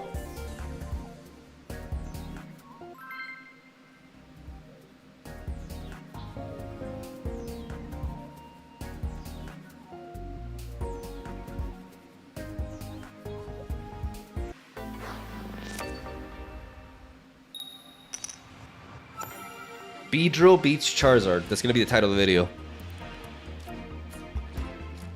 Okay, is this Mewtwo? We do have the Mew. No, I don't know what this is. I have no idea what this is.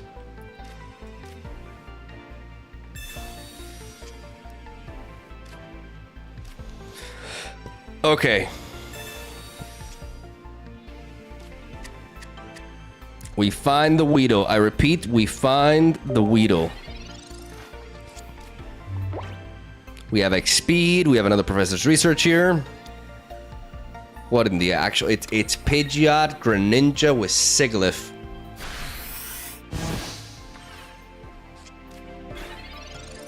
My God. Okay, let's go for the Professor's Research here.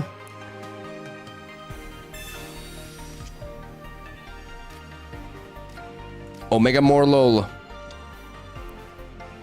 Omega more lol.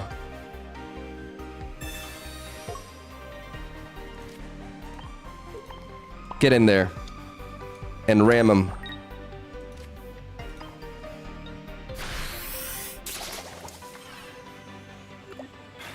Surprise him with that Giovanni.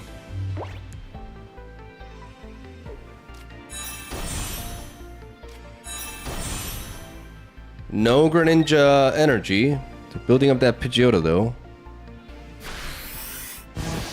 We gotta end this drawing. End this nonsense. Giovanni. Anime Giovanni, ladies and gentlemen. I'm gonna play the anime one. For pure psychological pressure. Gonna show them my invisible cigar. And blow the Sigilyph back. They need a regular Pidgeot into their own Giovanni. I don't think they have that.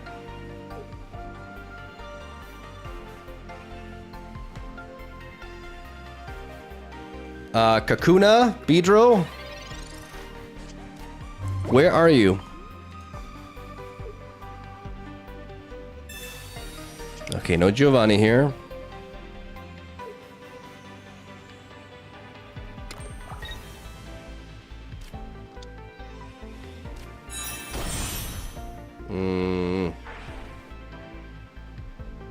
I think I may Sabrina them.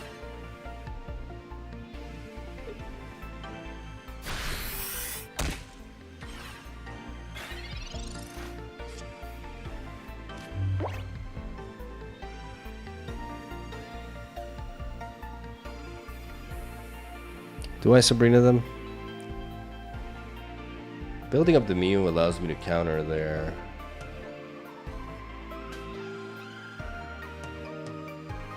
I don't think it's Sabrina here. I think I build up the Mew.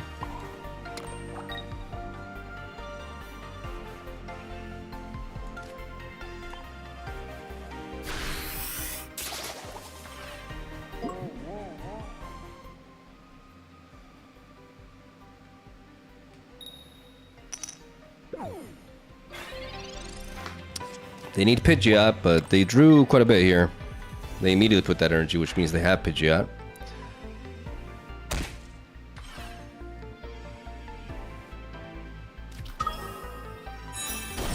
How beefy is this?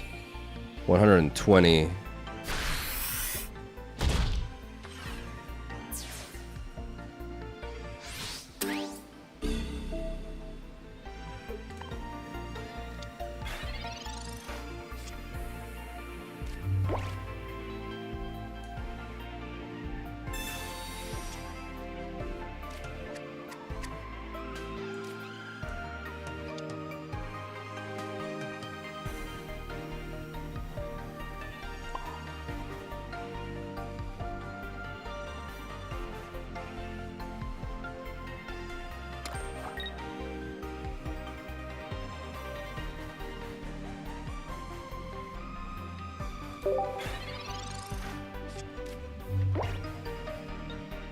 No potion?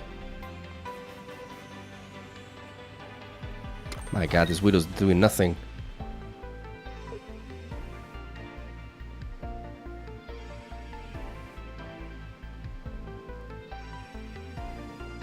We're not vulnerable to Sabrina this way. They retreat, yep.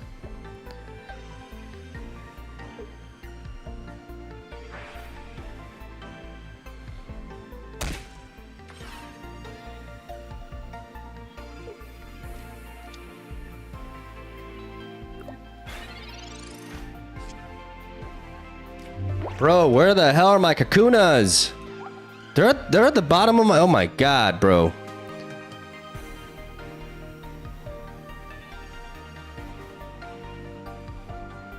I cannot. I need Sabrina here to slow them down. There's no other way.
It's over.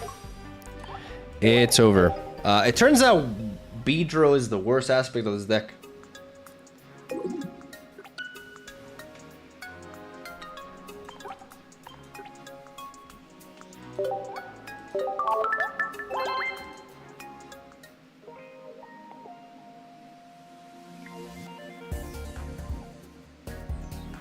The retreat was a misplay. No, man, I'm dead anyways. You don't understand. Like, sacking the Beedrill accomplishes nothing there. Like, if they get a kill, once they get a kill with Greninja, I cannot come back.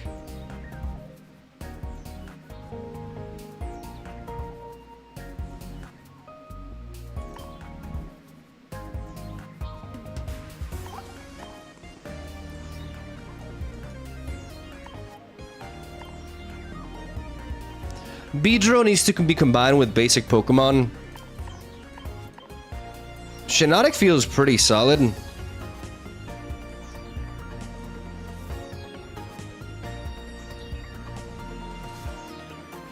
Doesn't matter about it being a very unusual deck, man. It's just that playing a stage 2 evolution like Beedrill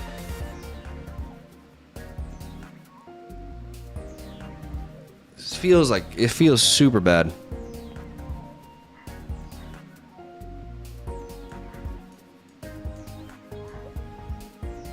Like, Beedrill will be more playable once we have good basics to pair with.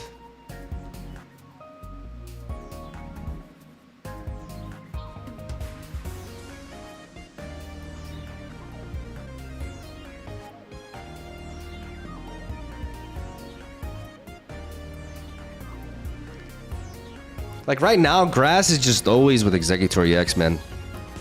Like, there's just no way around it.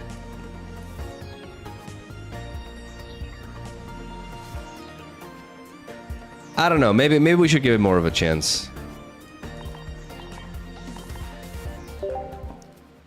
Like, it is true that we got unlucky. It is true. I think it's not every deck has to be like highly optimal, you know? Like, you know, it is a bit draw dependent. It's whatever, man. Like, not every deck has to be like super consistent. What am I gonna do? Like, not run stage 2 with stage 2 with stage 1 deck? Like, come on. No. It's fine. Like, literally both Kakunas were there at the bottom of our deck. Both Kakunas were at the bottom of our deck. Of course, like, we got unlucky. Let's not give up on your boy. Because of one bad match. Here we go.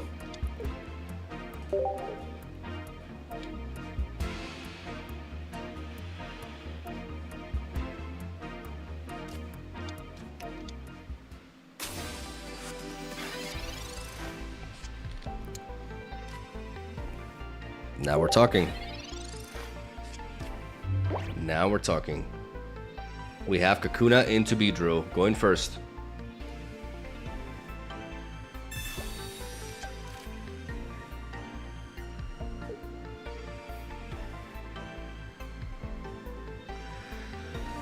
Chatot is not a bad consideration.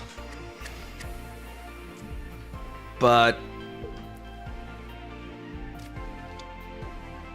it also just like is not the right deck for it.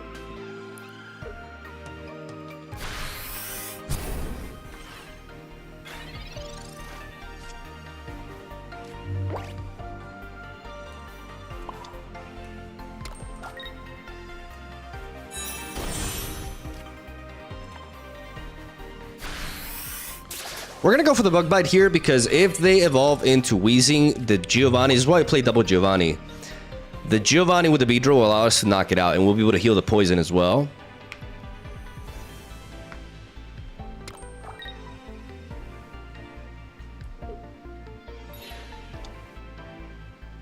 Or, you know, they can just send in Grimer to die.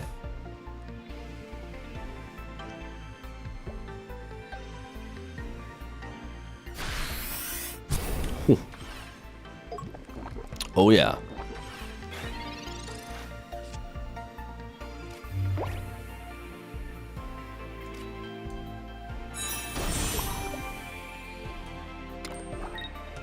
One shot them. Beautiful. With that sharp sting. That speed. The power. Having them at range for Wheezing to get knocked out by Giovanni, baby.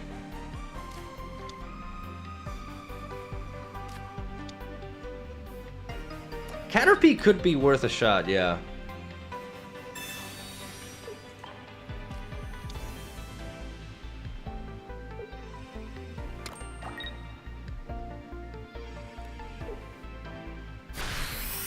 That's kind of a Copium Sabrina, if you ask me.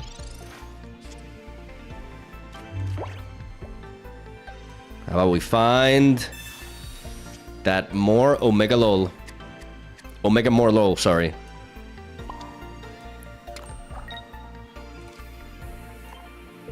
Pivot into death.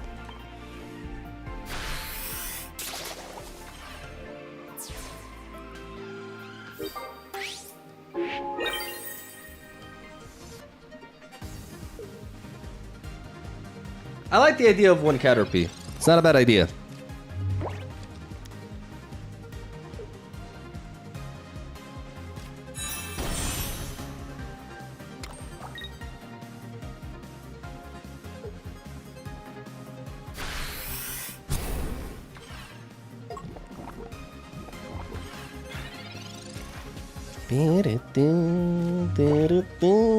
Sabrina.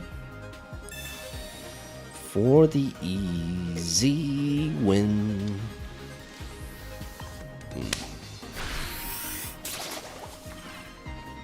Once Beedrill's online, it's just really nasty. Jesus, my hair. But I need a haircut. Is Caterpie worth?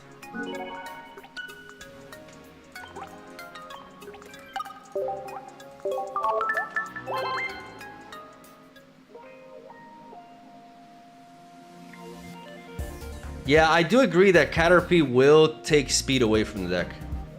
I think we just keep it as it is, to be honest. I think, you know, we can get screwed and not draw Kakuna, and those games is just whatever. Like, the deck is tempo. We're aggro here.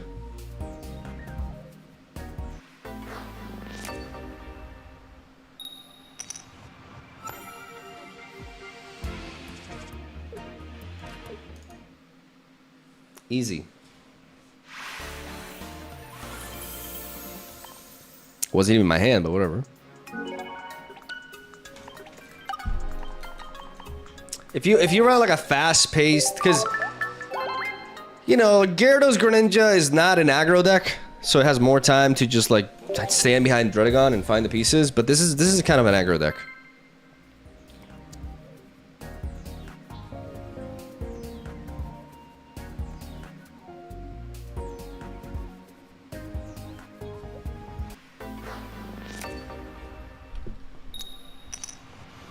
Going first, we want to see that Weedle into Kakuna.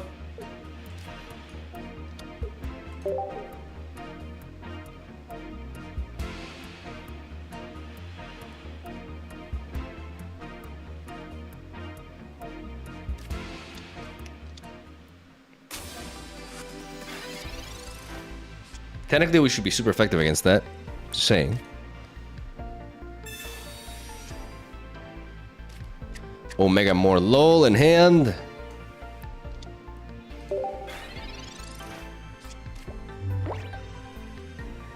I may double Giovanni to get rid of the Sigilyph. In case I don't draw into Beedrill.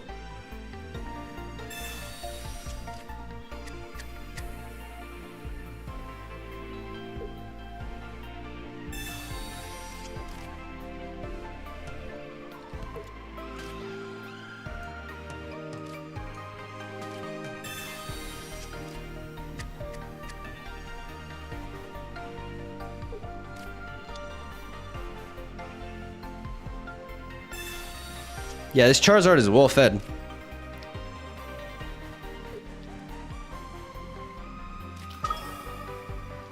Okay, so it is Mewtwo.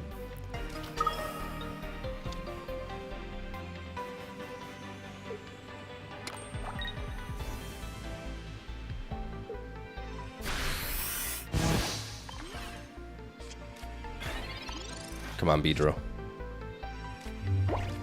Okay.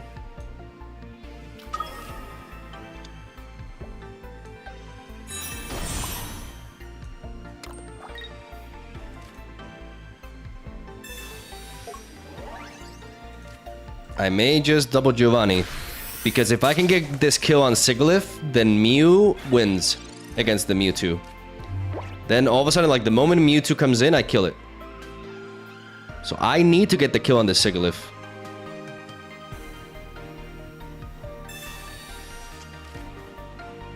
That's how you beat the Mewtwo deck with Mew. You have to get one kill before that.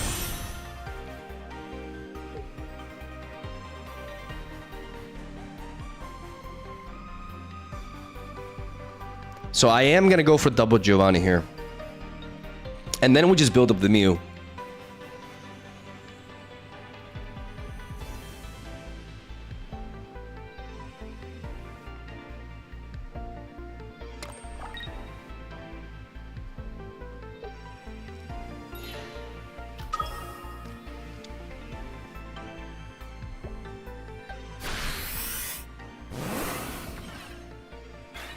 Can I pick up Beedrill? Oh! Let's go.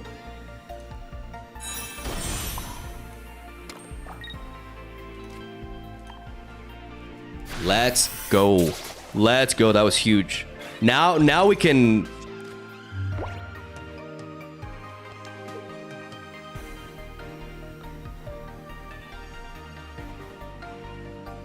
And we have that Giovanni to counter potential blue here. Because if they have Gardevoir, if they have like the nuts, and they Gardevoir here,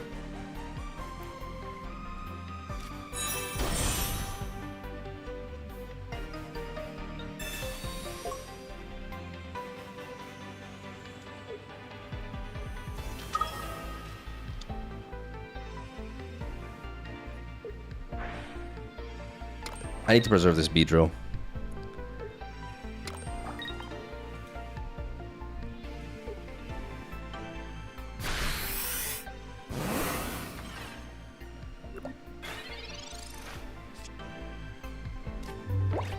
So I need to find another basic Pokemon here. So I'm now vulnerable to Sabrina.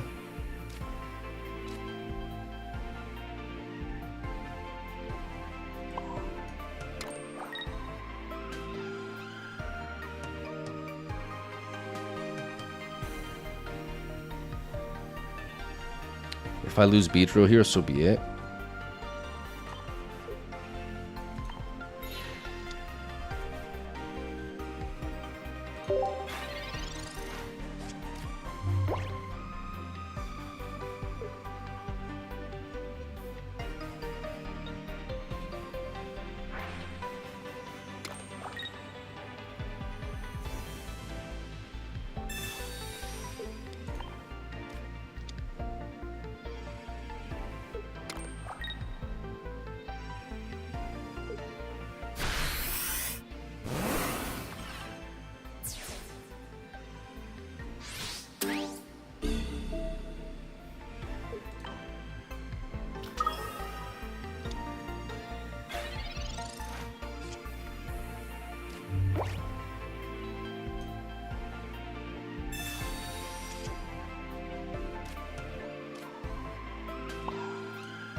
Where are my other basics, man?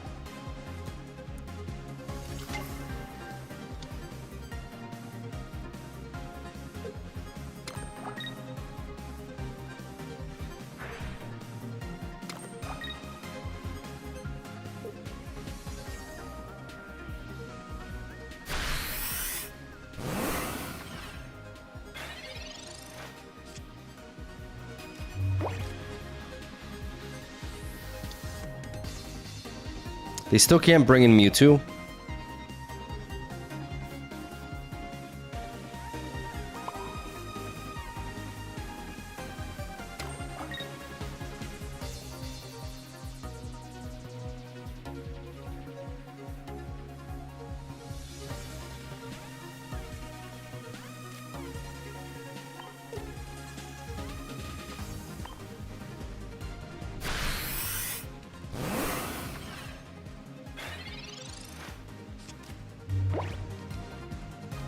They still cannot bring in Mewtwo. They need one more turn to be able to build it up here so we can leave the Mew on the board. If they Sabrina us, they can't one-shot my Morlo because I'm not evolving to Shiinotic, so that Mew can't genome hacking me. And I'm setting up for a Shiinotic kill here. I'm not expecting them to play red card because they play Mythical Slab. They just play too many cards. I don't understand this play. This play makes no sense. I mean, it kind of does. But no, it doesn't actually. You're dead. I'm gonna put you to sleep.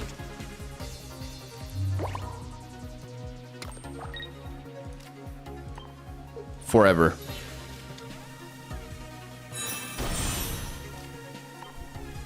Out of my face. Oh! Got him.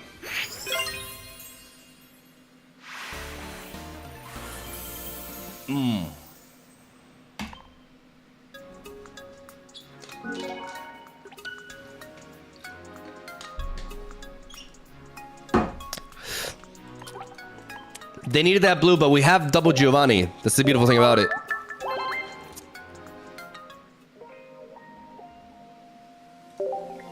Beedrill is huge there. That's just his deck. Like, if we don't draw Kakuna or Beedrill, then we're just screwed, you know? A lot of times, and that's just the way it is.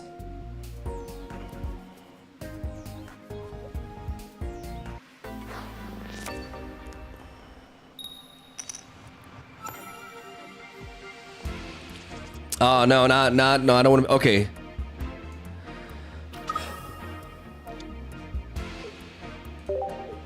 Mew can counter Charizard.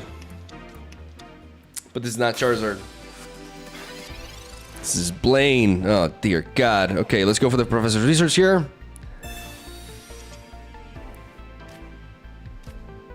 Terrible. Absolutely terrible draws here.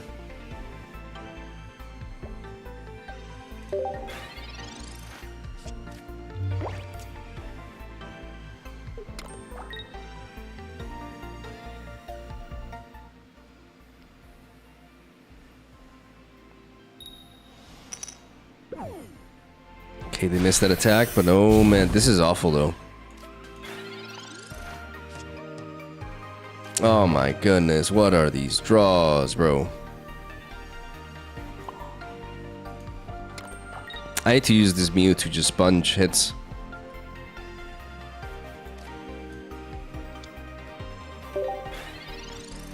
Now we drop the other Omega more lol, because if they Sabrina us, I'd rather give them the one that I'm not investing into.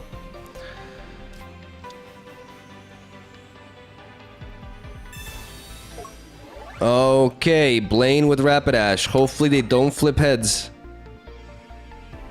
Otherwise, we are done.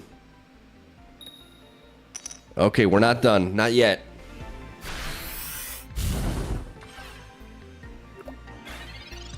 Shiinotic? Oh my god, thank you, Shiinotic.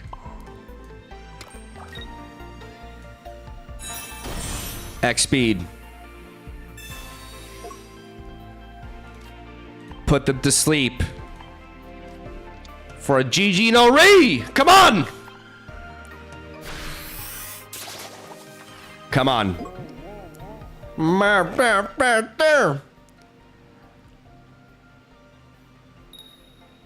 No! It's fine. It's fine. They don't have another Blaine, and they're not gonna flip heads. This is okay. This is fine. Guys, we're fine. We are fine.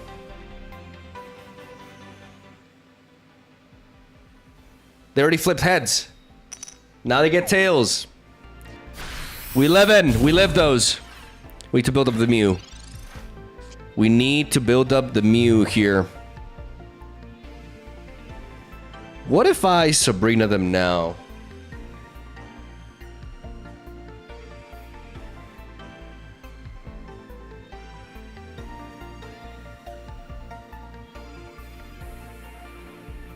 I think it's the kind of play we gotta go for. Because I trapped the Magmar. And I can also trap the like, I can deal with the Ninetales preemptively.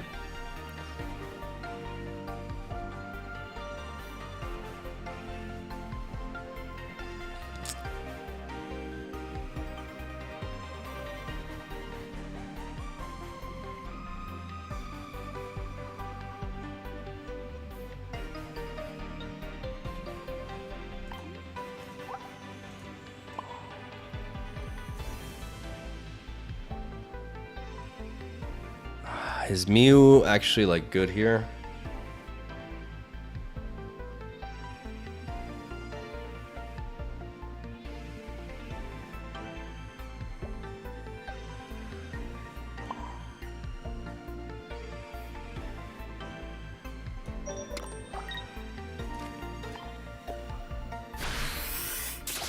Come on, Shiinotic, we need you.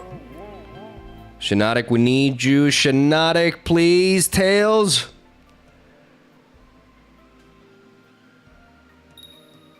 No! Crap. Crap, we're dead. Shiinotic, you failed this.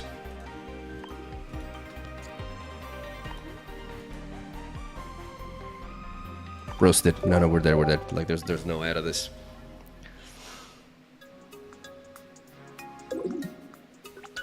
There's actually no way out of this.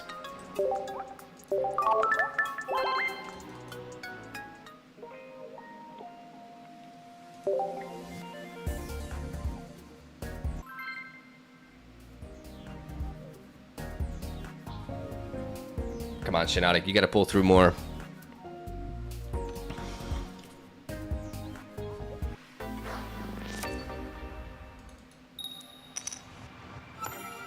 Come on. Electric. We're going first. We got Weedle. Double Pokeball into Professor's Research. Very solid potential opener here. But Pikachu can be problematic.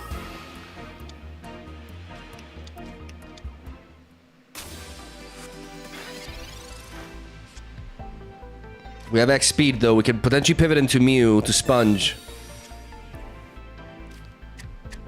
Omega more lol.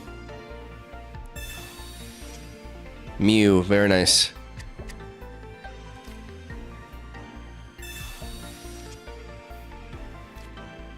Okay, we just don't draw into stuff though. No matter what, we need to play Mew here.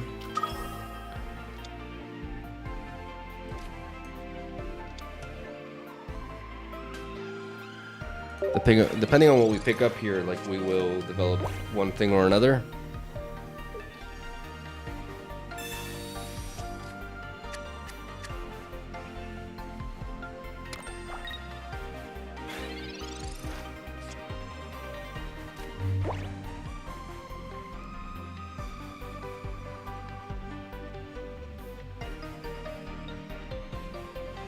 We need Sabrina to try to slow them down.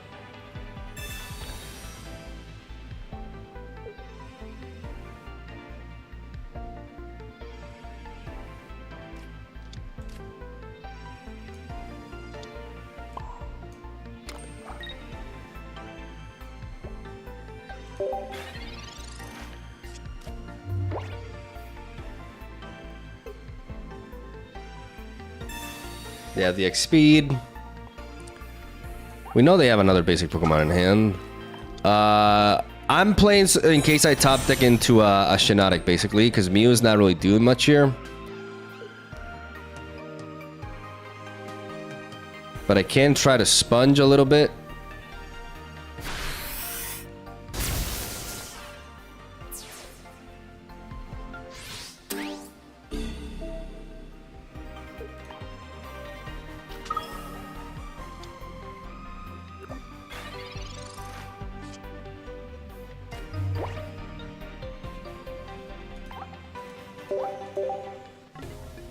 When the draws are just not there, they're not there.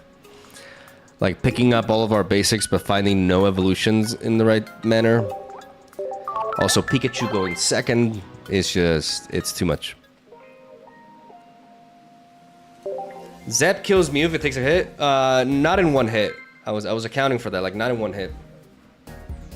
And I can potentially sleep this Striker.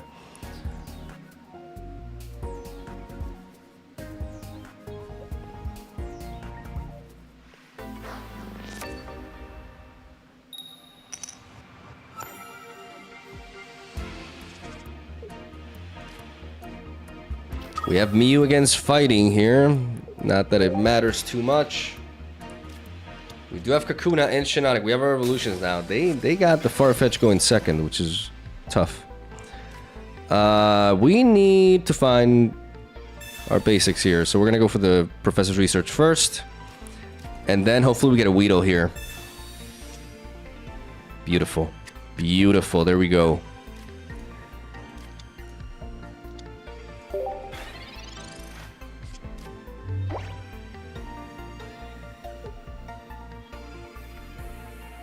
We can snipe down that Farfetch. Use Mew as a tank.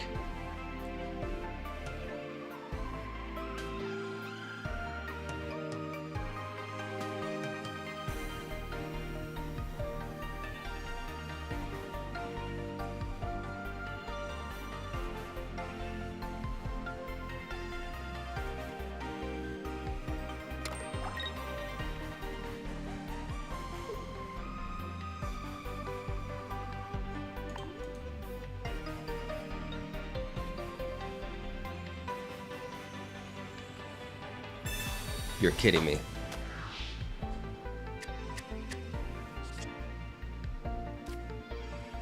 You're actually kidding me.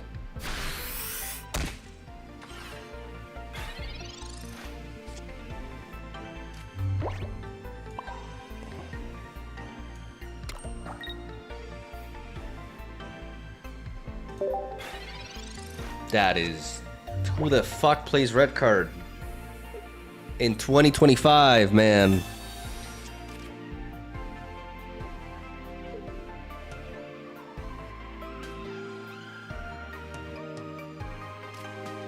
They took so long to play it too, like that was kind of sus.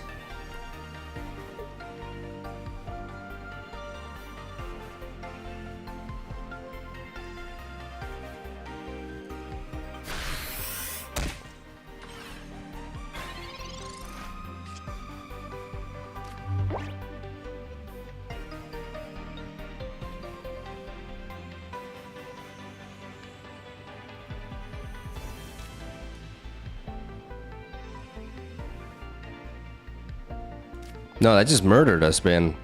You gotta be kidding me, dude. Oh my goodness.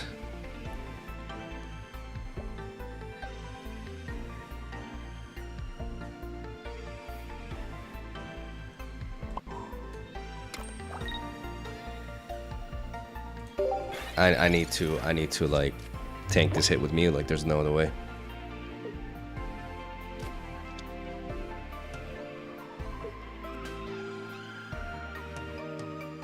Obviously Giovanni's a thing, but I can't. Now that they found the main key, like, oh man, it's so over. It's so over. Oh my god, the red card, man. You're kidding me right now. You're actually kidding me. Who the hell plays red card in that deck? Oh, I hate when people play that shit card, man, and it just like, and they played in the worst possible situation for me.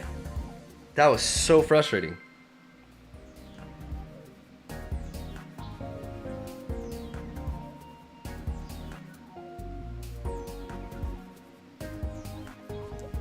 Mew's not for this deck slowing the pace. It's not about like him slowing the pace.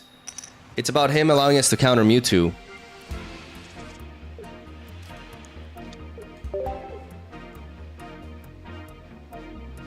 And other decks, like for example, Moltres decks as well, like decks that can get really out of hand. Because our curve is so low, we can actually build up the Mew.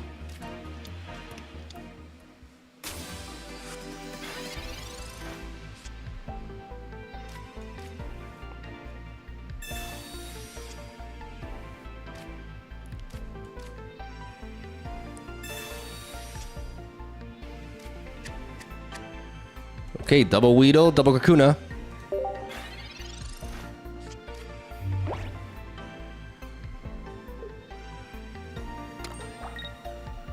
Nothing wrong with red card. Red card is a shit card. And if you play nowadays in most decks, you're an idiot.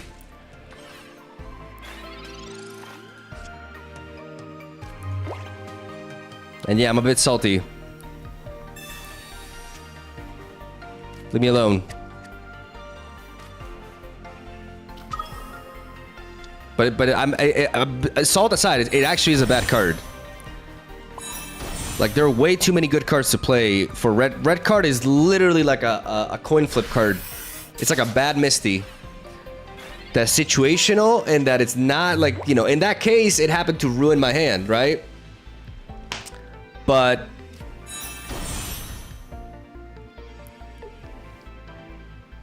in most cases,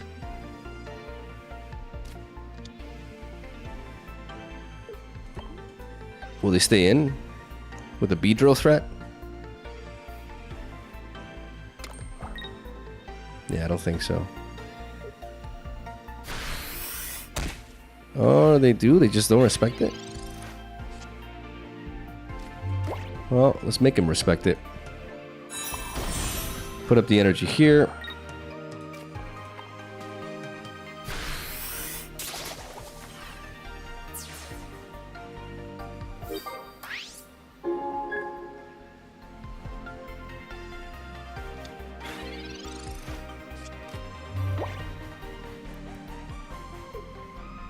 But hurt because you got wrecked by a better player. Imagine calling somebody a better player in Pokemon Pocket because they played red card.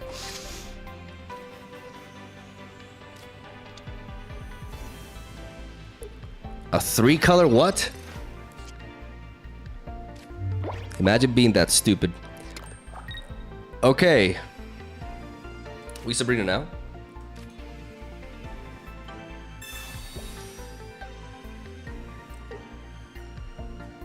We Sabrina now, and then Giovanni with the Mew will seal the deal. Because they'll want to bring back Dracnard, and then we're able to snipe it with Mew. Triple color.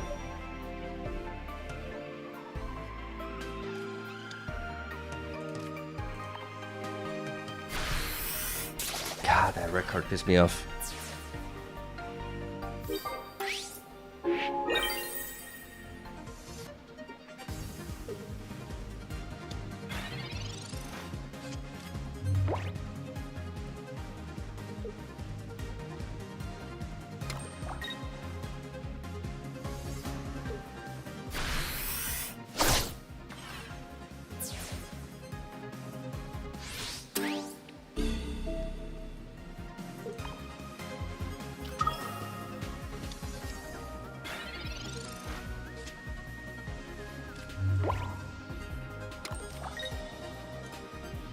This is why we play Mew with Beedrill. Beedrill so low curve.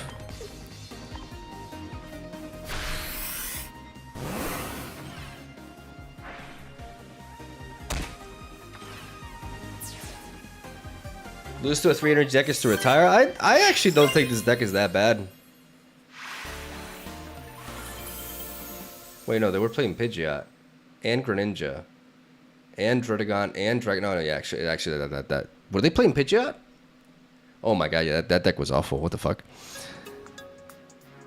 No, that was super bad.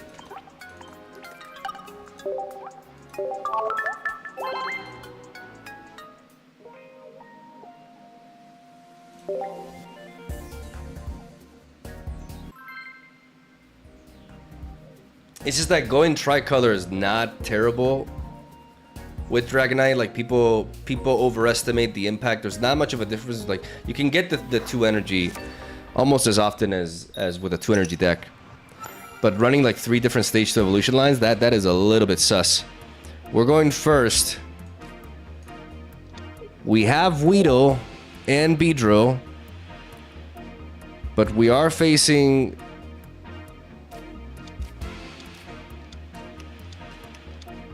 Pikachu's a problem. Pikachu's maybe just I think I just need to play Exeggutor. Like cut the bullshit. I need to play Exeggutor.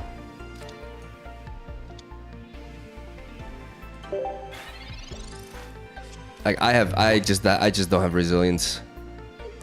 Like Beedrill has 120 HP, but Beedrill has 120 HP like on turn. On my 3rd turn, which is too late when Pikachu's going 2nd.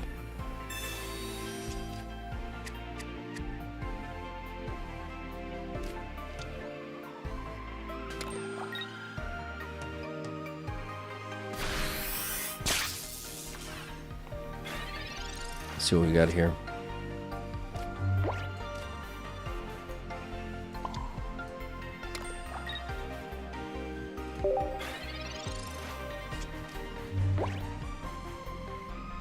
Yeah, I just don't have resilience.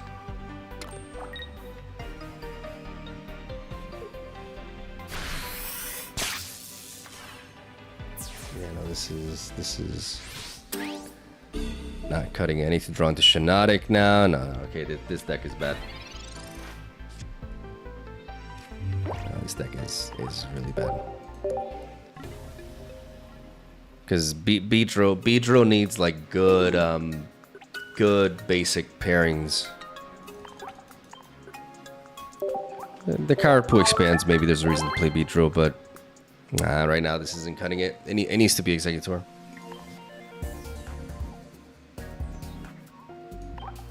It needs to be Exeggutor.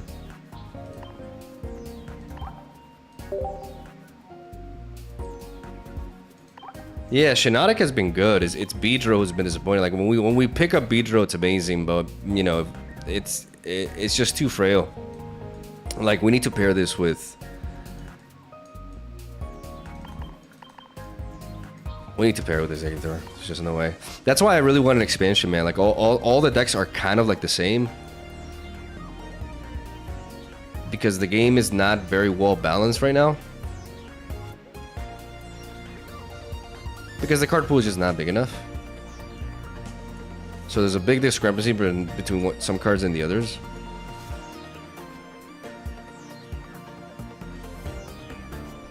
It has to be Exeggutor, like there's just no other way.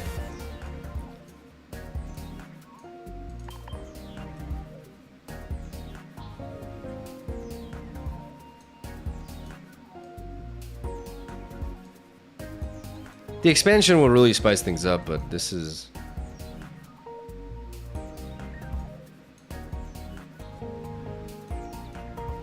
Eggs is really good, but I also find it boring. You find it boring because it's everywhere in grass decks. Because there's literally nothing else to play instead. Because this game is in dire need of an expansion.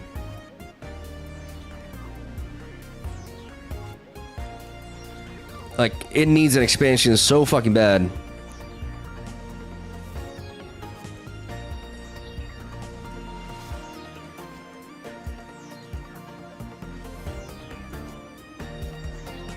And they need to stop printing vanilla cards. Enough vanilla cards, please.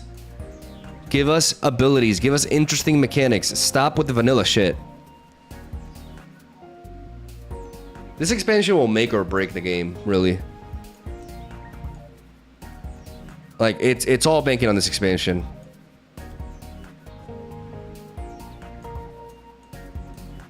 There's way too many vanilla cards, bro.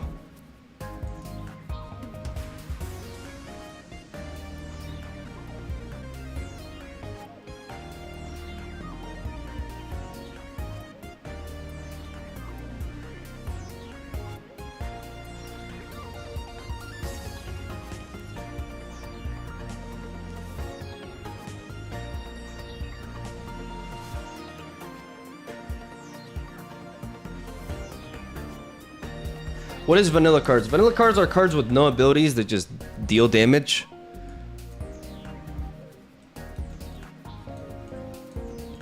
AKA very boring cards. Like this.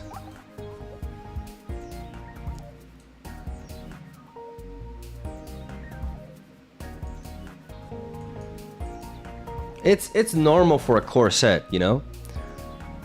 But we are at a point where it's just like yeah, I can make a Shinotic deck, but it's literally just another Exeggutor EX combination.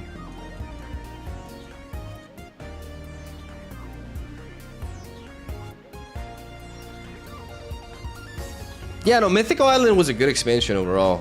It was just very small, right? Is the thing, but it was a good, like, I'm not saying it was vanilla by any means.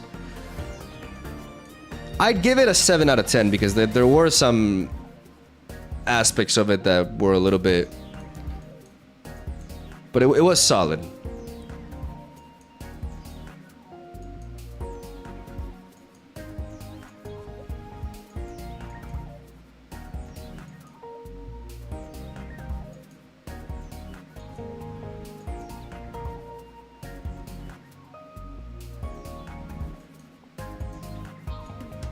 But they really, really need to spice things up with this expansion. Otherwise, the player base is gonna drop like super fast.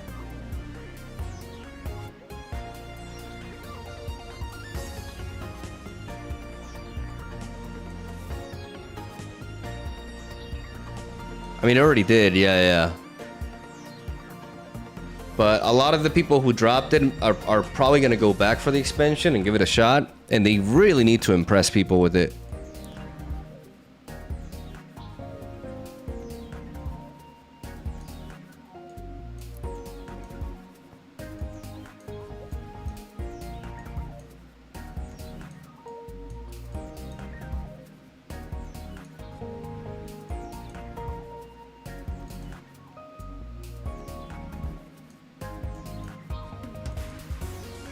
What the hell do I do?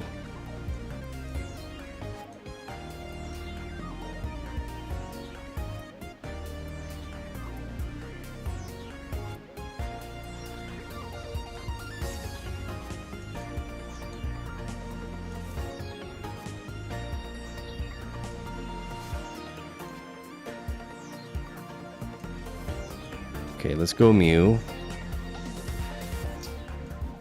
Let's try not to tilt too much.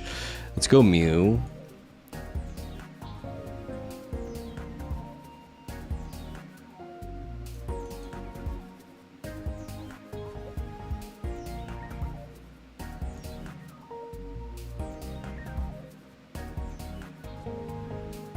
Yeah, no, I think I'm gonna be streaming Showdown, honestly. Like for the remainder of the month, because I can't, like, I'm forcing it too hard. Like there's literally like nothing to do. I'm trying too hard to force things.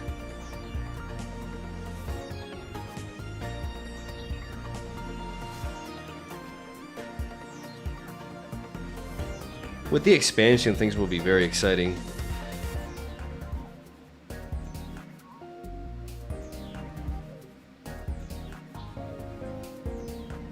I also played TFT, but Pokemon Showdown will be fun.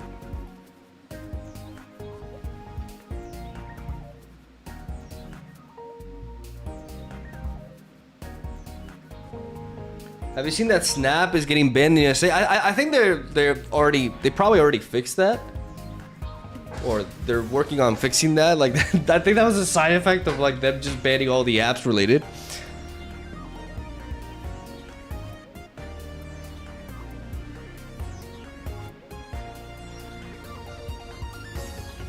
Mog, what deck will you use for the Fine Win Streak event? I don't think I'm gonna play the Fine Win Streak event, to be honest. Like, I just don't really get much joy out of playing Pokemon Pocket now, because the joy that I get out of playing Pokemon Pocket is brewing decks. So, playing decks that I've already played a bunch of times and like revisiting them and stuff, like, yeah, some people can do that, but for me, I don't really get a sense of satisfaction out of that. So I think I'll be skipping this emblem, to be honest.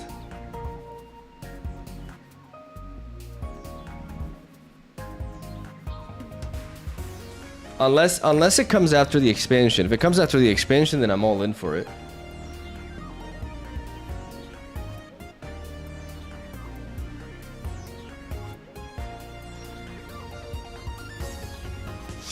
Like I was in the mood to play the game today. Like I was burnt out, but I was in the mood, but then I just like, you can't force it. You really can't force it. There's nothing exciting to do right now.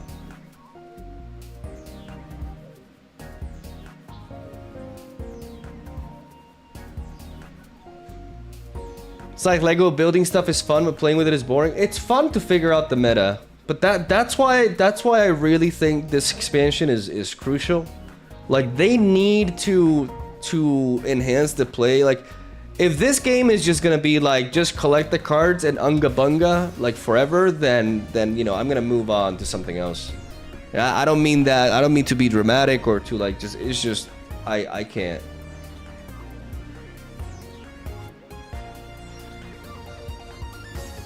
Like I need something that's a bit more rewarding. So I'm very excited for the expansion because I actually do think they're gonna do some really cool stuff. But we'll have to see. But I do think that they're gonna spice it up. But they need to deliver. We need to hold them to a high standard. They need to deliver.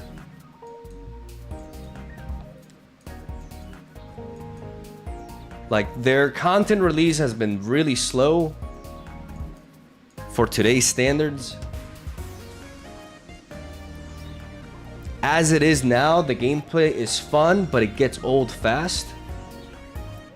So they need to enhance the experience. They need to release a bunch of training cards. They need to, like, give us tools to really diversify deck building. So that we can find all, you know, just keep trying to mix things and make the game a fresh experience. I think Mythical Island is a step in the right direction. Like, we got cool stuff like Pokemon Flute, cards like Budding Expeditioner are cards that I really like. Mythical Slab shows that they're not particularly afraid of enhancing consistency for decks. And there's even like fringe tech options like Blue that have utility in certain situations. Like this expansion, like this mini set provided a lot of cool stuff. But we need the new expansion to be like Mythical Island, but 200 and something card edition.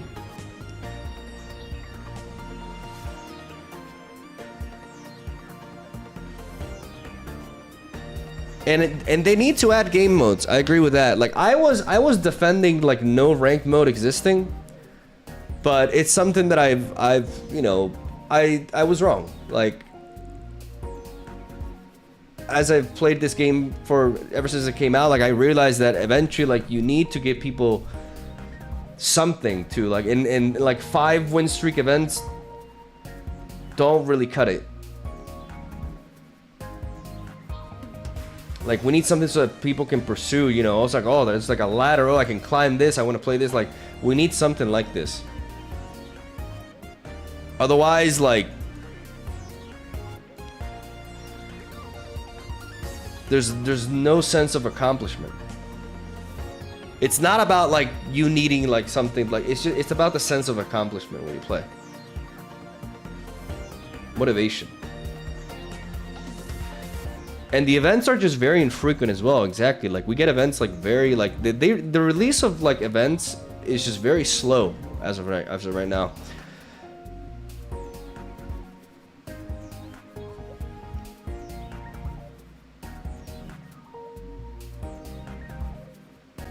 This is a collection game. PvP is an extra. Yeah, I mean, and hey, if that's what they want, it's fine.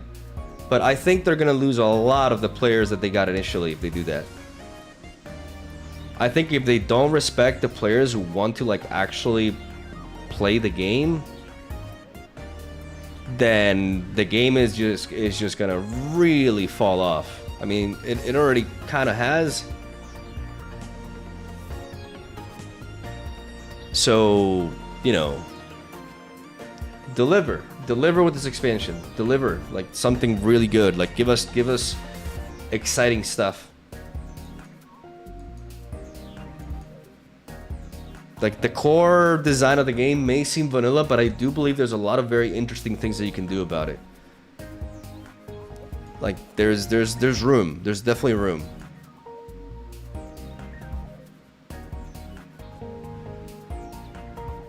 But we'll see. Time will tell.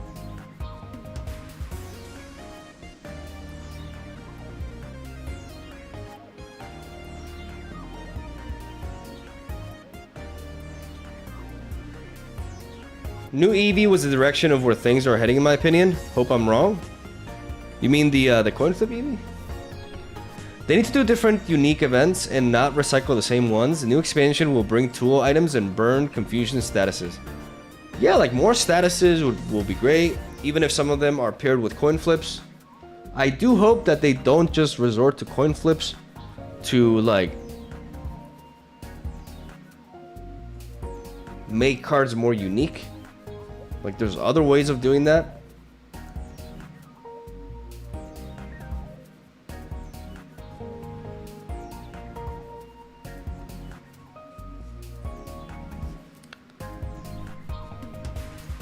Like I'm not a fan of this card. Like you just mentioned it, Turbo. Like yeah, like this is one of the cards that I dislike the most out of Mythical Island.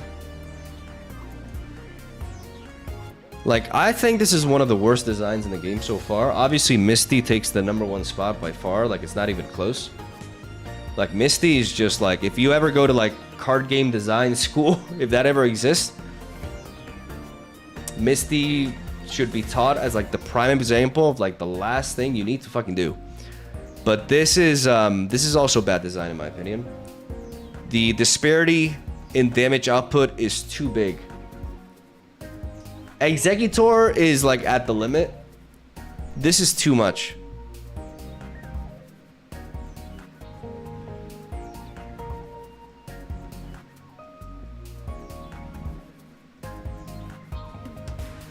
How is it bad compared to Exeggutor? Because Exeggutor has a less of a jump. Exeggutor's from 40 to 80. Don't get me wrong, 80 is a lot. But Exeggutor is like at the limit in my opinion. It represents like the limit of this coin flip variance. This thing has the potential to one-shot a Kangaskhan, a Druddigon, a shitload of stuff. Anything with 190 HP, like it's crazy. Like it's too much variance. I really dislike this card. This is one of the worst cards from the exp, if not the worst for me.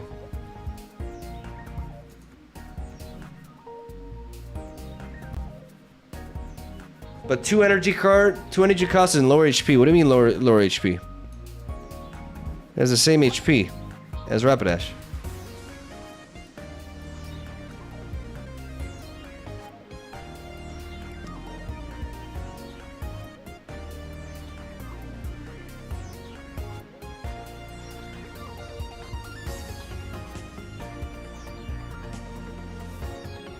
Yeah, I don't mean to come off negative. You know, I'm just being honest here. Like, I'm not gonna lie, like I have been struggling. And I don't like to be in this position because, you know, I always I always get like if I don't like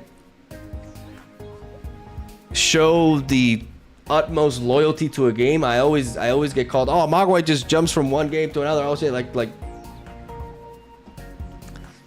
I am very much ready to commit to Pokemon Pocket. You know, I'm very willing. You guys, I've been working my ass off. Like, you know, at the end of the year, like November and December, I grinded like crazy. I'm very happy with the videos that I put out. It was very fulfilling, very fun, and I'm ready to commit. You know, but I can't commit to a game that just doesn't ultimately like respect player versus player to the degree that I personally desire for it to. English.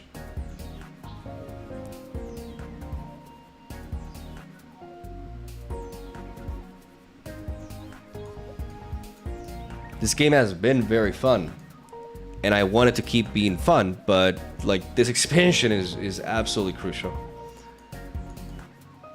So we'll see.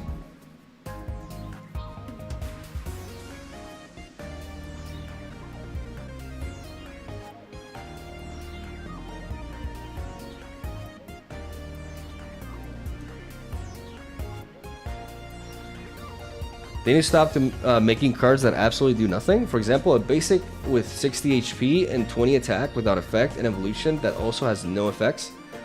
Yeah, that's what I mean by Bahamdia. That's what I'm referring to when I say vanilla. When I mentioned they need to tone down like the vanilla, they need to stop. Like there's more than enough vanilla cards in the game. That's what I'm referring to. Vanilla cards. There's a lot of them. And it's normal for a core set. Like, it's fine. Like, I'm not saying that there's too many of them right now, but I am saying that they really, really need to avoid resorting to a vanilla design. Cards need to be exciting. Cards need to feel more unique. So, moving onwards, like, the expansion really has to deliver in that sense.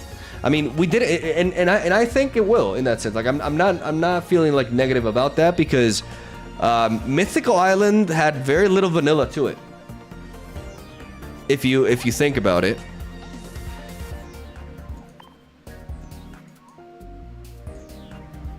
Can I search for Mythical Island set? Collector card number? Yeah. Like, if you look at Mythical Island,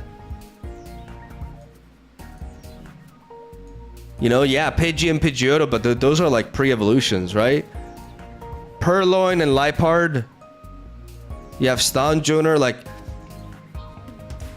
There's some elements of, like, some vanilla elements here and there, but most of the cards have abilities. The vast majority of them really do something or like one thing or another. Like the new Salazzle, Poisoning, Volcarona. Like the vast majority of the set is not vanilla. So, you know, it's not like it's a pattern that they're repeating. It's just that the core set itself has a lot of vanilla in it.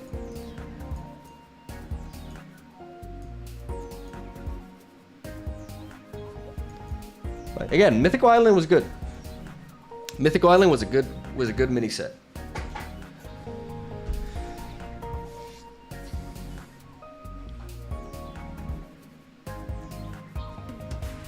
Key point is your desire, as sad as it sounds. Maybe you're just not the target audience. That could be the case. Like maybe they don't really want to, like they just want people to collect the cards. They don't like, so far they haven't given us a reason to think that they care too much about player versus player.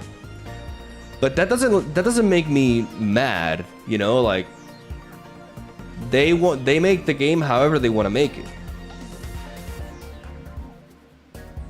But, you know, I know what I want. So we'll see.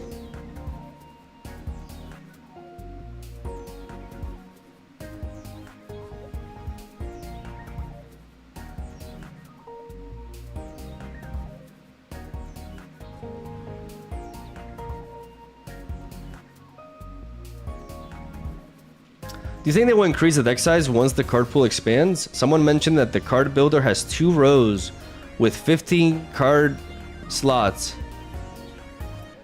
Yeah, I mean, yeah, this is a little bit this is interesting. That's a good, like, look at all these extra spots. Okay, 1, 2, 3, 4, 5, 6, 7, 8, 9, 10. So this is a little bit sus.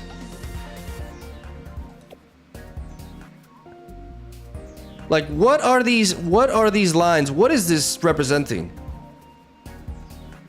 Why even have this to begin with?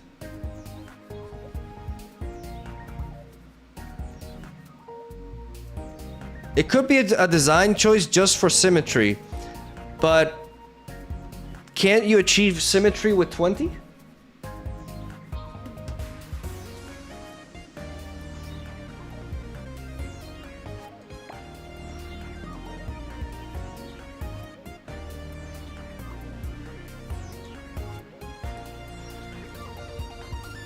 Maybe they're open to having like different game modes and incorporating something like 30 card. Like that would be really cool.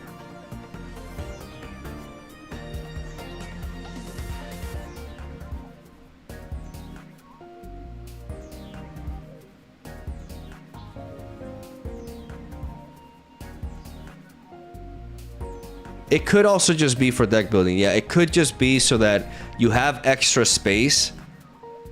So you just start adding a bunch of cards, right? And then eventually you're like, oh wait, I want this and that. So like you actually have more space, and then you can delete stuff that you don't want, right? Like it could just be because of that. Absolutely. It's all speculation.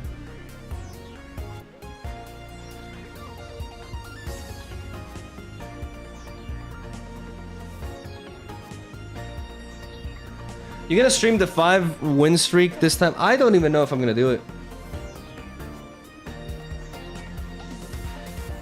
Like right now, I do not have any drive to play the game because I'm not doing anything new.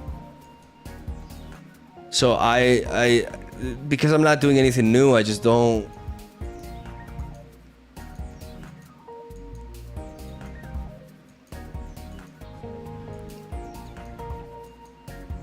I don't have it in me.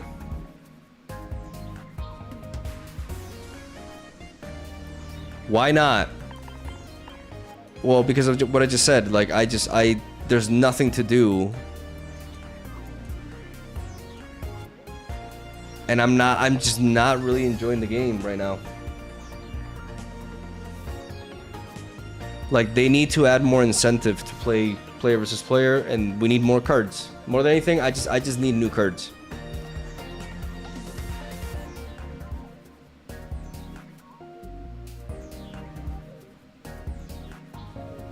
I've been playing a little bit of Pokemon Showdown.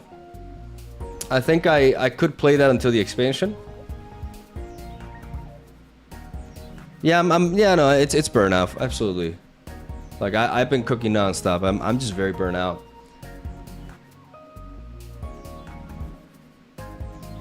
OU, yeah, OU. I mean, there's a lot. It's really, there's a lot of stuff that I'm like, I don't know what the hell's going on, because there's a bunch of Pokemon that I just don't know. Mainly like the Generation 9 Pokemon. Like there's a lot of stuff that I'm learning, but it's been fun.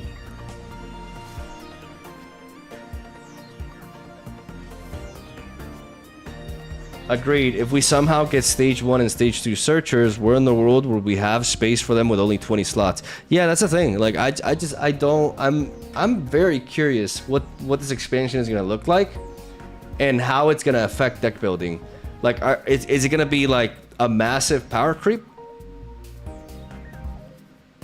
Because if they want us to play with the new cards when there's only 20 card decks, the only logical way that I see that happening is if there's like an insane power creep in the game.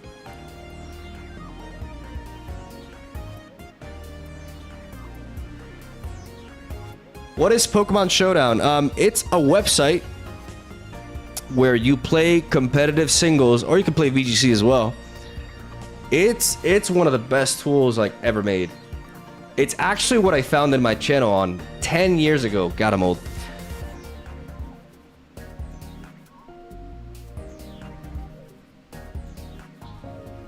Will this game die without ranked?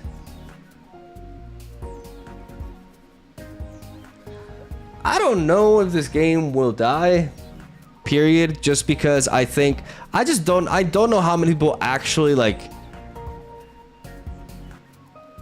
are going to be hooked for a long time just collecting cards. But that number may be very high. Like, I just don't know.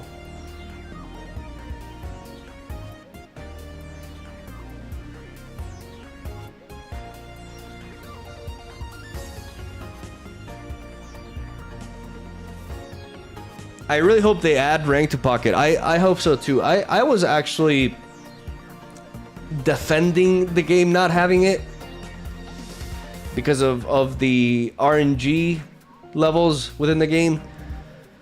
But I've changed my opinion over time. I think the game really needs it. It just feels really shallow to play this game without having any sort of like sense of reward.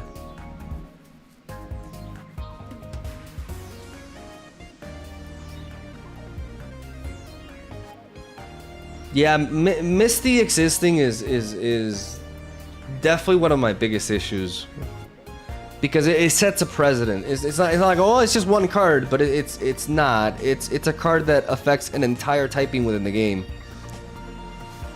It is.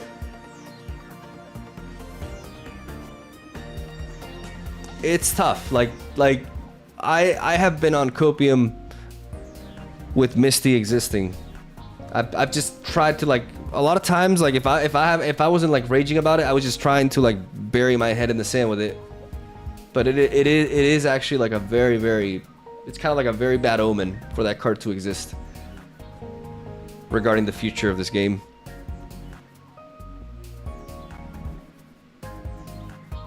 It averages out over time though if you put it in enough matches. No, but Hannah, that's not the point.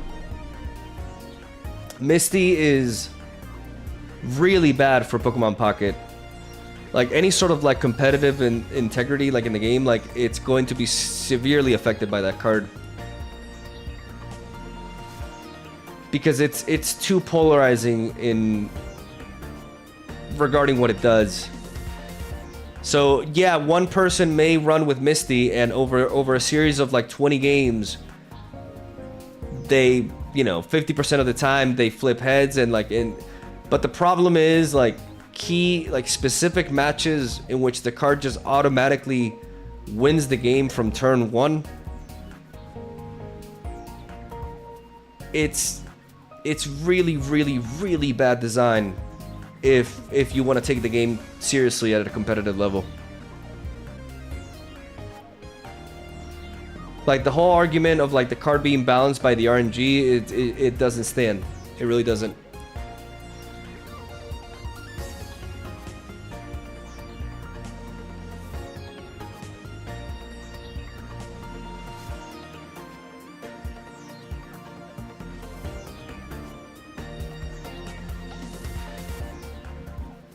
Like you can't make a card that is like 50% of the time this card does nothing.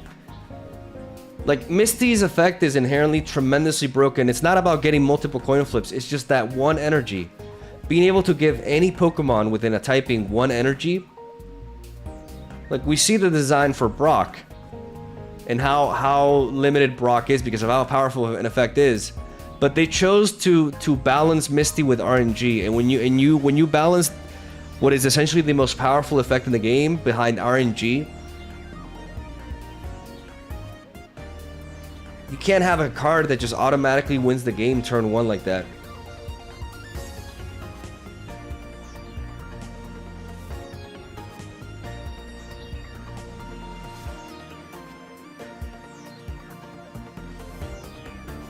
How would you balance it then? I would redesign it. I think generating energy through a trainer card is extremely dangerous. People compare it to Moltres a lot, but it's just very different because you have to have Moltres in the front line. You have to place energy onto Moltres, and you have to spend your attack with Moltres. So there are ways to navigate around Moltres. You can trap it. You can attack the back line. You can set up yourself against it. There's stuff you can do, but Misty is a trainer card. So you don't need to play it, you don't need to put energy onto it. It cannot be attacked. It just does what it does immediately.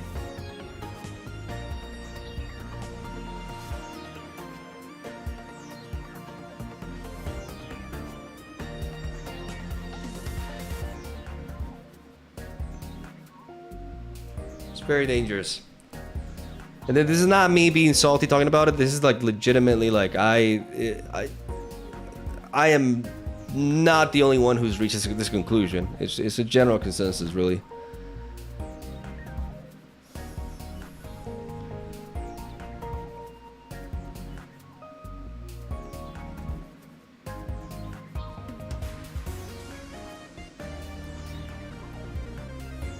Misty, flip 2 coins. For each heads, play it on a non-basic water Pokemon. I think just the general idea of making Misty not interact with basic Pokemon is already a significant improvement.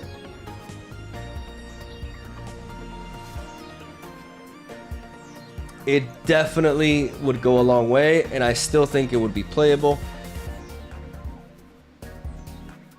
I wonder if they will ever be open to do balance changes at some point, or if they just wait to cycle Cetra. So far they have not shown any incentive, but there's like zero communication with the developers. Because there's zero communication, we just have no idea where they stand. But if you were to ask me what I think, right now I'm on the boat. I basically believe that they do not intend to tweak cards, that they're very much against it.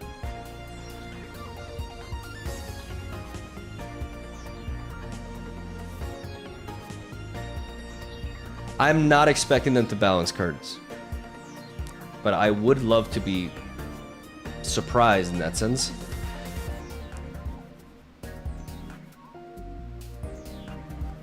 I don't understand why they can't. It's a digital card game. There's no reason why they couldn't.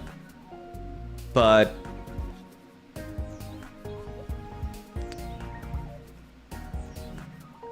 balancing cards often is not something, through my experience working with different developers for card games, it's not something that they like to do.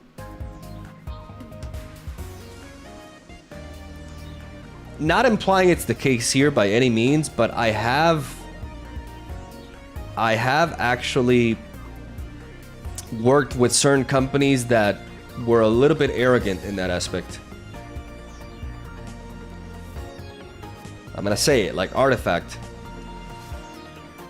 The developers for Artifact were very arrogant, and they basically said, no, we're not changing cards. They told us that. And then what happened? They changed cards. They nerfed them and buffed them and all that shit.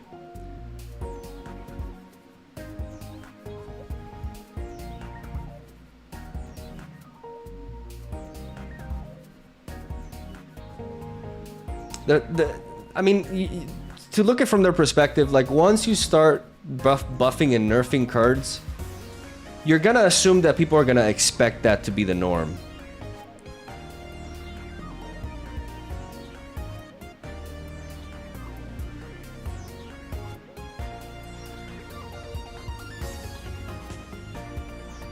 The one reason I hate Marvel Snap is because the constant nerfs and buffs affecting the meta makes it hard to be in the loop consistently.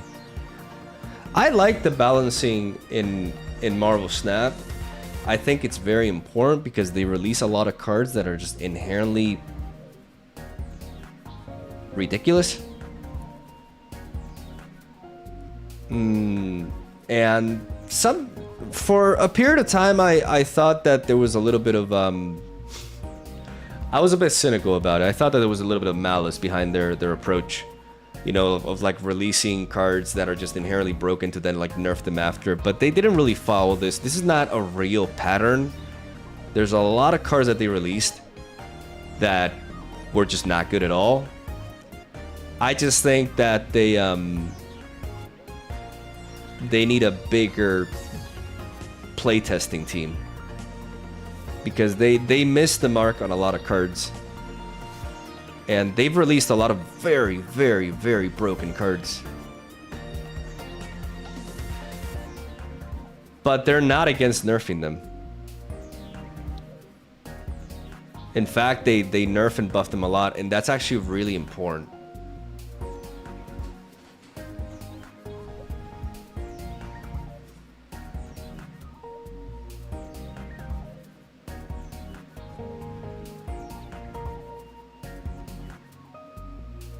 But the problem is most of the water cards are balanced around Misty being in the game. Yeah, that's why like for me the existence of Misty is legitimately it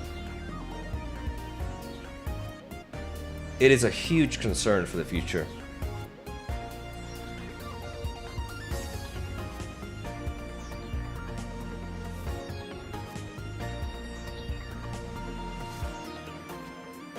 Because a lot of stuff is tied to it. That's correct.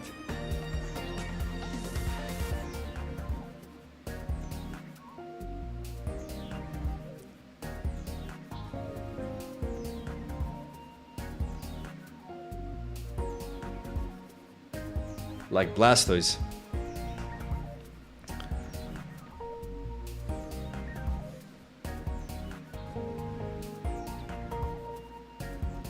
My biggest fear is that the expansion includes a Misty for another type. Like imagine every type getting a Misty and Windup and an RNG Fest.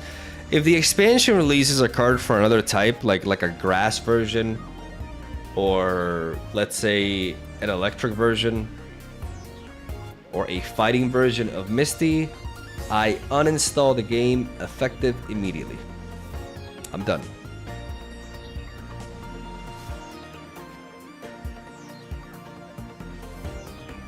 Like, I won't even think about it.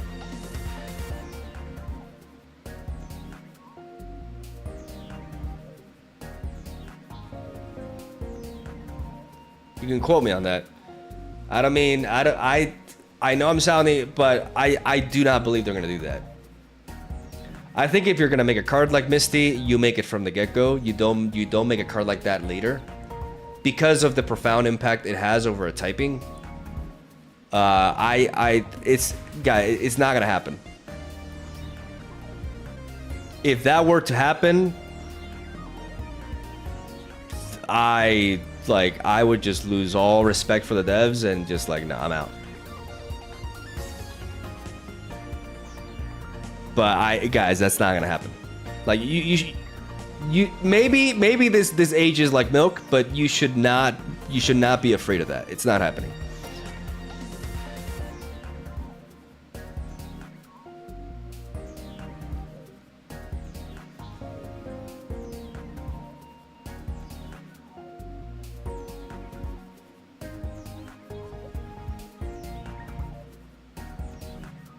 Surely not. Jasmine does Misty effect, but for steel types. I could see it happening in steel types because there's like 3 steel cards. So that's like one. I would hate to see that though.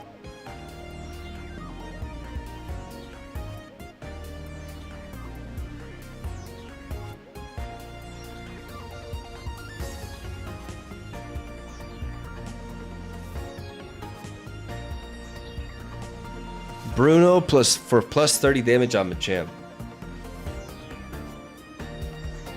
I don't think that would be very playable. If you think about it, Blaine is like all of Blaine's, the cards that Blaine interact with are either basic and Magmar or stage 1.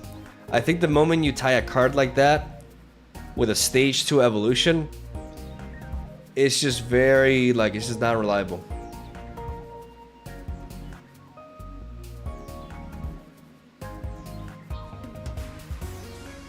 The end of the month can't come soon enough. Yeah, that's where I'm at, man.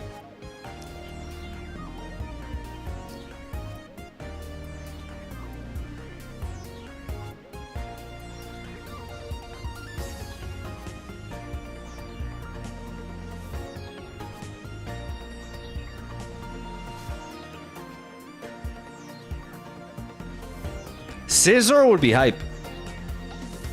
I would love to see Scizor.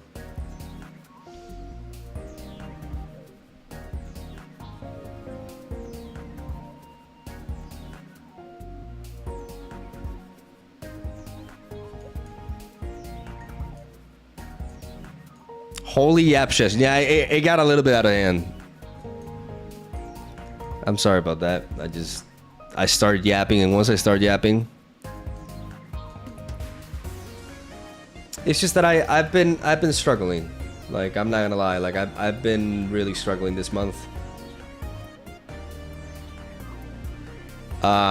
With motivation in general, just like.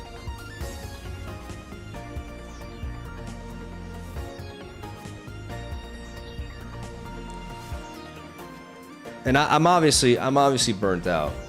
Like, that's undeniable. But I don't think I'm being unreasonable. And it's not. I do not enjoy being like this. I knew this was gonna happen. Like with the time between the mini set, and like I knew like mid-January to late January was gonna be tough. But the thing is, it happened considerably quicker for me than I expected it to. And I don't know if I'm alone in that sentiment. I've been playing like non-stop since like before November. So it's only natural, really.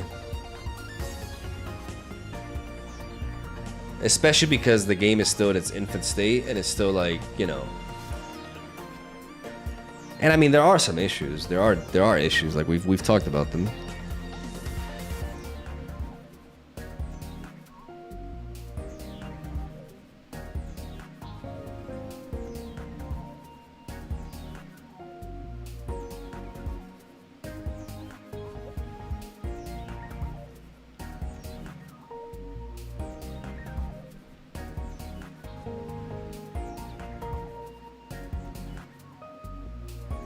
January's a tough month. Let's save some energy and come back strong with the expansion.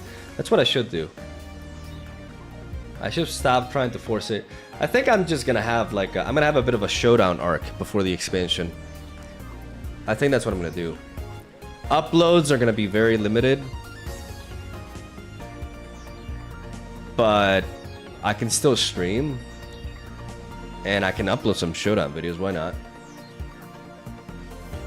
And I can learn the meta and see if I can get good. Like a bit of a challenge. It would be pretty sweet, actually.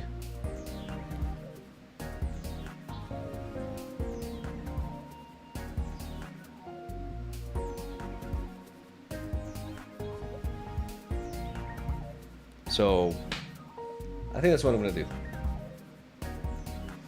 I need to upload the shorts. Oh yeah, we have an interesting short. We have a blooper short of the what Pokemon should I put to the ground next? Yeah. We have a bit of a compilation. Chaotic with the $20. Chaotic, I love you. Thank you. All right. No. I will stream buttshaper. Tomorrow, I generally like we have a lot of stuff to do on Mondays because I don't tend to stream on Mondays. I know I've been streaming very little, but I will 100% be here on Tuesday. Okay, I'll be here on Tuesday, and we'll start our showdown journey, and we'll see how that goes. Maybe some of you can learn. It's a really cool game. And it's Pokemon. It's basically competitive Pokemon. The cool kind of competitive Pokemon, which is singles. Like, no hate to VGC fans, but singles is way better. Oh my God, buttshaper. No, that's not buttshaper. Oh God, I insulted you. I'm sorry. I called you buttshaper. Oh my! Imagine being confused for buttshaper. Oh goodness. I am so sorry, Michael. Thank you. Thank you for the $20. I didn't even know you were here still. And I'm really sorry for calling you buttshaper. Jesus, that's like the worst thing you can say to anybody. Thank you so much, Michael. My sugar daddies. Really appreciate you. I'm gonna call it a day.